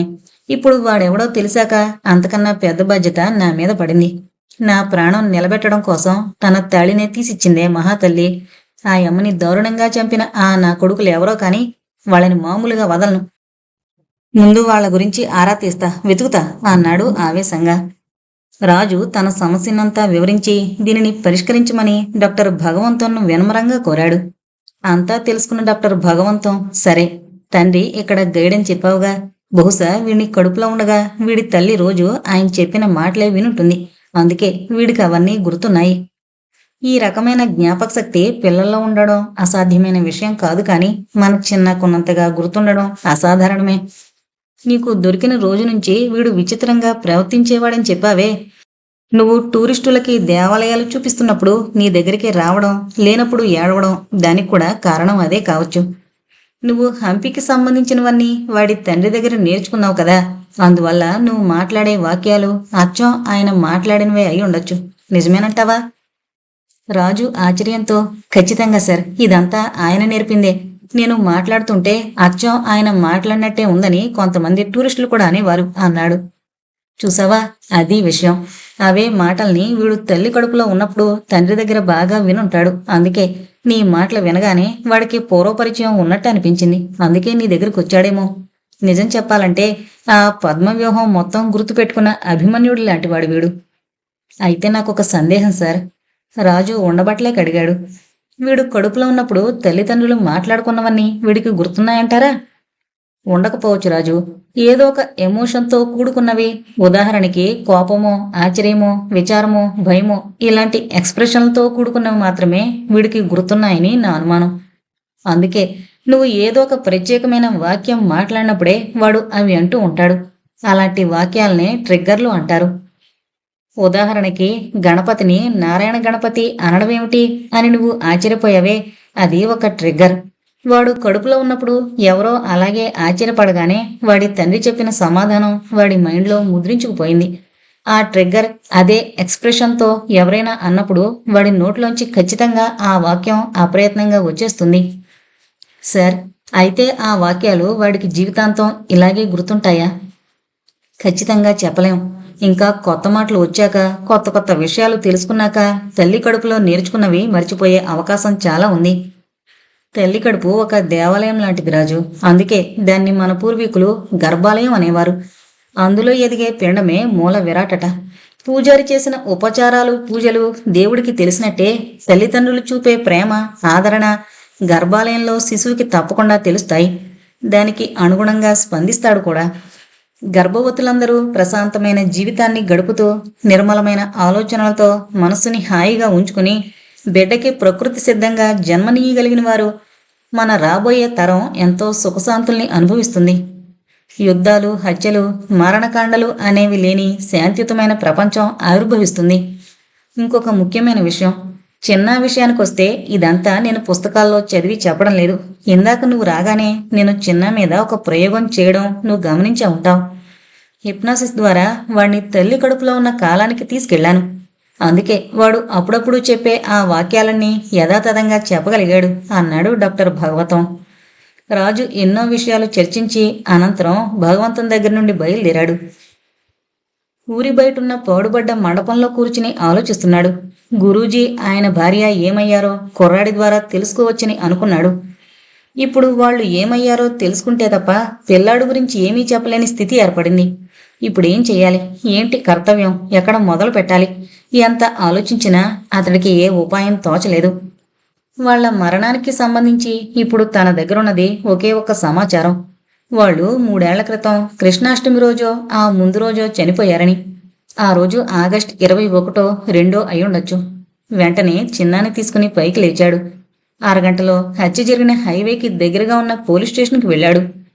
ఆ నేళ్ల క్రితం నాటి కేసు వివరాలు అడిగేసరికి మొదట పోలీసులు అతడితో సహకరించలేదు. నువ్వు వాళ్ళకేమవుతావు, ఇవన్నీ నీకెందుకు మొదలైన ఎన్నో ప్రశ్నలతో విసిగించారు. ఒక 2000 అతడి జేబులోంచి తీసేసరికి మట్టి కొట్టుకుపోయిన కొన్ని ఫైల్స్ వెంటనే టేబుల్ మీదకొచ్చాయి. అతడు ఒక్కొక్క ఫైలే తీసి పరిశీలించడం మొదలుపెట్టాడు. చివరికి అతడికి ఒక ఫైల్ దొరికింది. అందులోనూ మృతుడి పేరు లేదు, కానీ యాక్సిడెంట్ అయిన ప్లేసులో శవానికి తీసిన ఫోటోలున్నాయి. యాక్సిడెంట్ వల్ల తల పగిలిపోయింది. మొహం కూడా బాగా తెలిసిన వాళ్ళు చూస్తే తప్ప గుర్తుపట్టలేని విధంగా ఉంది. ఫ్రెంచ్ గడ్డం చూడగానే అతడికి తెలిసిపోయింది అది తన గురూజీదేనని. ఆ ఫోటో చూడగానే అతడి కళ్ళల్లో నీళ్లు తిరిగాయి. గబగబా కేసు తీసి చదివాడు. పూజారి చెప్పింది నిజమే. ఆగస్టు 22వ తేదీ రాత్రి 10ంటికి జరిగిందా యాక్సిడెంట్. మృతుడు చూసుకోకుండా రోడ్డుకి అడ్డం పడి పరిగెడుతుంటే అప్పుడు లారీ వచ్చి గుద్దేసినట్టు రాసుంది. శవం దగ్గర వేరే ఆధారాలేవీ లభించకపోవడం వల్ల 10 రోజుల పాటు ఎవరైనా వస్తారేమోనని వేచి చూసి పేపర్లో వార్త ప్రచురించినా ఎవరూ రాకపోవడం వల్ల చివరకు మున్సిపాలిటీ వాళ్లే దహనం చేసేసినట్టుంది. వేరే ఎవరి మీద అనుమానం లేకపోవడం వల్ల, ఏ కంప్లైంటు రాకపోవడం వల్ల కేసు మూసేశారు. పూజారి చెప్పిన దాని ప్రకారం అయితే ఆయనది సహజమైన మరణం కాదు, కానీ ఈ కేసును మాత్రం సహజ మరణంగా చిత్రీకరించి మూసేశారు. అతడికి ఒక విచిత్రం కనిపించింది. లాంగ్ షాట్ ఫోటోలో శవానికి కొంచెం దూరంలో ఉన్న రాయి పక్కన ఒక విజిటింగ్ కార్డు, పెన్ను పడున్నాయి. కార్డుకి సగానికి పైగా రాయి అడ్డుండడం వల్ల, ఆ చుట్టుపక్కల ఇంకా చెత్తా చెదారం చాలా ఉండడం వల్ల ఎవరికీ అంతగా కనిపించే అవకాశమే లేదు. చూస్తూ ఉంటే అవి పై జేబులోంచి పడిపోయినవి అయ్యుండొచ్చని రాజు కనిపించింది. ఎందుకంటే అవి ఛాతికి కొంచెం దూరంలో పడున్నాయి. పై జేబులో పెట్టుకున్న కార్డు అంటే బహుశా హత్యకు ముందే ఎవరైనా ఇచ్చుండాలి. లేకపోతే ఆ మనిషిని కలవడం కోసమే గురూజీ జేబులోనైనా పెట్టుకుని ఉండాలి. అంటే ఆ కార్డులో ఉన్న మనిషే గురూజీని ఆఖరిసారి కలిసిన వ్యక్తో, లేక ఈయన కలవాలనుకున్న ఆఖరి వ్యక్తో ఉండొచ్చు. కొంచెం పరిశీలనగా చూస్తే కనిపించే ఆ కార్డు పోలీసులకు కంటబడకపోవడం, దాని గురించి రిపోర్ట్లో ఏమీ రాయకపోవడం అతడికి ఆశ్చర్యం అనిపించింది. వాళ్ల నిర్లక్ష్యాన్ని మనసులోనే తిట్టుకున్నాడు. దానిమీద అక్షరాలు క్లియర్గానే ఉన్నాయి, కానీ ఫోటో మ్యాక్సీ సైజు కావడం వల్ల సరిగ్గా కనిపించడం లేదు. ఎదురుగా టేబుల్ మీద ఫైళ్లకి పక్కనే భూతద్దం కనిపించింది. ఎవరూ చూడడం లేదని నిర్ధారించుకుని రాజు చట్టుకున్న భూతద్దం తీసి ఆ ఫోటోని మ్యాగ్నిఫై చేసి చూశాడు. సర్పబోష్, చైర్మన్, సుగుణ టొబాకో, బెంగుళూరు. అదృష్టవశాత్తు ఈ అడ్రస్ అంతా కార్డుకి కుడివైపే ఉంది. ఎడంవైపు ఏదో లోగో ఉంది, కానీ అది పొదవంతు కూడా కనిపించకుండా రాయి అడ్డుగా ఉంది. అన్నింటికన్నా అతడి దృష్టిని బాగా ఆకర్షించింది సుగుణ అనే పేరు. ఆ పేరు గురూజీ భార్యదేనా? అదే నిజమైన పక్షంలో ఈ సర్పభూషణ్ అనబడే వ్యక్తి ఆవిడ తండ్రి అయి ఉంటాడు. పూజారి కూడా జాతరలో జరిగిన విషయం చెప్తూ ఎవరో మా భూషణం మనవడా అన్నారని చెప్పిన విషయం కూడా దీన్నే బలపరుస్తోంది. మిగతా అక్షరాల్ని ఊహించడానికి అతడికి 1 నిమిషం కూడా పట్టలేదు. నిజంగా గురూజీ మామగారు టొబాకో కంపెనీ ఓనర్ అయ్యుంటే మరి కూతురు అల్లుడు హత్య జరిగితే ఆయన చూస్తూ ఊరుకున్నారా? కంప్లైంట్ ఎందుకు ఇవ్వలేదు? అతడికి ఇంకా ఊహించడం ఇష్టం లేదు. ఉదయమైతే ఏ ఆధారమూ లేదు, కానీ ఇప్పుడు ఒక తీగ దొరికిందిగా, దీన్ని పుచ్చుకుని లాగితే డొంకంతా కదలొచ్చు. ఎవరికీ అనుమానం రాకుండా ఒక 5 నిమిషాలు ఫైలు అటు ఇటు తిరగేసి అక్కడే టేబుల్ మీద పెట్టి వెళ్ళొస్తానని చెప్పి బయటకు వచ్చేశాడు. ఆలస్యం చేయకుండా చిన్నాకి కావలసిన బిస్కెట్లు, పళ్ళు కొనుక్కొని 15 గంటలో బెంగళూరు బస్సు ఎక్కాడు. రాజు బెంగళూరులో దిగేసరికి ఉదయం 6 అయ్యింది. దిగగానే కాఫీ, టిఫిన్ కానిచ్చి చిన్నాకి పాలు పట్టి సుగుణ టొబాకో గురించి ఆరా తీయడం మొదలుపెట్టాడు. చాలాసేపు తిరిగాడు, కానీ ఉపయోగం లేదు. చివరికి ఒక సిగరెట్ వెలిగించి బస్టాండ్లో ఒక పక్కగా కూర్చుని దమ్ములు అవుతున్నాడు. ఒక సిగరెట్ పూర్తయింది. ఇంకొకటి వెలిగిద్దామని జేబులోంచి సిగరెట్ ప్యాకెట్ బయటికి తీశాడు. అది గోల్డ్ ఫ్లెక్స్ ప్యాకెట్. ఆలోచిస్తూ దాన్ని అటు ఇటు తిప్పుతుంటే దాని మీదున్న నెహ్రూ రోడ్డు, కలకత్తా అన్న అడ్రస్ కంటపడింది. చొప్పున ఒక ఉపాయం తట్టింది. వెంటనే లేచి పక్కనే షాపులోకి వెళ్ళి ఓ బీడీ కట్టివ్వు అని కన్నడలు అడిగాడు. వాడు యగాదిగా చూశాడు. ఇక్కడ బీడీలమ్మం, సిగరెట్లొకటే. పట్టు వదలకుండా పక్కనున్న షాపులన్నింటికీ వెళ్ళి అడిగాడు. ఆఖరిగా డ్రైనేజీ పక్కనున్న ఒక చిన్న టీ బంకులో అతడికి ఒక బీడీ కట్ట దొరికింది. గబగబా దాన్ని తిప్పి దాని మీదున్న అడ్రస్ చూశాడు. అది తమిళనాడులో తయారు చేయబడింది. అది తిరిగిచ్చేస్తూ వేరే బ్రాండ్ ఏదైనా ఉందా, లోకల్గా తయారైంది అని అడిగాడు. షాపు వాడు విసుగ్గా చూసి కింద కొంగి ఇంకొక కట్ట తీసిస్తూ ఇదిగో ఇది లోకల్ది, మళ్ళీ దమ్ము లేదు మార్చమని అడిగితే కుదరదు అని చెప్పాడు. రాజు దాన్ని అటు ఇటు తిప్పి చూశాడు. అది తయారైంది బెంగళూరులోనే. Tiger tobacco industry, Nelamangala, Peenya road. అతడికి కావాల్సింది దొరికింది. నెలమంగళ చెక్ పోస్టు దగ్గర దిగేసరికి అతడికి దాదాపు 1.5 గంట పట్టింది. నెమ్మదిగా నడుచుకుంటూ రోడ్డుకి అటు ఇటు చూసుకుంటూ వెళుతున్నాడు. 10 నిమిషాల్లోనే టైగర్ పొగాకు కంపెనీ కనిపించింది. అతడు సంతోషంతో గేటు తీసుకుని లోపలికి వెళ్లబోతూ యథాలాపంగా రోడ్డుకి అవతల పక్కకు చూశాడు. ఎదురుగా సుగుణ tobacco industries director M Sarpabhushan రావు అనే పెద్ద బోర్డు కనిపించింది. వెతకబోయిన తీగ కాలికి చుట్టుకున్నట్టే. దాదాపు అరగంట అయ్యాక గుర్కా ఏదో పని మీద బిల్డింగ్ వెనకాల వైపుకి వెళ్లడం అతనికి కంటబడింది. అదే అవకాశం అనుకుని ఆలస్యం చేయకుండా నెమ్మదిగా లోపలికి దూరాడు. లోపలికి అడుగుపెట్టగానే ఎదురుగా గోడకి పెద్ద ఫోటో. ఒక పెద్దాయన, ఒక 20 ఏళ్ల అమ్మాయి ఉయ్యాల్లో కూర్చుని తీయించుకున్న ఫోటో. ఫోటోలో ఆ అమ్మాయిని చూడగానే అతడు వెంటనే గుర్తుపట్టాడు. గురూజీ భార్య. అయితే తనొచ్చింది సరైన ప్లేస్కేనన్నమాట. రిసెప్షన్లో ఒక అందమైన అమ్మాయి ఉంది. టైటు జీన్స్ ప్యాంటు, అంతకన్నా టైటు టీషర్టు వేసుకునుంది. రాజుని చూడగానే చిరునవ్వు నవ్వింది. I'm Mona. What can I do for you? Sarpabhushan Rao గారిని కలవాలి. ఆ అమ్మాయి ఆశ్చర్యంగా చూసింది. ఆయనతో మీకేం పని? రాజు అయోమయంగా చూశాడు. హత్య కేసులు గట్రా అని చెప్పడం అతనికిష్టం లేదు. పోలీసులకి సంబంధించినవి ఏవి ఎవరూ నెత్తిన వేసుకోరని అతడికి తెలుసు. బాగా ఆలోచించి చివరికి నేను ఆయన బంధువుని, ఈరోజు కలవడానికి రమ్మన్నారు అన్నాడు. అతడికి తెలుసు తను చీకట్లో బాణం వేస్తున్నానని. ఆ అమ్మాయి, ఆయన రమ్మని చెప్పారా? నిజంగానే అంది. అవును, కావాలంటే ఆయన్ని అడగండి అన్నాడు. ఆమె సీరియస్గా, ఇక్కడుంటే అడిగేదాన్ని, కానీ ఆయన అమెరికా వెళ్ళి దాదాపు 3 ఏళ్లయింది అంది. రాజు గతుకుమన్నాడు. పోనీ ఆయన అమెరికా నెంబర్ కానీ పోస్టల్ అడ్రస్ కానీ ఏమైనా ఇవ్వగలరా? ఆమె వ్యంగ్యంగా నవ్వుతూ, మీ బంధువులు అంటున్నారు కదా, అవన్నీ మాకన్నా బాగా మీకే తెలియాలి. అందులోనూ మొన్నే మీతో మాట్లాడారని కూడా చెప్పారు అంది.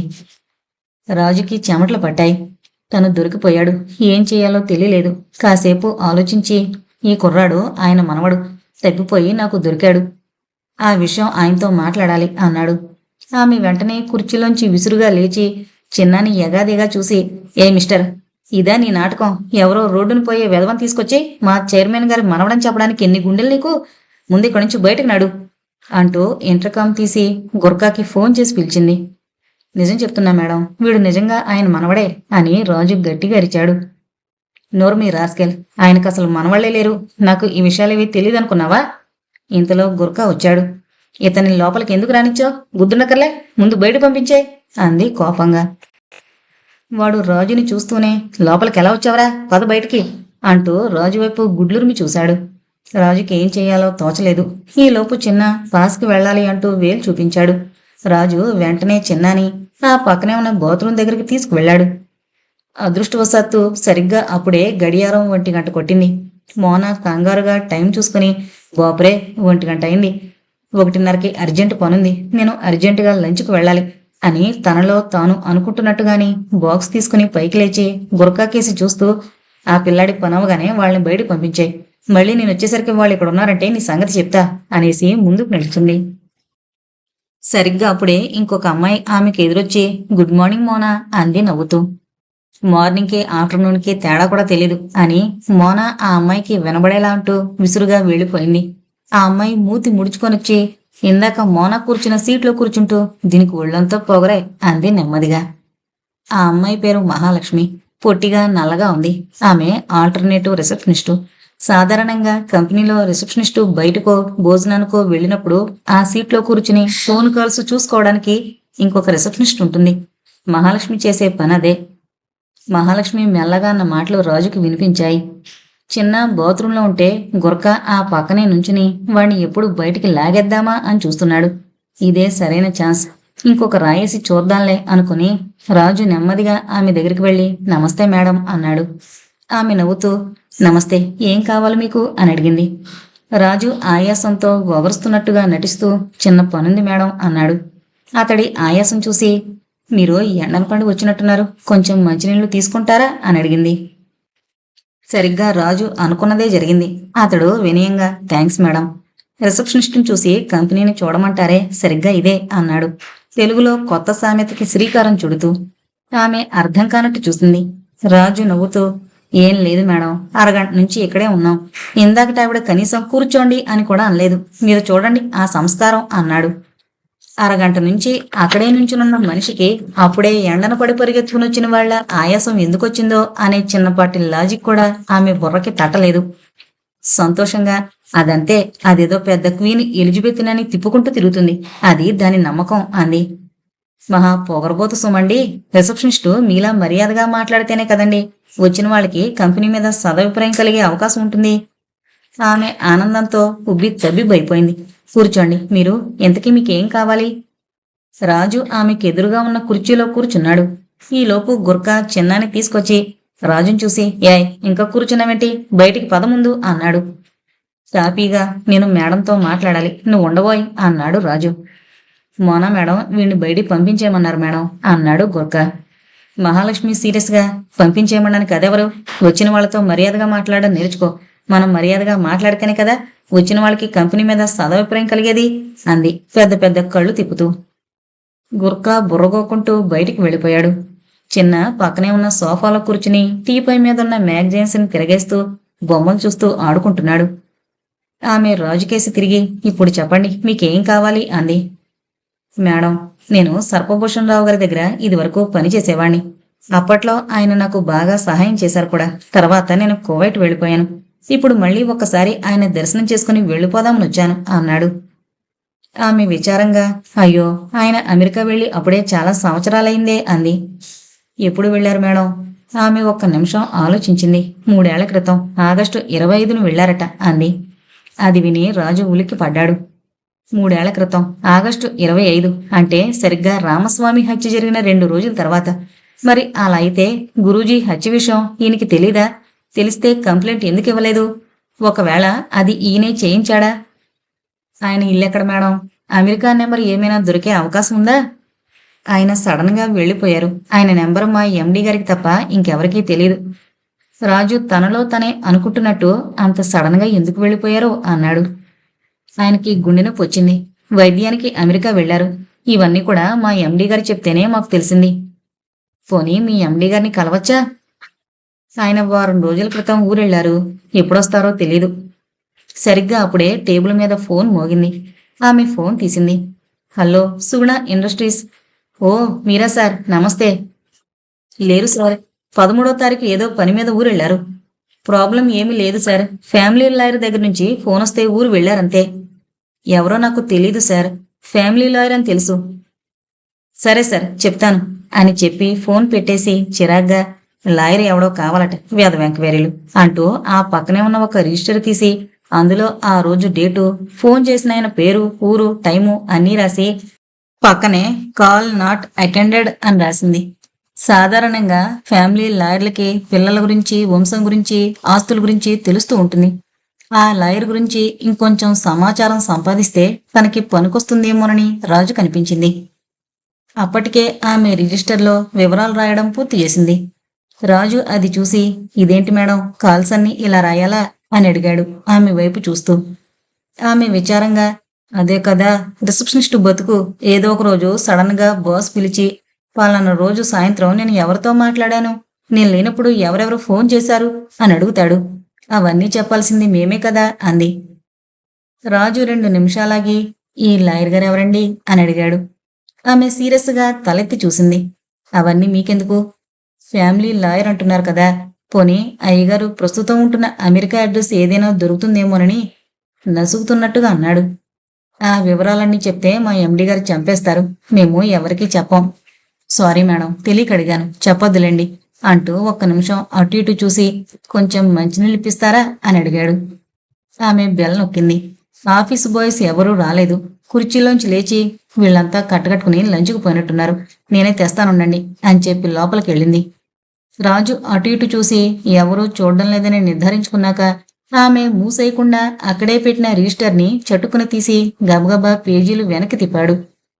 6 పేజీలు వెనక్కి తిప్పేసరికి 13వ తారీఖు వచ్చింది. అందులో కాల్ నాట్ అటెండెడ్ అని ఉన్న వాటిని వదిలేసి కాల్ అటెండెడ్ అని ఉన్నవి చూశాడు. సుమారుగా మధ్యాహ్నం 12 తర్వాత అన్నీ కాల్ నాట్ అటెండెడ్ అనే ఉన్నాయి. అంటే ఆయన 12 గంటలకి వెళ్ళుంటాడన్నమాట. దానికన్నా ముందున్న 4-5 కాల్స్ చూశాడు. ఆఖరి నుంచి రెండో దాని పక్కన గరుడాచలం ఫ్యామిలీ లాయర్ అని రాసింది. అతడు వెంటనే ఆ నెంబర్ని గుర్తుపెట్టుకుని మళ్ళీ రిజిస్టర్ని యథాస్థానంలో పెట్టేశాడు. ఈలోపు ఆమె మంచినీళ్లతో తిరిగొచ్చింది. రాజు ఆ నీళ్లు తాగేసి, వెళ్ళొస్తాం మేడం, మిమ్మల్ని చాలా ప్రశ్నలు వేసి ఇబ్బంది పెట్టాను, క్షమించండి అంటూ రాజు చిన్నాన్ని తీసుకుని బయటికి నడుస్తుంటే చిన్న ఆ టేబుల్ మీదున్న ఒక మ్యాగజైన్ని తనతో పాటే తీసుకుని వచ్చేస్తున్నాడు. రాజు అది గమనించి, చిన్న, తప్పు, అది అక్కడే పెట్టేయమ్మా, మంది కాదు.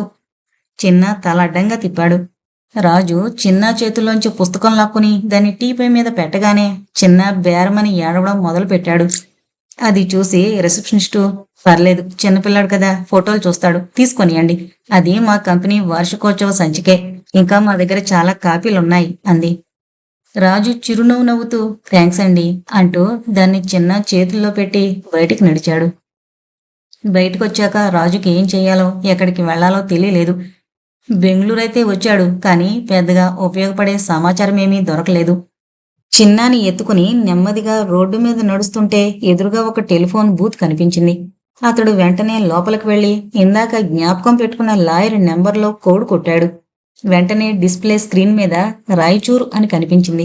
అంటే ఆ లాయర్ది రాయచూర్ అన్నమాట. ఆయనకి ఫోన్ చేస్తే ఏదైనా సమాచారం తెలుస్తుందేమో అనుకున్నాడు. ఆ నెంబర్కి ఫోన్ చేశాడు. రింగ్ అవుతోంది. ఆతృతగా చూస్తున్నాడు. దాదాపు 10 రింగులు పూర్తయ్యాయి. ఎవరూ ఎత్తలేదు. ఒక అరగంట పాటు ట్రై చేశాడు. ఎవరూ తీయలేదు. విసుగొచ్చి ఫోన్ బూత్లోంచి బయటకొచ్చేశాడు. నెమ్మదిగా నడుస్తుంటే ఎదురుగా రాయచూరు వెళ్తున్న బస్సు కనిపించింది. మారు ఆలోచన లేకుండా అందులో ఎక్కేశాడు. రాయచూరులో దిగేసరికి దాదాపు సాయంత్రం అయింది. బస్టాండ్లో దిగగానే పక్కనే ఉన్న టెలిఫోన్ బూత్కి వెళ్లి డైరెక్టరీ తీసుకున్నాడు. లాయర్ ఫోన్ నెంబర్ సహాయంతో అడ్రస్ కోసం వెతికాడు. 10 నిమిషాల్లో అతడి అడ్రస్ దొరికింది. Garudachalam number 25 Victoria colony. అరగంటలో విక్టోరియా కాలనీ చేరుకున్నాడు. అది చాలా రిచ్ లొకాలిటీ. ఒక్కొక్క ఇల్లు చిన్న సైజు రాజభవనంలా ఉంది. ఒక్కొక్క ఇంటి దగ్గర ఆగి నెంబర్ చూసుకుంటూ ముందుకెళ్లాడు. ఎడం చేతి వైపు 22వ నెంబర్ ఇల్లు కనిపించింది. అంటే ఇక 3 ఇళ్లు అవతలున్న ఇల్లు అన్నమాట. ఆనందంతో తలెత్తి చూశాడు. 3 ఇళ్ల అవతల ఇంటి ముందు షామియానా వేసుంది. చాలా మంది జనం గుంగుడున్నారు. అతడు ఆశ్చర్యంతో గబగబా నడుచుకుంటూ అక్కడికి వెళ్ళాడు. గోడ మీద నెంబర్ చూశాడు. 25 జి గరుడాచలం అడ్వకేట్ అనే బోర్డు వేలాడుతోంది. సరిగ్గా ఆ ఇల్లే. ఇంటి ముందు జనాలతో పాటు 2 పోలీసులు కూడా ఉన్నారు. అది చూసి ఆశ్చర్యపోయాడు. జనమందరూ ఎవరి గోలలో వాళ్ళున్నారు. పోలీసులు ఒకళ్ళిద్దరితో సీరియస్గా మాట్లాడుతున్నారు. రాజు వెనకగా ఉన్న ఒక మనిషిని పక్కకు పిలిచి, ఏమైందండి, ఈ పోలీసులందరూ ఏంటి? ఆదుర్దాగా అడిగాడు. ఏమైందంటారేంటండి, ఈరోజు ఉదయమే గరుడాచలం గారు చనిపోయారు కదా. అతడి నెత్తి మీద పిడుగుపడ్డట్టయింది. వాట్, గరుడాచలం గారు పోయారా? ఏమైంది? యాక్సిడెంట్ అయింది, వ్యాన్ గుద్దేసింది. ఆ మనిషి ఇంక సమాధానం చెప్పడం ఇష్టం లేనట్టు మళ్లీ గుంపులోకి వెళ్ళిపోయాడు. అతడికి ఆశ్చర్యంతో నోట మాట రాలేదు. ఇది నిజంగా యాక్సిడెంటేనా లేక హత్య? చిన్నా మీద హత్యా ప్రయత్నానికి దీనికి ఏమైనా సంబంధం ఉందా? పూజారిని చంపిన వాళ్లే ఈయన్ని చంపారా, లేక కొన్ని రోజుల గ్యాప్లో ఒకదానికొకటి సంబంధం లేకుండా జరిగిన వేరే వేరే సంఘటనలా? అతడు చాలాసేపు నుంచుండిపోయాడు. రాత్రి అయ్యేసరికి పోలీసులు, చుట్టుపక్కల జనాలు మెల్లగా వెళ్ళిపోయారు. బంధువులంతా ఇంట్లోకెళ్లి తలుపేసుకున్నారు. గేటు దగ్గర వాచ్మెన్ ఒక్కడే ఉన్నాడు. అతడి మొహం చిరాగ్గా ఉంది. రాజు వాడి దగ్గరికి వెళ్ళాడు. నీ పేరేంటి? వాడు వెంటనే ఏడుపు అందుకున్నాడు. ఉదయం నుంచి ఎవరి హడావిళ్ళో వాళ్ళు ఉండడం వల్ల వీడి బాధని చెప్పుకోవడానికి ఎవరూ దొరకలేదు. రాజు కనబడేసరికి వాడికి అక్కడలేని దుఃఖము పొంగుకొచ్చింది. 20 ఏళ్ల నుంచి ఈ ఇంట్లో పనిచేస్తానన్నయ్య. అయ్యగారు నన్ను సొంత తమ్ముడు కన్నా బాగా చూసుకునేవారు. ఆ మహానుభావుడే పోయాక ఇంక నేను బ్రతికి మాత్రం ఉపయోగం ఏమిటి బాబయ్య? రాజు వాణ్ణి కాసేపు ఓదార్చి, అసలెందుకీ ఈ యాక్సిడెంట్ ఎలా జరిగింది అని అడిగాడు.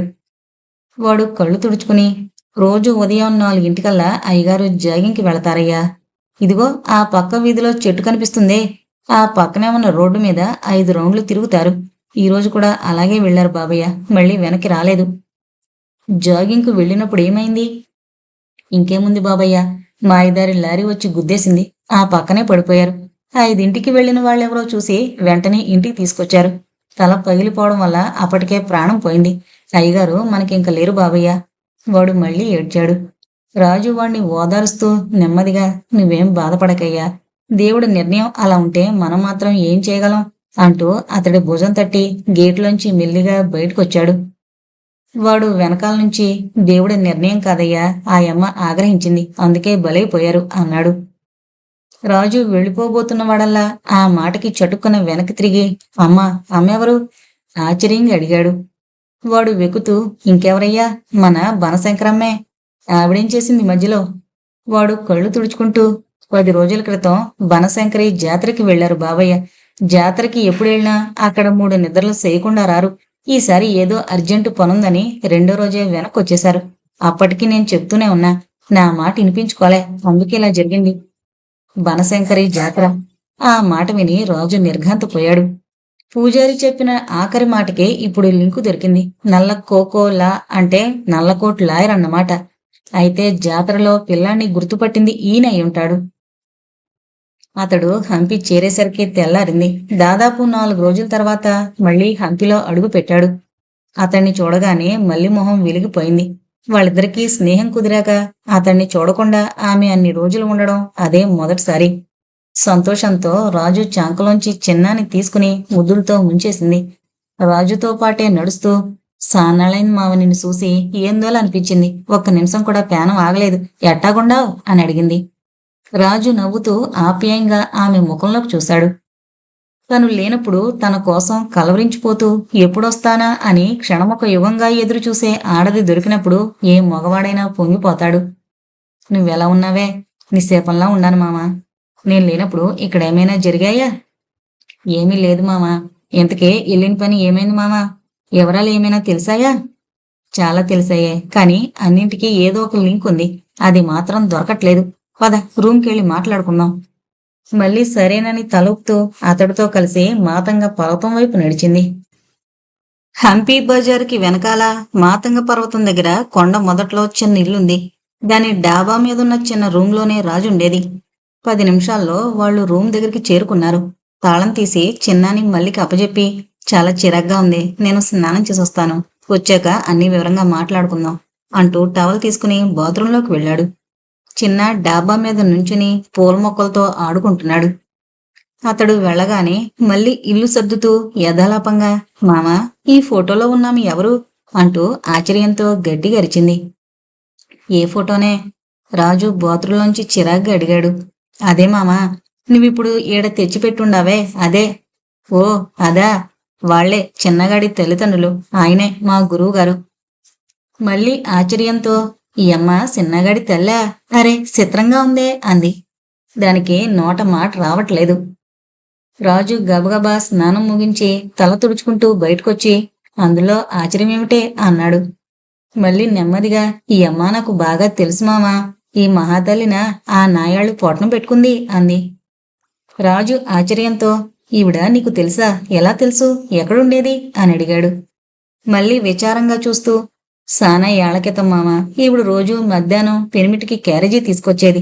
ఆయన గుళ్ళు గోపురాలు తిరుగుతూ ఉండేవాడు. ఈ అమ్మ కూడా ఇక్కడ గుళ్ళంటే ప్రాణం. ఆయనతో పాటే రోజు ఓపిగ్గా తిరిగేది.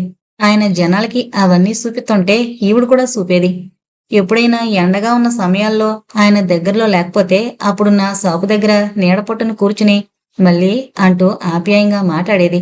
అప్పటికి ఈమె గర్భవతి. నెలలు నిండడం మొదలయ్యేసరికి ఇంకా ఆయన కోసం దూరాలు నడవలేక నా దగ్గరే కొన్ని గంటలు కూర్చుని చక్కగా కబుర్లాడేది. ఆయన పని ముగించుకుని రావడం చూస్తే చాలు, ఎంత మాటల్లో ఉన్నా సరే వెంటనే లేచి గణపతి ఆలయానికి వెళ్ళిపోయేది. ఆయనకి భోజనం పెడితేనే కాని తను ఒక్క ముద్ద కూడా తినేది కాదు మామా.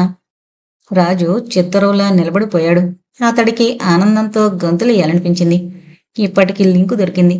అంటే గురూజీ రోజు టూరిస్టులకి గుళ్ళు గోపురాలు చూపిస్తుంటే గర్భంతో ఉన్న ఈమె కూడా ఆయనతో పాటే తిరిగేదన్నమాట. కడుపులో ఉన్న చిన్న ఈ విషయాలన్నీ గ్రహించిందప్పుడే. అతడు ఆశ్చర్యంతో, చాలా మంచి విషయం చెప్పావి మళ్ళీ. ఆవిడ గురించి నీకింకా ఏమైనా తెలుసా? ఆతృతగా అడిగాడు. మళ్ళీ ఒక్క నిమిషం కళ్ళు మూసుకుని ఆలోచిస్తూ, ఇంకా తన ఇంటి విషయాలు సానా చెప్పేది మామా. కట్టం సుఖం అన్నీ నాతోనే చెప్పుకునేది. ఆ అమ్మది కలిగినోళ్ల కుటుంబం. ఇవన్నీ ప్రేమించి మనువాడిందంట. ఆ విషయం వాళ్ళ నాన్నకిష్టం లేక ఆమె పెనిమిటిని కొట్టించినాడంట. అందుకని వాళ్ళిద్దరూ పారిపోయి ఈ ఊరొచ్చేసినారని చెప్పేది మామ. అంటే గురూజీని మిగతా వాళ్ళని అందర్నీ చంపింది సర్పభూషణరావే అయ్యుంటాడు. రాజు పిడికిలతో అరచేతిలో గుద్దుకుంటూ ఆవేశంగా అన్నాడు. సప్పభూషణం ఎవడు మావా? ఆవిడ తండ్రే. ఆయనే వాళ్ళని చంపించుంటాడు. అమెరికా వెళ్ళినట్టు నాటకమాడుతున్నాడేమో.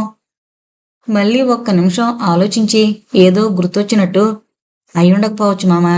ఆవిడ చివర్లో చెప్పేది వాళ్ళని దూరం చేసుకున్నాక తండ్రికి బుద్ధొచ్చినదంట. మీరు వెనక్కి వచ్చేయండి అని అస్తమానం అడిగేవాడంట. చివరికి ఆస్తంతా ఇళ్ళ పేరు మీద రాసి ఇక్కడికొచ్చి అల్లుడు కాళ్ళెట్టుకున్నాడంట. మీ గురూజీ మాత్రం సేనా ఆత్మాభిమానం కల మనిషి. ఎళ్ళని మొగ్గుపట్టు పట్టి కూకున్నాడంట. నెలలు నిండిన తర్వాత తన తండ్రిని చూడాలనిపించినప్పుడల్లా ఈ అమ్మ నా దగ్గరకు వచ్చి ఏడ్సేది మామా అంటూ మళ్ళీ కళ్ళు తుడుచుకుంది. రాజు మళ్ళీ ఆలోచనలో పడ్డాడు. ఇప్పుడు మళ్ళీ చెప్పిన దాన్ని బట్టి చూస్తే ఆయన ఏమన్నట్టు? ఒకవేళ ఆయన నిజంగా అమెరికా వెళ్ళిపోయి ఉంటే ఈ హత్యలన్నీ చేస్తున్నదెవరు? ఎందుకు? రాజు ప్రశ్నలతో సతమతమయ్యాడు. వీళ్లు ఆ హడావిడిలో ఉండగా చిన్న పక్కనే ఉన్న పుస్తకాలు తీసి చూస్తూ కేరింతలు కొడుతున్నాడు. వాడి చేతుల్లో ఉన్న పుస్తకం బెంగళూరు వెళ్ళినప్పుడు తెచ్చుకున్న సుగుణ ఇండస్ట్రీస్ వార్షికోత్సవ పుస్తకం.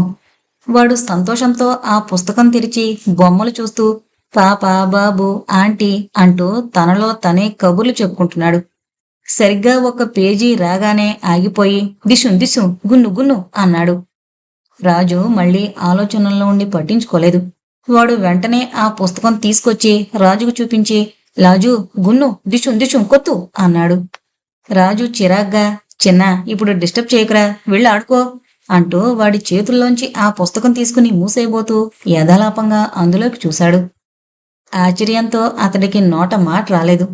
చిన్న అంటోంది నిజమే. ఆ పుస్తకంలో గుండుగాడున్నాడు, కానీ రౌడీలా లేడు. చక్కగా కోటేసుకుని టై కట్టుకుని హుందాగా ఉన్నాడు. రాజు తన కళ్ళని తనే నమ్మలేకపోయాడు. కళ్ళు నులుపుకుని పరిశీలనగా చూశాడు. నిజమే, ముమ్మూర్తులా వాడే. ఆశ్చర్యంతో మల్లికి చూపించాడు.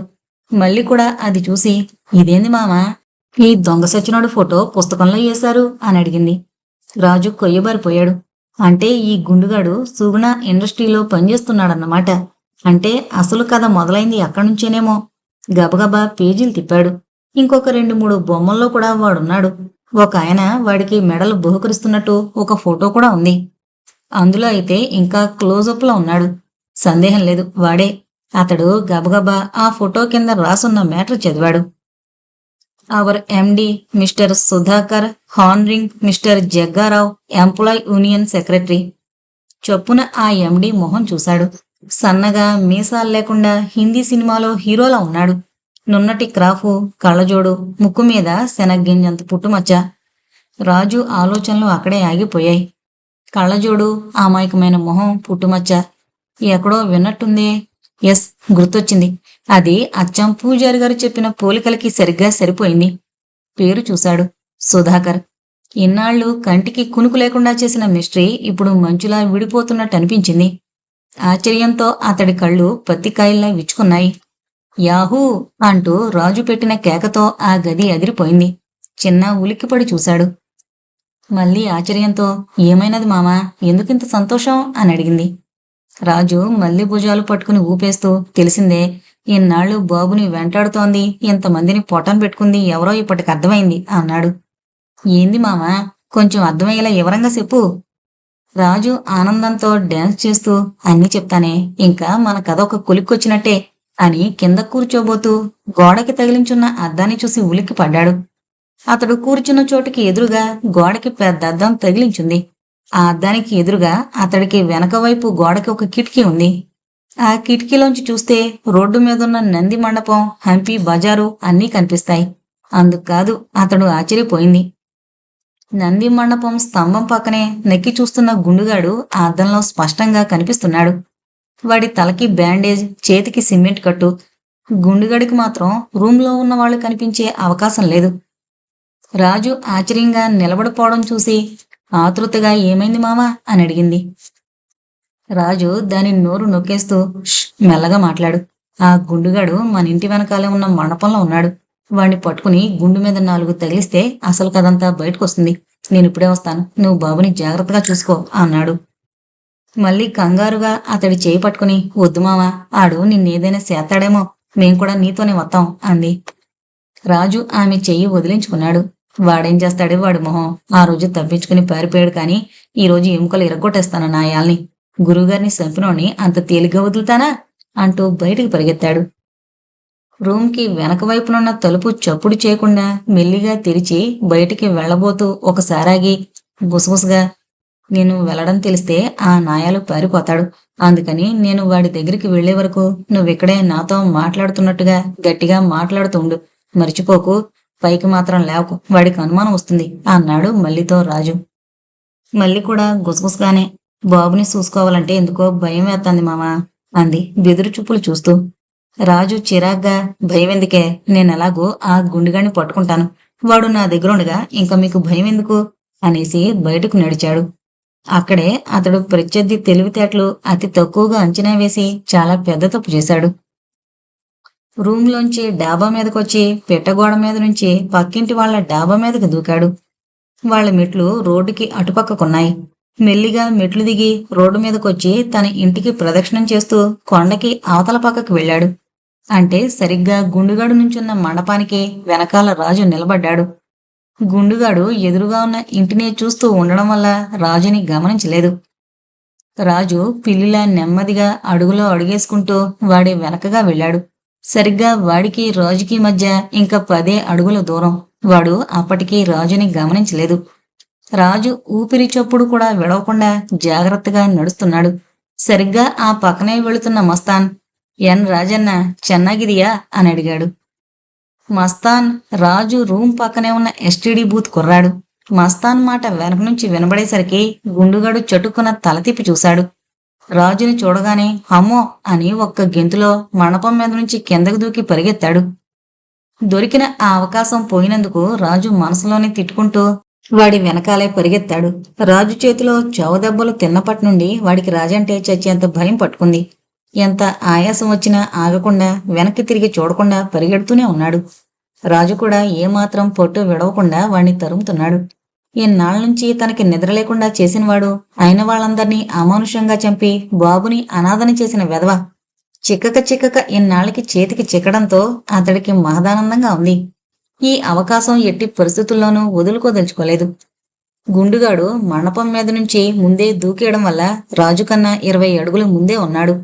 రాజు మాత్రం పట్టు వదల్లేదు. ఓపికనంతా కాళ్ళలోకి తెచ్చుకుని చూపు వాడి మీద నుంచి మరల్చకుండా పరిగెడుతున్నాడు. రోడ్డు మీద వెళ్లేవాళ్లు వీళ్లని విచిత్రంగా చూస్తున్నారు. అప్పటికే వాళ్ళు మెయిన్ రోడ్డు దాటి పక్కనే ఉన్న చిన్న మట్టి రోడ్లోకి వచ్చారు. ఎదురుగా పాతాళేశ్వర స్వామి గుడి. వాళ్ళిద్దరి మధ్య దూరం కూడా చాలా వరకు తగ్గిపోయింది. ఇంకా 4 అడుగులే ఉంది. రాజు ఎంత దూరంలో ఉన్నాడో చూద్దామని గుండుగాడు ఒక క్షణం వెనక్కి తిరిగాడు. వెనక్కి తిరగడం వల్ల ముందు వైపు రోడ్డుకి అడ్డంగా ఉన్న పెద్ద బండరాయిని చూసుకోలేదు. దాన్ని తన్ని అమ్మా అని కేకపెట్టి కింద పడ్డాడు. వాడి మోకాలు చిప్ప పగిలిపోయింది. కంగారుగా పైకి లేవబోయాడు. మోకాల దగ్గర కలుక్కుమంది. రాజు ఆ అవకాశం వదులుకోలేదు. వాడు పైకి లేచేలోపే అంతెత్తుని ఎగిరి వాడి మీద పడ్డాడు. అంతెత్తు నుంచి బరువు గుండెల మీద పడేసరికి వాడు బాధతో విలవిల్లాడిపోయాడు. రాజు పిడికిలి బిగించి వాడి మెడ వెనకగా నరం మీద గట్టిగా ఒకటిచ్చాడు. వాడు కళ్ళు తిరిగి పడిపోయాడు. వాడి మెళ్ళ ఉన్న మఫ్లర్ గట్టిగా ముడేసి దాని చివర్ల 2 పట్టుకుని వాణ్ణి అలాగే ఈడ్చుకుంటూ పాతాళేశ్వర ఆలయంలోకి లాక్కెళ్ళాడు. ఆ ఆలయం రోడ్డుకి 15 అడుగుల కిందకుంది. అందుకే అందరూ పాతాళేశ్వరుడని పిలుస్తారు. చుట్టూరా పెద్ద పెద్ద మండపాలతో 3 ప్రాకారాలున్న పెద్ద ఆలయం అది. లోపలికి వెళ్లే కొద్దీ ఇంకా లోతుగా గర్భగుడి దాదాపు రోడ్డుకి 25 అడుగుల కిందకుంటుంది. 2వ ప్రాకారంలోకి వచ్చేసరికి మోకాళ్ళు లోతు నీళ్లతో బురదగా ఉంటుంది. అందుకని సాధారణంగా ఎవరూ అంత కిందకి రారు. ఆ గుళ్ళో కూడా పూజలు జరగవు. ఒక చిన్న శివలింగం, నంది ఉంటాయంతే. రాజు వాణ్ణి ఆ బురదలో ఈడ్చుకుంటూ పోయి శివలింగానికి పక్కగా ఉన్న చిన్న ద్వారం దగ్గరికి తీసుకువెళ్ళాడు. అది శివలింగానికి ప్రదక్షిణ చేయడం కోసం లింగం వెనకవైపు ఏర్పాటు చేసిన చిన్న గుహ లాంటిది. అందులో ఒక్క మనిషి దాటి పట్టరు. అది కూడా ఒంగుని నడవాలి. రాజు నెమ్మదిగా నడుస్తూ వాణ్ణి గుహలోకి లాగాడు. లోపలంతా గబ్బిలాల కంపు. దాదాపు గుహ మధ్యకి, అంటే సరిగ్గా శివలింగం వెనకాలకి తీసుకెళ్లి అక్కడ పడేశాడు. అక్కడంతా కటిక చీకటి. ఇంకా గుండుగాడు ఎక్కడున్నాడో కనిపెట్టడం ఎవరి తరమూ కాదు. శివలింగం ముందు వైపు నుంచి చూస్తే గోడ తప్ప ఇంకేమీ కనిపించదు. జేబులోంచి అగ్గిపెట్టి తీసి వెలిగించి నెమ్మదిగా చుట్టూ చూశాడు. ఆ పక్కనే తుప్పెక్కిపోయిన ఒక పొడుగాటి ఇనుప తాడు కనిపించింది. దాన్ని చేతుల్లోకి తీసుకున్నాడు. అప్పటికే గుండుగాడు నెమ్మదిగా కదులుతున్నాడు. ఆలస్యం చేయకుండా ఆ ఇనుప తాడుతో వాడి కాళ్ళు గట్టిగా కట్టేశాడు. విరిగిన చేతులు రెండు వెనక్కి తిప్పి బలంగా కొట్టాడు. ఇంకో అగ్గిపుల్ల తీసి వెలిగించాడు. గుండుగాడు నెమ్మదిగా కళ్ళు తెరిచి చుట్టూ చూస్తున్నాడు. రాజు చప్పున తన జేబులో ఉన్న కర్చీఫ్ తీసి వాడి నోట్లో కుక్కాడు. వాడు గింజుకున్నాడు, కానీ లాభం లేదు. రాజు ఇంకొక అగ్గిపుల్ల వెలిగించాడు. వాడి పక్కనే ఉన్న రాయి మీద తాపీగా కూర్చుంటూ, ఇప్పుడు చెప్పరాని సంగతి అన్నాడు. గుండుగాడు చేతులు కాళ్ళు గింజుకున్నాడు. కోపంతో రాజుని గుడ్లురిమి చూశాడు. రాజు కసిగా, అలా చూసావంటే ఆ గుడ్లు పీకేస్తానాయాలా? పిల్లాన్ని ఎందుకు చంపాలనుకుంటున్నావో, నిన్నెవరు పంపించారో నాకు వివరంగా చెప్పు అన్నాడు. రాజు చేతిలో వెలుగుతున్న సిగరెట్టు చటుకున్న వాడి గుండు మీద పెట్టాడు. వాడు బాధతో విలవిల్లాడిపోయాడు. కాని అరుద్దామంటే నోట్లో గుడ్డలు కుక్కున్నాయి. రాజు వాడి వైపు చూస్తూ, మర్యాదగా చెప్పకపోయావో చిత్రహింసలు పెడతా, జాగ్రత్త అంటూ వాడి నోట్లో కుక్కిన గుడ్డలు మెల్లగా బయటికి తీశాడు. అంతే, వాడు దిక్కులు పికటిల్లేలా గట్టిగా అరిచాడు. రాజు వాడి చెంప మీద ఈడ్చి ఒక్కటి కొట్టాడు. అరిచావు, చంపేస్తానాయాలా? నువ్వెంత గట్టిగా అరిచినా ఇక్కడ నీ మొర వినేవాడెవడూ లేడు. మర్యాదగా నాకు కావలసిందంతా చెప్తావా? నువ్వు బ్రతికిపోతావు, లేకపోతే ఇక్కడ చస్తావు, జాగ్రత్త. వాడు కోపంగా చూస్తూ, నేను కట్లోడు తీసుకుని వచ్చానంటే నీ అంత చూస్తాబే అన్నాడు. ఛే, నీ కట్లోడదీసి నిన్ను మర్యాద చేసి పంపడానికి ఇక్కడ మేమేమీ గాజులు తొడుకొని కూర్చోలేదమ్మా అంటూ రాజు వాడి పొట్టలో బలంగా గుద్దాడు. వాడి నోట్లోంచి గిద్దెడు నెత్తురు కారింది. వాడు భయంగా చూస్తూ, వద్దు, నన్నేమీ చెయ్యొద్దు, నీకేం కావాలన్నా నేను చెప్తాను అన్నాడు. అది మా బుజ్జు గుండు అలా బుద్ధిమంతుల్లా ఉండాలి అంటూ, ఇప్పుడు చెప్పరా గుండు, బాబుని ఎందుకు చంపాలని చూశారు? నీ వెనకాల ఎవరున్నారు? రామస్వామిని చంపిందెవరు అని వరుసగా ప్రశ్నల వర్షం కురిపించాడు. వాడు నెమ్మదిగా చెప్పడం మొదలుపెట్టాడు. రాజు బయటికి వెళ్ళగానే మళ్ళీ కాసేపు చప్పుడు చేయకుండా అక్కడే ఉండిపోయింది. మండపంలోంచి అమ్మో అని చావుకేక వినిపించగానే భయంతో కిటికీ దగ్గరకొచ్చి బయటికి చూసింది. బయట గుండుగాడు భయంతో పరిగెడుతున్నాడు. వాడి వెనకాలే రాజు. రాజు శక్తి పట్టుదల ఏంటో ఆమెకు తెలుసు, కానీ మనసులో మాత్రం ఏదో ఒక మూల భయం. భయంతో డాబా మీద ఆడుకుంటున్న చిన్నాని తీసుకొచ్చి 2 తలుపులు వేసుకుని ఇంట్లో కూర్చుంది. ఆమెకి కాలు నిలవడం లేదు. భయంతో కిటికీ దగ్గరికి వెళ్లి అటు ఇటు చూసి అది కూడా మూసేసింది. రూమ్ అంతా చీకటిగా నిశ్శబ్దంగా ఉంది. గడియారపు సెకన్ల ముళ్ళు శబ్దం కూడా చాలా భయంకరంగా వినిపిస్తోంది ఆమెకు. 5 నిమిషాలు గడిచేసరికి నెమ్మదిగా కుడికన్ను కాస్త అదరడం మొదలుపెట్టింది. భయంతో బలవంతంగా ఆపింది, అయినా తగ్గలేదు. అరిచేతిని ముద్దు పెట్టుకుని కన్ను మీద ఆంచుకుంది. లాభం లేదు. మళ్ళీ అసలే అలాంటి సెంటిమెంట్లు ఎక్కువ. అందులోనూ ఇప్పుడు పరిస్థితి వేరు. ఆమెకి విపరీతమైన భయం వేసింది. ఏం చెయ్యాలో తెలియక చూస్తుంటే చటుక్కున ఆమె బుర్రలో ఒక ఉపాయం తట్టింది. అక్కడ కొండ మొదట్లో 4-5 ఇళ్ళు, 1-2 చిన్న షాపులు, ఒక ఎస్టీడీ బూత్ తప్ప ఇంకేమీ లేవు. అప్పటికే సాయంత్రం కావడం వల్ల చాలా నిశ్శబ్దంగా ఉంది. అందుకే అంత భయం వేస్తోందని ఆమెకు అర్థమైంది. ఇక్కడ భయపడి చచ్చే కన్నా బాబుని తీసుకుని బజార్లో ఉన్న తన షాప్కి వెళ్ళిపోతే, ఆ ఆలోచన రాగానే ఆమె మనసు శాంతించింది. ఆ షాపు విరూపాక్షస్వామి ఆలయం వీధిలో ఉండడం వలన మంచి సెంటర్ కాబట్టి రాత్రి 12 వరకు కూడా ఎవరో ఒకళ్ళు తిరుగుతూనే ఉంటారు. ఇంటికి తాళం వేసి ఉంటుంది కాబట్టి రాజు కూడా ఖచ్చితంగా షాప్ దగ్గరికే వచ్చి చూస్తాడు. ఉపాయం బాగానే ఉందనుకుని సంతోషంగా పైకి లేచి అద్దంలో ఒకసారి జుట్టు సరిచేసుకుంది. పక్కనే టేబుల్ మీదున్న తాళం చేతిలో తీసుకుని బాబుని ఎత్తుకుని వీధి తలుపు తీసింది. ఆ హడావిడిలో ముందు వెనక ఆలోచించకుండా తలుపు తీయడమే ఆమె చేసిన తప్పు. తలుపు తీయగానే ఎదురుగా నిలబడ్డ మనిషి బరువైన వస్తువుతో ఆమె తల మీద బలంగా కొట్టాడు. కళ్ళు తిరిగి గుమ్మం దగ్గరే పడిపోయింది.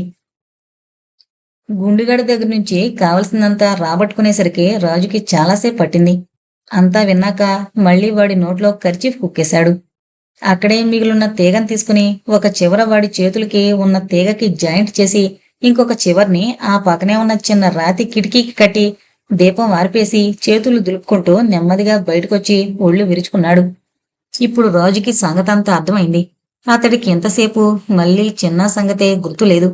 వాళ్లు గుర్తొచ్చేసరికి రెట్టించిన ఉత్సాహంతో నెమ్మదిగా రూమ్ వైపు నడవడం మొదలుపెట్టాడు.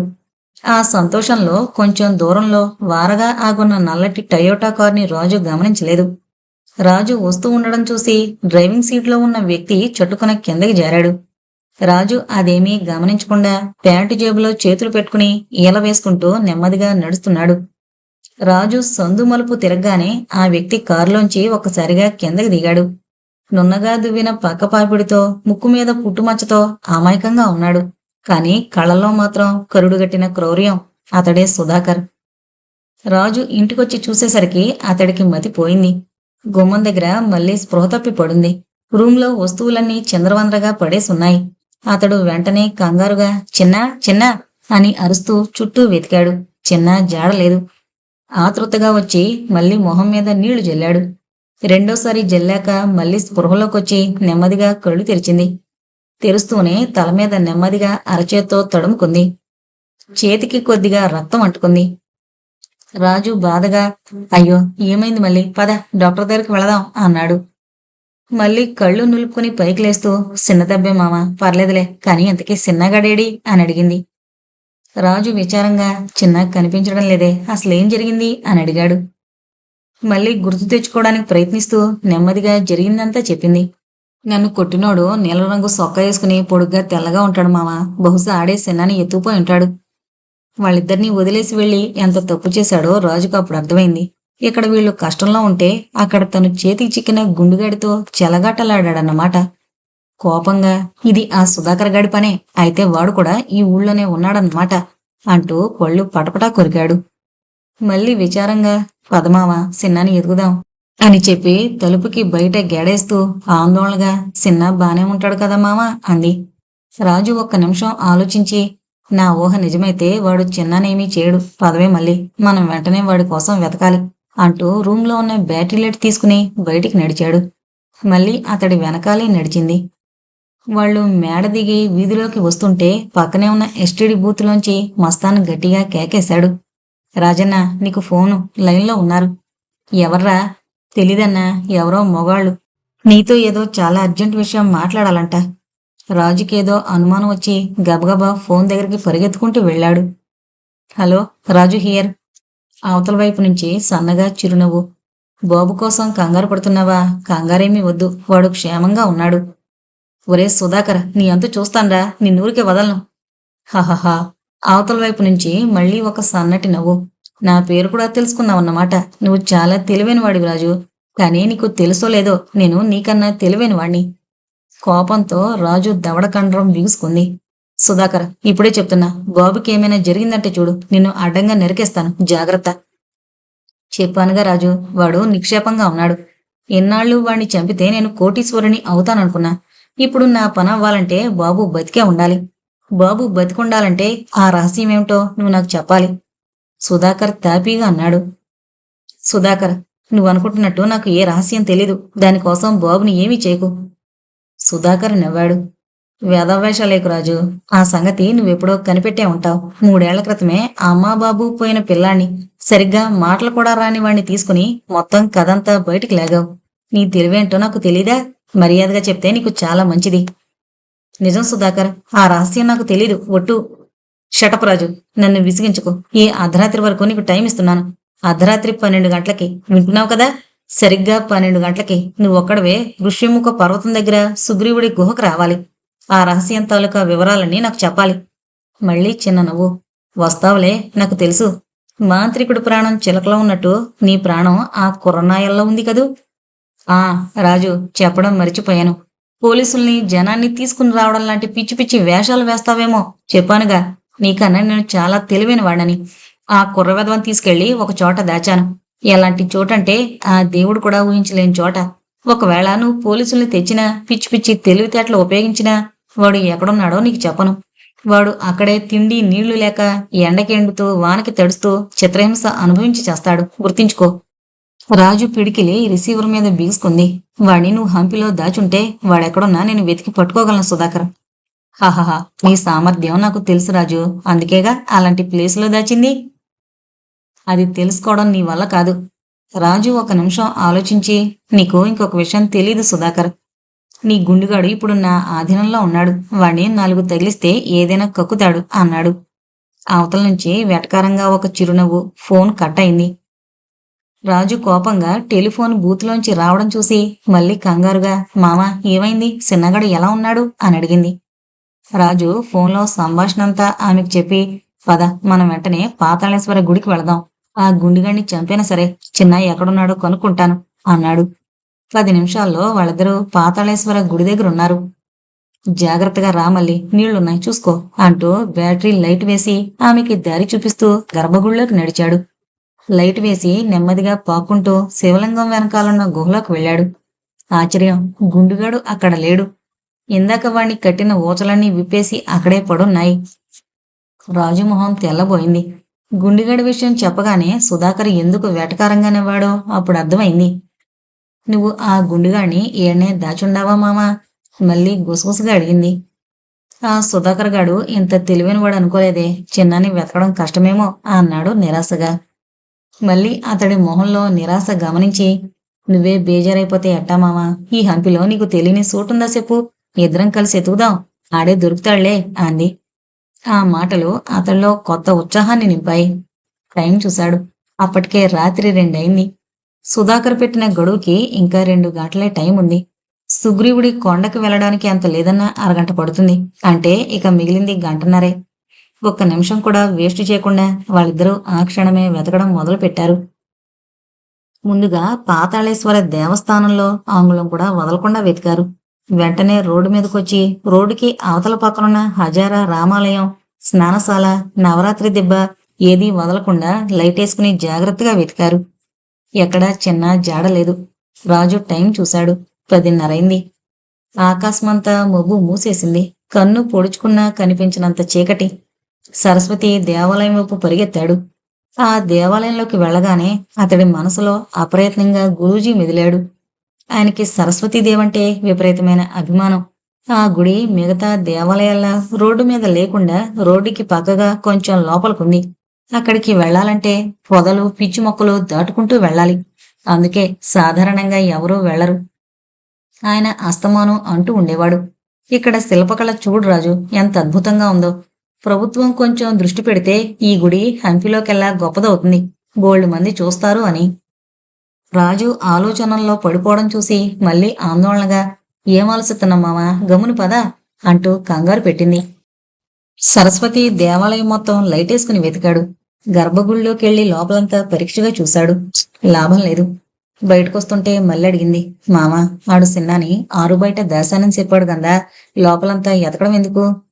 ఏమోనే, వాడి మాటల్ని నమ్మలేం, ఏ అవకాశమూ వదలద్దు అంటూ రాజు ముందు కదిలాడు. చివరికి కడేకాళ్లు గణపతి దేవాలయానికొచ్చారు. లోపలికి వెళ్లి రాజు బ్యాటరీ లైట్ వేసి చూశాడు. ఎదురుగా అంతెత్తు గణపతి విగ్రహం, నారాయణ గణపతి. అతడికి చొప్పున చిన్న ముద్దు ముద్దు మాటలు గుర్తుకొచ్చాయి. విగ్రహానికి కులివైపు ఆ లలుగులు నడిచి చూస్తే తెలుస్తుంది. కళ్లల్లో అప్రయత్నంగా నీళ్లు తిరిగాయి. ముక్కు పచ్చలారని పసివాడు ఎక్కడున్నాడో, ఎన్ని అవస్థలు పడుతున్నాడో.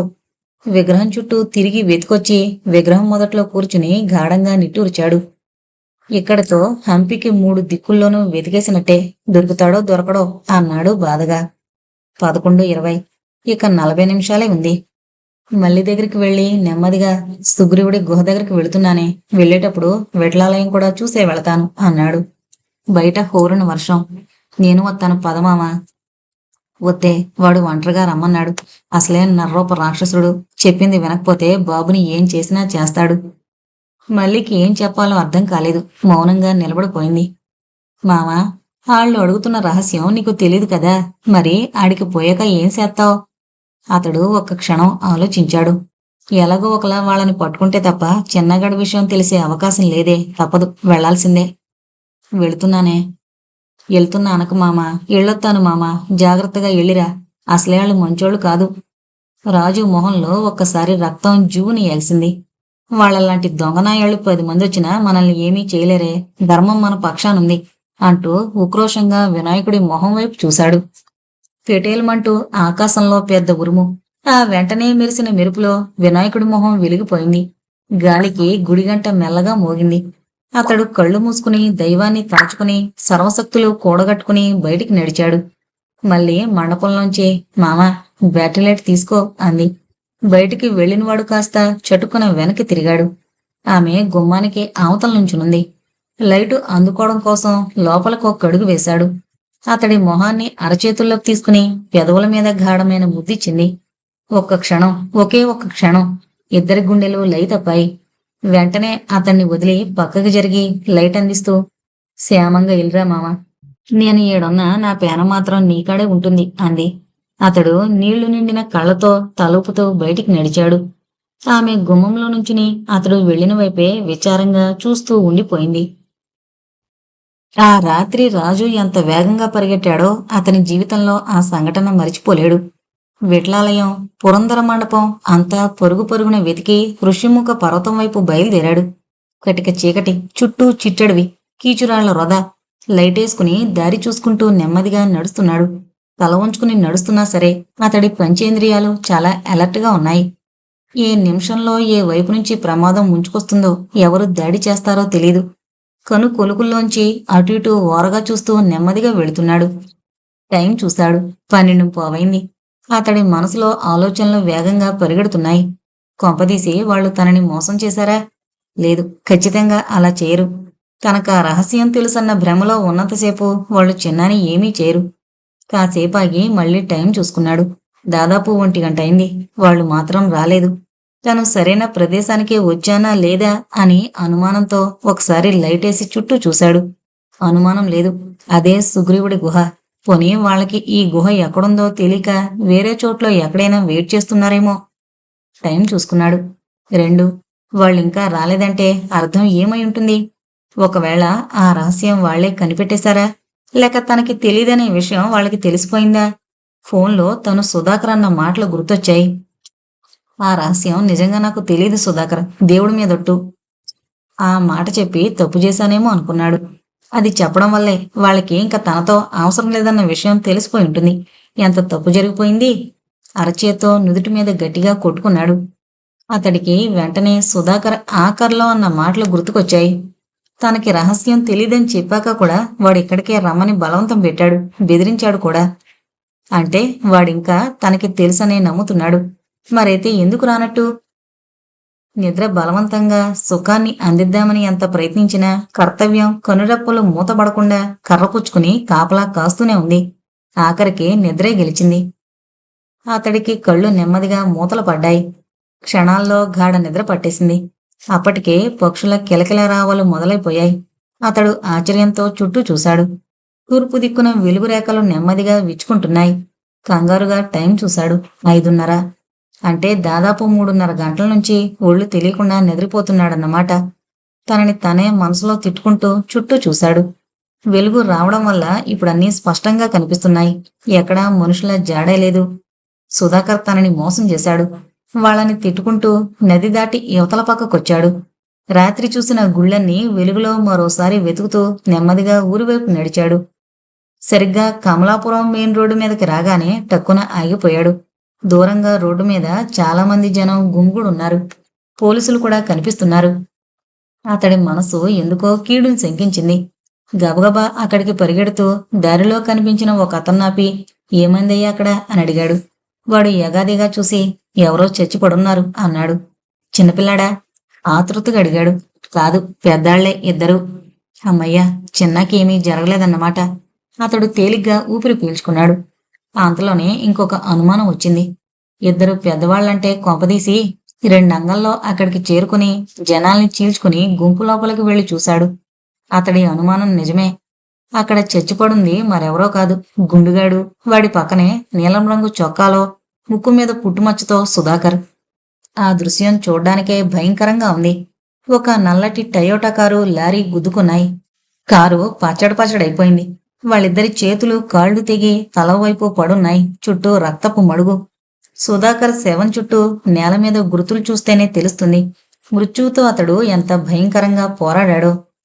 ఒక చిన్నపిల్లాడి తల్లిదండ్రుల్ని నిర్దాక్షిణ్యంగా యాక్సిడెంట్ చేయించి చంపించినవాడు, అనాథకి ఆశ్రయమిచ్చిన పాపానికి పూజార్ని అమానుషంగా లారీతో గుద్దించినవాడు, తన డ్యూటీ తను చేసిన తప్పుకి లాయర్ని పొట్టను పెట్టుకున్నవాడు. వీడికి ఈ శిక్ష సరైందే. ఇది ఫ్రాయిడ్ సిద్ధాంతం కాదు, Newton third law. For every action there is an equal and opposite reaction. కర్మ సిద్ధాంతం. పోలీసులు ఏదో సీరియస్ గా మాట్లాడుకుంటున్నారు. అతడు ఆ గుంపులోంచి నెమ్మదిగా బయటకొచ్చేబోతుంటే అప్పుడు జ్ఞాపకం వచ్చింది. మరి చిన్న ఏమైనట్టు? చిన్న ఎక్కడున్నాడో తెలుసున్నది ఈ లోకంలో ఒకడికే. ఆ ఒక్కడు ఇప్పుడు ఈ లోకంలోనే లేడు. పోనీ చిన్న కనిపించట్లేదని పోలీస్ కంప్లైంట్ ఇస్తేనో? కానిస్టేబుల్ దగ్గరికి వెళ్ళబోయాడు, కానీ అతడికి చప్పున మళ్ళీ గుర్తొచ్చింది. ఒకవేళ ఈపాటికే మల్లికి దొరుకుంటే అప్పుడు అనవసరంగా చిన్నాని తన చేతులతో తనే గొడవల్లోకి లాగినట్టు అవుతుంది. ఇంకా ఆలోచించకుండా ఊళ్ళోకి నడిచాడు. వెళుతూ వెళుతూ గణపతి దేవాలయం దగ్గర చూశాడు. మళ్ళీ కనిపించలేదు. క్షణం కూడా ఆలస్యం చేయకుండా విరూపాక్ష దేవాలయం దగ్గరికి బయలుదేరాడు. దారిలో మళ్ళీ షాప్ దగ్గర చూశాడు. అక్కడ కూడా లేదు. ఎదురుగా దేవాలయం పెద్ద గోపురం. దాని కింద గుమ్మంలో మళ్ళీ దిగాలుగా కూర్చునుంది. రాజుని చూడగానే ఆతృతగా లేచింది. సిన్నగడేశం తెలిసిందా మామా? రాజు నిరాశగా జరిగిందంతా చెప్పాడు. మళ్ళీ పోలీస్ కంప్లైంట్ ఇద్దామేంటే? మళ్ళీ ఒక క్షణం ఆలోచించింది. సుధాకర్ గాడు హంపిలోనే సచ్చాడంటే సిన్నాను కూడా ఖచ్చితంగా ఈ ఊళ్ళోని ఎక్కడో దాసుంటాడు. ఓ పంచేద్దాం మామా. రాత్రైతే చీకట్లో సరిగ్గా ఎతుకులాడలేకపోయాం, కానీ ఇప్పుడు ఎలుగొచ్చింది కదా, ఈరోజు మధ్యాహ్నం వరకు ఎతుకుదాం. దొరకపోతే అప్పుడు పోలీసుల కాడికి వెళ్దాం. రాజుకి అదేదో బానే అనిపించింది. నిన్న చీకట్లో వెతకడానికి, ఈరోజు వెలుగులో వెతకడానికి చాలా తేడా ఉంది. టైం చూశాడు. ఉదయం 8 అయింది. సర్లేవే, సరిగ్గా 12 వరకు వెతుకుదాం. నువ్వో మూల నేనో మూల చూద్దాం పద అన్నాడు. మళ్ళీ సరేనని తలూపి అక్కడి నుంచి కదిలింది. సరిగ్గా రాజు గుళ్ళోకి వెళ్ళబోతుంటే అప్పుడే ఒక అమ్మాయి అబ్బాయి వచ్చారు. రాజు వాళ్ళిద్దరికేసి తేరిపారా చూశాడు. ఎప్పుడూ చూసిన మొహాలు కాదు. వాళ్ళిద్దరికీ దాదాపు 22 ఏళ్లుంటాయి. ఆ అమ్మాయి జీన్స్ ప్యాంటు టీషర్టు వేసుకునుంది. ఆ కుర్రాడు బెర్ముడా వేసుకునున్నాడు. మెళ్ళో ఫారెన్ బైనాకులర్స్ వేలాడుతోంది. రాజంటే మీరేనా? ఆ అమ్మాయి తమిళంలో అడిగింది. అవును, నేనే.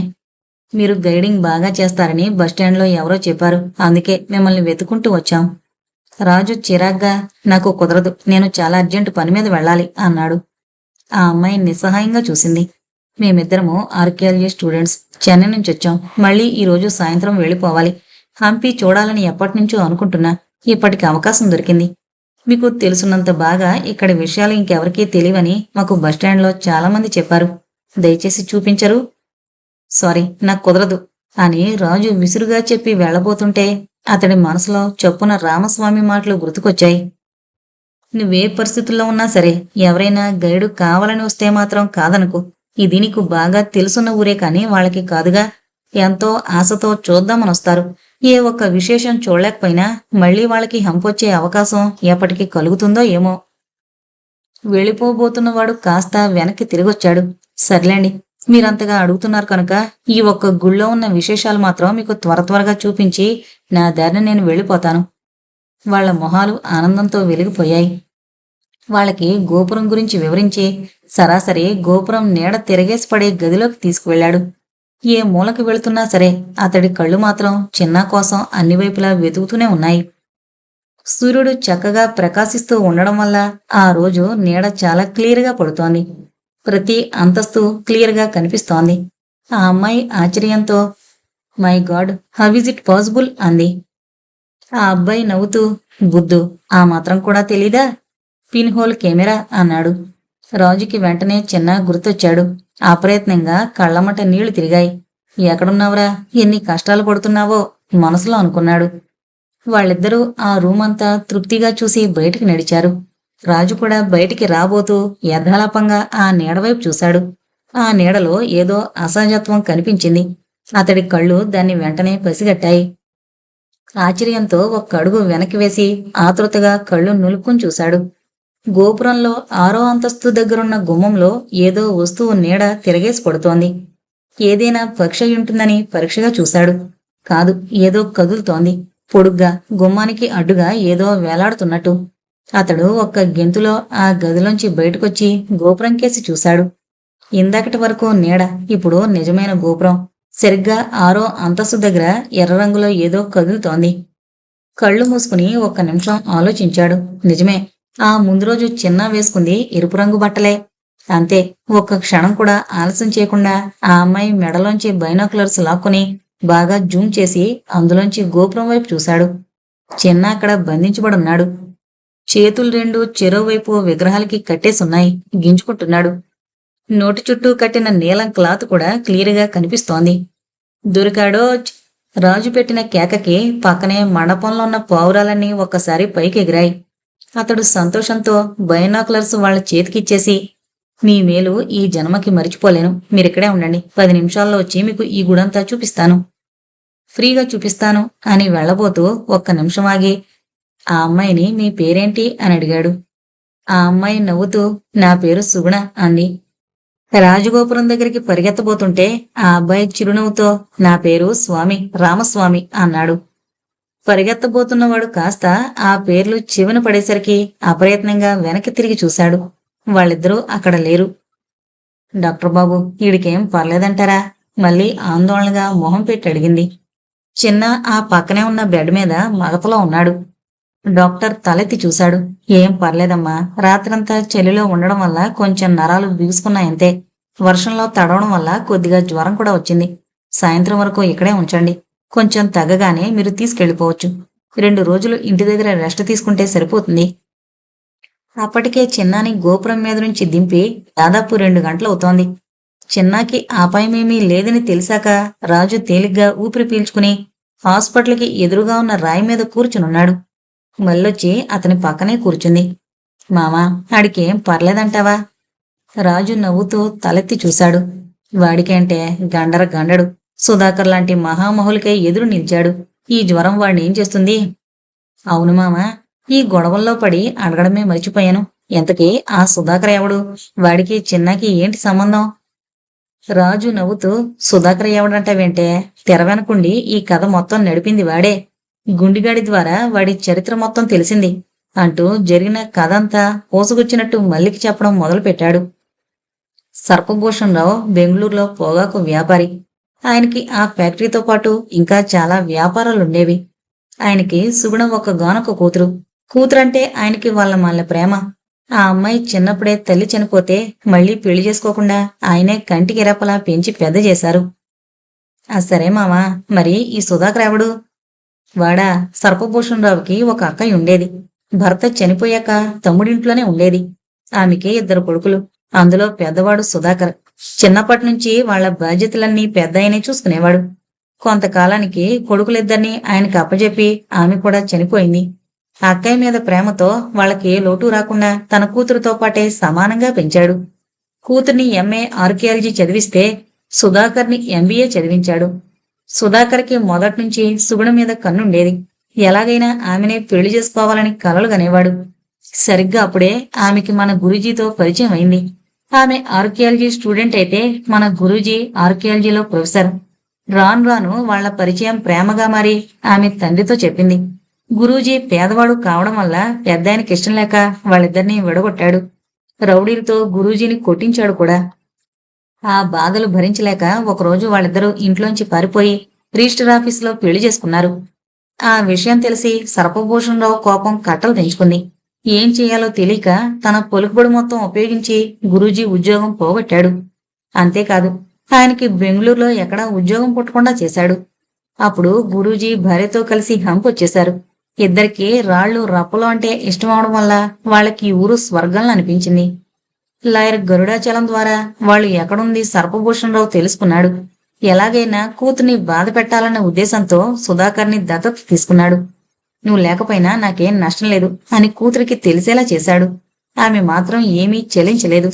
స్వతహాగా సుధాకర్ మంచివాడే, కాని అనుకోకుండా అంతటి ఆస్తికి వారసుడయ్యేసరికి వాడిలో దురాశ మొదలైంది. అన్ని రకాల అలవాట్లు చేసుకుని డబ్బు కోసం పెద్దాయన్ని వేధించడం మొదలుపెట్టాడు. ఆయన మొదట్లో కొంచెం అలసిచ్చినా రాను రాను వాడి ప్రవర్తన చూసి విసిగిపోయి వాడికి డబ్బివ్వడం మానేశారు. దాంతో వాడికి పెద్దాయన మీద కక్ష పెరిగిపోయింది. సరిగ్గా అదే టైంలో కంపెనీలో వర్కర్స్ యూనియన్ లీడర్ జగ్గారావు వాడి కంటపడ్డాడు. మళ్ళీ ఆశ్చర్యంగా, ఈడెవడు మామా మళ్ళీ కొత్తగా అంది. రాజు నవ్వుతూ, ఇంకెవడే, మన గుండుగాడు. వాడు పావలా కోసం ప్రాణాలు తీసే వెధవన్న విషయం సుధాకర్కి తెలిసింది. తనకి అడ్డుగా ఉన్న పెద్దాయన్ని చంపేస్తే ఆస్తికి తనే వారసున్నవుతాను కదా అని ఆలోచించాడు. 1-2 సార్లు ప్రయత్నించాడు కూడా, కాని ఏదో ఆటంకం వల్ల అది కుదరలేదు. ఆ విషయం చివరికి పెద్దాయని కనిపెట్టాడు. కూతురి విలువేమిటో అప్పటికి ఆయనకి తెలిసింది.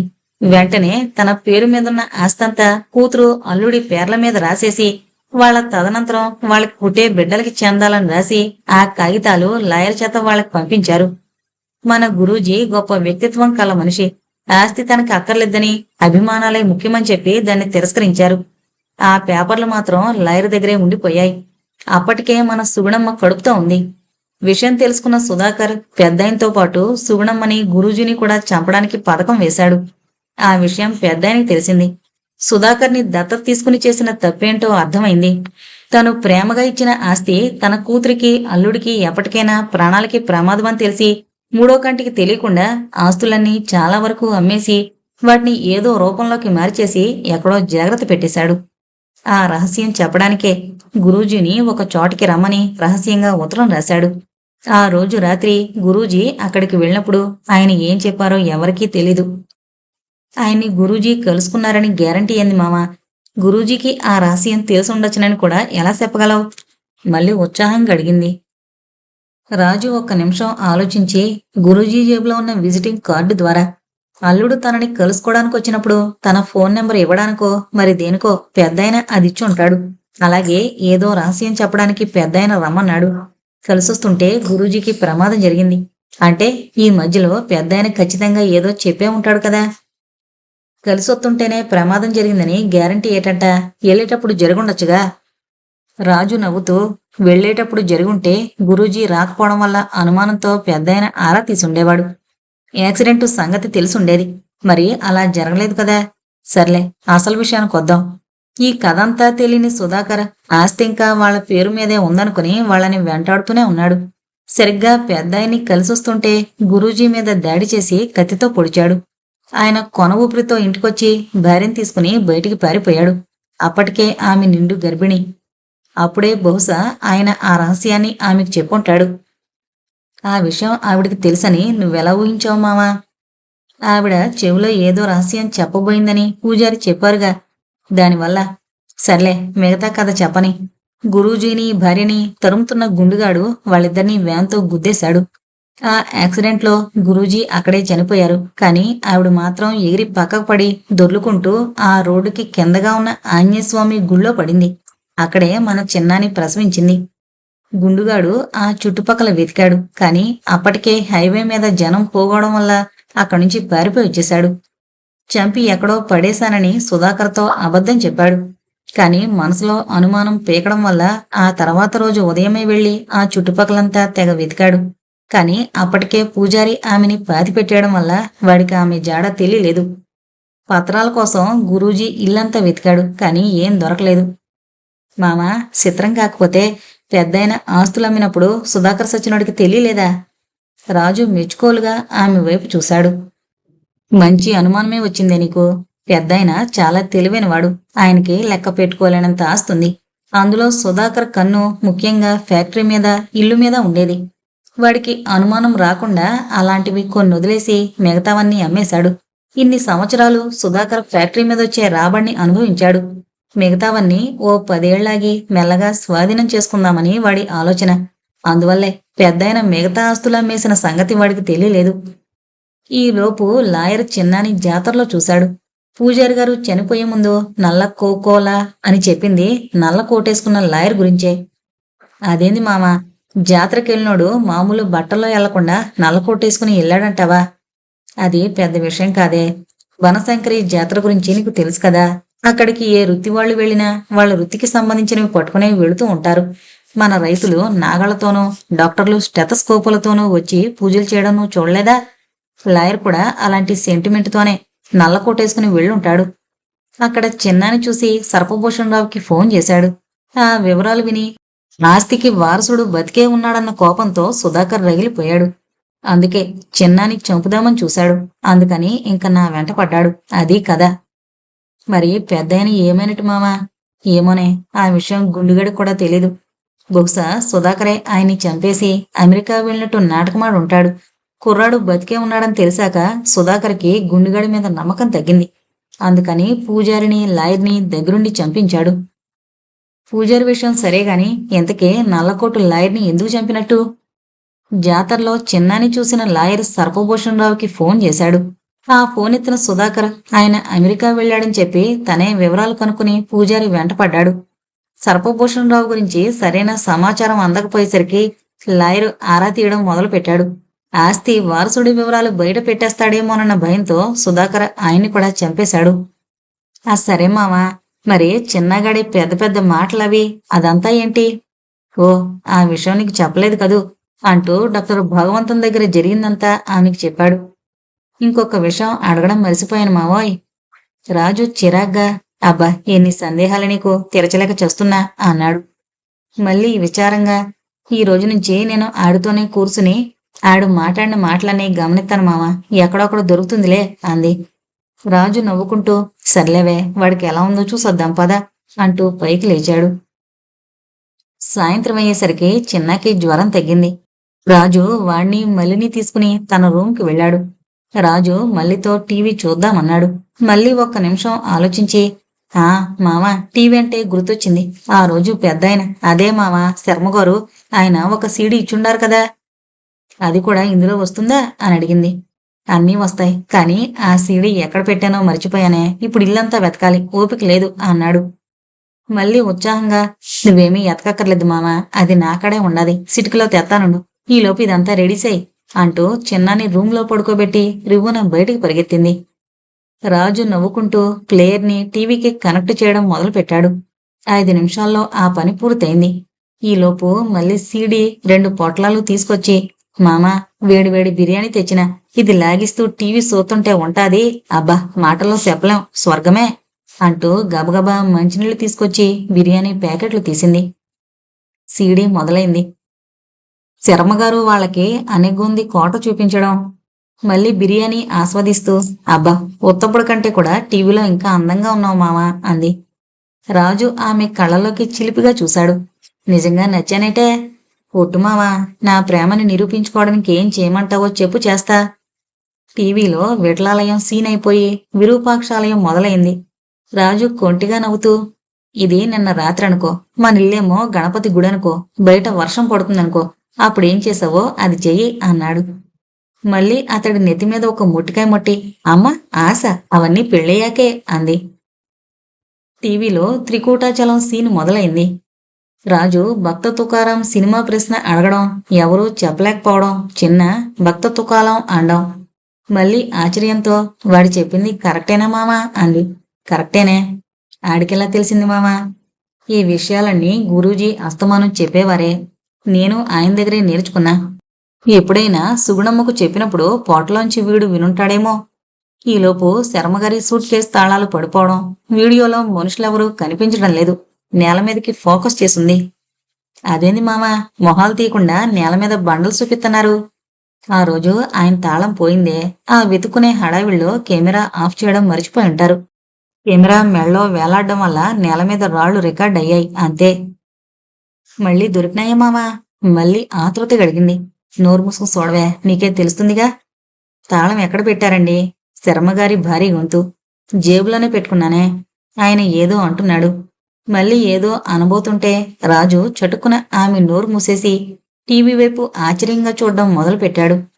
మళ్ళీ విడిపించుకుని, ఏంది మావా, ఏమైంది? రాజు ఆశ్చర్యంతో, టీవీలో చిన్నగాడు ఏదో అన్నాడే, మళ్ళీ ఏదో పెద్ద మాట, నీ మాటల్లో అది వినిపించలేదు అంటూ రివైండ్ చేశాడు. ఈసారి మళ్ళీ కూడా కళ్ళార్పకుండా చూడడం మొదలుపెట్టింది. సీడీ నెమ్మదిగా నడుస్తోంది. తాళం ఎక్కడ పెట్టారండి? శర్మగారి భార్య. వెంటనే చిన్న ఏదో పెద్ద మాట అన్నాడు. ఈసారి కూడా స్పష్టంగా వినిపించలేదు. రాజు మళ్ళీ రివైండ్ చేసి ఈసారి టీవీ స్పీకర్ దగ్గర చెవి అంచాడు. తాళం ఎక్కడ పెట్టారండి? చలచ్చతి గులి గల్బా. మళ్ళీ రివైండ్ చేశాడు. ఈసారి ఇంకా జాగ్రత్తగా విన్నాడు. చలచ్చతి గులి గల్బాలయంలో ఎలంవైపు మూలో స్తంభం కింద. ఈసారి స్పష్టంగా వినిపించింది. హంపి మొత్తం తెలుసున్నవాడేమో అదేంటో అర్థం చేసుకోవడానికి అతడికి 1/2 నిమిషం కన్నా ఎక్కువసేపు పట్టలేదు. సరస్వతి గుడి గర్భాలయంలో ఎడంవైపు 3వ స్తంభం కింద. అతడు నిశ్చేష్టుడయ్యాడు. మళ్ళీ అయోమయంగా, ఏంటి మామ ఇది అని అడిగింది. రాజు తలుపు దగ్గరికి వేసొచ్చి, నీ కల నెరవేరబోతుంది మళ్ళీ. నా అనుమానం నిజమైతే వీడు చెప్తోంది ఆ నిధి గురించే. తాళం ఎక్కడ పెట్టారండి అనేది దానికి ట్రిగ్గర్ వాక్యం. నేనిప్పుడే వస్తాను అంటూ చేకడుక్కుని పైకి లేచి బ్యాటరీ లైట్ తీసుకున్నాడు. మళ్ళీ కంగారుగా, నేను కూడా వస్తానుండు మామా అంటూ చిన్నానెత్తుకుంది. ఇద్దరూ రూమ్కి తాళం వేసి వీధిలోకొచ్చి నెమ్మదిగా నడవడం మొదలుపెట్టారు. మామా, ఇప్పుడు అందరూ పోయారుగా. అయితే ఆ ఫ్యాక్టరీకి మిగిలిన ఆస్తికి వారసుడు మన చిన్నగాడే కదా. అది నిరూపించడానికి ఏదైనా మార్గం ఉందా? రాజు ఒక క్షణం ఆలోచించి, సూర్య పథకం ఆధారంతో ప్రయత్నించొచ్చే, కాని మళ్ళీ చిన్నగాడిని ఆ రొంపులోకి లాగడం ఎందుకులే, వాణ్ణి ప్రశాంతంగా బతకని అన్నాడు. చిన్న మళ్ళీ భుజం మీద నిశ్చింతగా నిద్రపోతున్నాడు. పావు గంటలో వాళ్ళిద్దరూ సరస్వతి ఆలయం దగ్గరున్నారు. రాజు గబగబా గర్భాలయంలోకి పరిగెత్తాడు. మళ్ళీ అతడి వెనకాలే వచ్చింది. ఎడమవైపు మూడో స్తంభం సరిగ్గా లెక్కపెట్టి దాని మొదట్లో కూర్చున్నాడు. దాని కింద తెడిమి చూశాడు. ఏమీ ఖాళీ లేదు. నేలకి అతికించుంది. లైటేసి చూశాడు. స్తంభం నేలలో నాటుకునింది. అతడికి అర్థం కాలేదు. ఇక్కడేమీ లేదే. మళ్ళీ చెవిలో గుసగుసగా అన్నాడు. మళ్ళీ నెమ్మదిగా, సూడు మావా, ఏదో ఉండే ఉంటుంది అంది. చిన్న చెప్పిన మాటలు సాధారణంగా తప్పో, అది అతడికి తెలుసు. లైటు వేసుకుని నెమ్మదిగా స్తంభం చుట్టూ పరిశీలనగా చూశాడు. ఆ స్తంభం గోడకి 2 అంగుళాల దూరంలో ఉంది. గోడవైపు మూలలో ఒక చిన్న శిల్పం. ఒక అమ్మాయి డ్యాన్సు చేస్తున్న శిల్పం. మూలలో ఉండడం వల్ల సాధారణంగా అది ఎవరికీ కనిపించే అవకాశం లేదు. అది అతడి దృష్టిని ఆకర్షించింది. లైటేసుకుని దాన్ని పరిశీలనగా చూశాడు. సాధారణంగా హంపిలో శిల్పాలన్నీ ఒకే రాతి మీద చెక్కినవి. కాని దీని విషయంలో మాత్రం ఏదో తేడా. మొహం శరీరానికి అతికించినట్టుగా వేరేగా ఉంది. అతడు ఆశ్చర్యంతో దాని తల మీద చేయి పెట్టాడు. అతడి బరువుకి ఆ తెల నెమ్మదిగా కింద కొత్తుకుంది. చిన్నగా చప్పుడు చేస్తూ స్తంభం మొదట్లో ఒక అర తెరుచుకుంది. అతడు అదిరిపడి ఒక్కడుగు వెనక్కి వేశాడు. కింద కొంగుని ఆశ్చర్యంగా తొంగి చూశాడు. అందులో ఏదో కవరుంది. జాగ్రత్తగా దాన్ని బయటకు తీశాడు. చిన్న ప్లాస్టిక్ కవర్, కొంచెం పాతబడుంది. మళ్ళీ బ్యాటరీ లైట్ ఫోకస్ చేసి పట్టుకునుంది. నెమ్మదిగా ఓపెన్ చేశాడు. లోపల ఒక తాళం, చిన్న తెల్ల కాగితం. ఆతృతగా తెరిచి చూశాడు. అల్లుడు, నీకు ఆ అమ్మాయికి చేసిన అన్యాయం దీంతో తీర్చాలని కాదు, కాని నా ఆస్తి చేరవలసిన చోటికి చేరితే అదొక తృప్తి, అంతే. నా 1000 కోట్ల ఆస్తిని బంగారంగా మార్చేసి లాకర్లో పెట్టాను. దాన్ని ఎలా యాక్సెస్ చేయాలో వివరాలు, తాళం ఇందులో ఉన్నాయి. దయచేసి ఇది మాత్రం కాదనుకు. సుధాకర్ విషయంలో కొంచెం అప్రమత్తంగా ఉండండి. వాడు కనిపించేంత అమాయకుడు కాదు. ప్రేమతో సర్పభూషణరావు. రాజుకి నోట మాట రాలేదు. కొయ్యబారిపోయాడు. మళ్ళీ పరిస్థితి కూడా దాదాపు అంతే. ఇద్దరూ మామూలు స్థితికి రావడానికి దాదాపు పావు గంట పట్టింది. రాజు ఆ కవర్ జేబులో వేసుకుని ఆ అర యథాతథంగా మూసేసి బయటకొచ్చాడు. గోడ మీద నర్మగర్భంగా నవ్వుతూ ధ్యాన సరస్వతి విగ్రహం. మళ్ళీ బాబుని తీసుకుని అతడి పక్కనే నడుస్తూ, ఇంత బంగారాన్ని మనం ఏం చేసుకుంటాం మామా అంది ఆశ్చర్యంతో. మంది కాని డబ్బు మనకెందుకే? గురూజీ పేరుతో ప్రతి ఊర్లోనూ ఒక అనాథ శరణాలయం పెడదాం. నాలాంటి అనాథలు పెడమార్గం పట్టకుండా చూద్దాం. మళ్ళీ అతడి కళ్ళలోకి ప్రేమగా చూస్తూ, నీది కాంది ఏదైనా ఆశపడవు కదా, అందుకే నువ్వు నాకు నచ్చుతావు మామా అంటూ అతడి చెంప మీద చిన్న ముద్దు పెట్టింది. రాజు నవ్వుతూ, ఆశించకపోవడమేమీ లేదులే, అందులోంచి 2 కాసుల బంగారం తీసుకుంటానుగా అన్నాడు. ఎందుకు మామా? మళ్ళీ ఆశ్చర్యంతో అడిగింది. మన పెళ్లికి నీకు తాళిబొట్టు చేయించాలి కదే అంటూ మళ్ళీని ప్రేమగా హత్తుకున్నాడు. మళ్ళీ అతడి కౌగిట్లో ఒదిగిపోయింది. ఇంతటితో గర్భాలయం అనే నవల కంప్లీట్ అయిందండి. ఈ నవల గనక మీకు నచ్చినట్లయితే దయచేసి లైక్ చేయండి, షేర్ చేయండి, అలాగే కామెంట్ చేయండి. అన్నింటికన్నా ముందుగా సబ్స్క్రైబ్ చేసుకోగలరు. Thank you.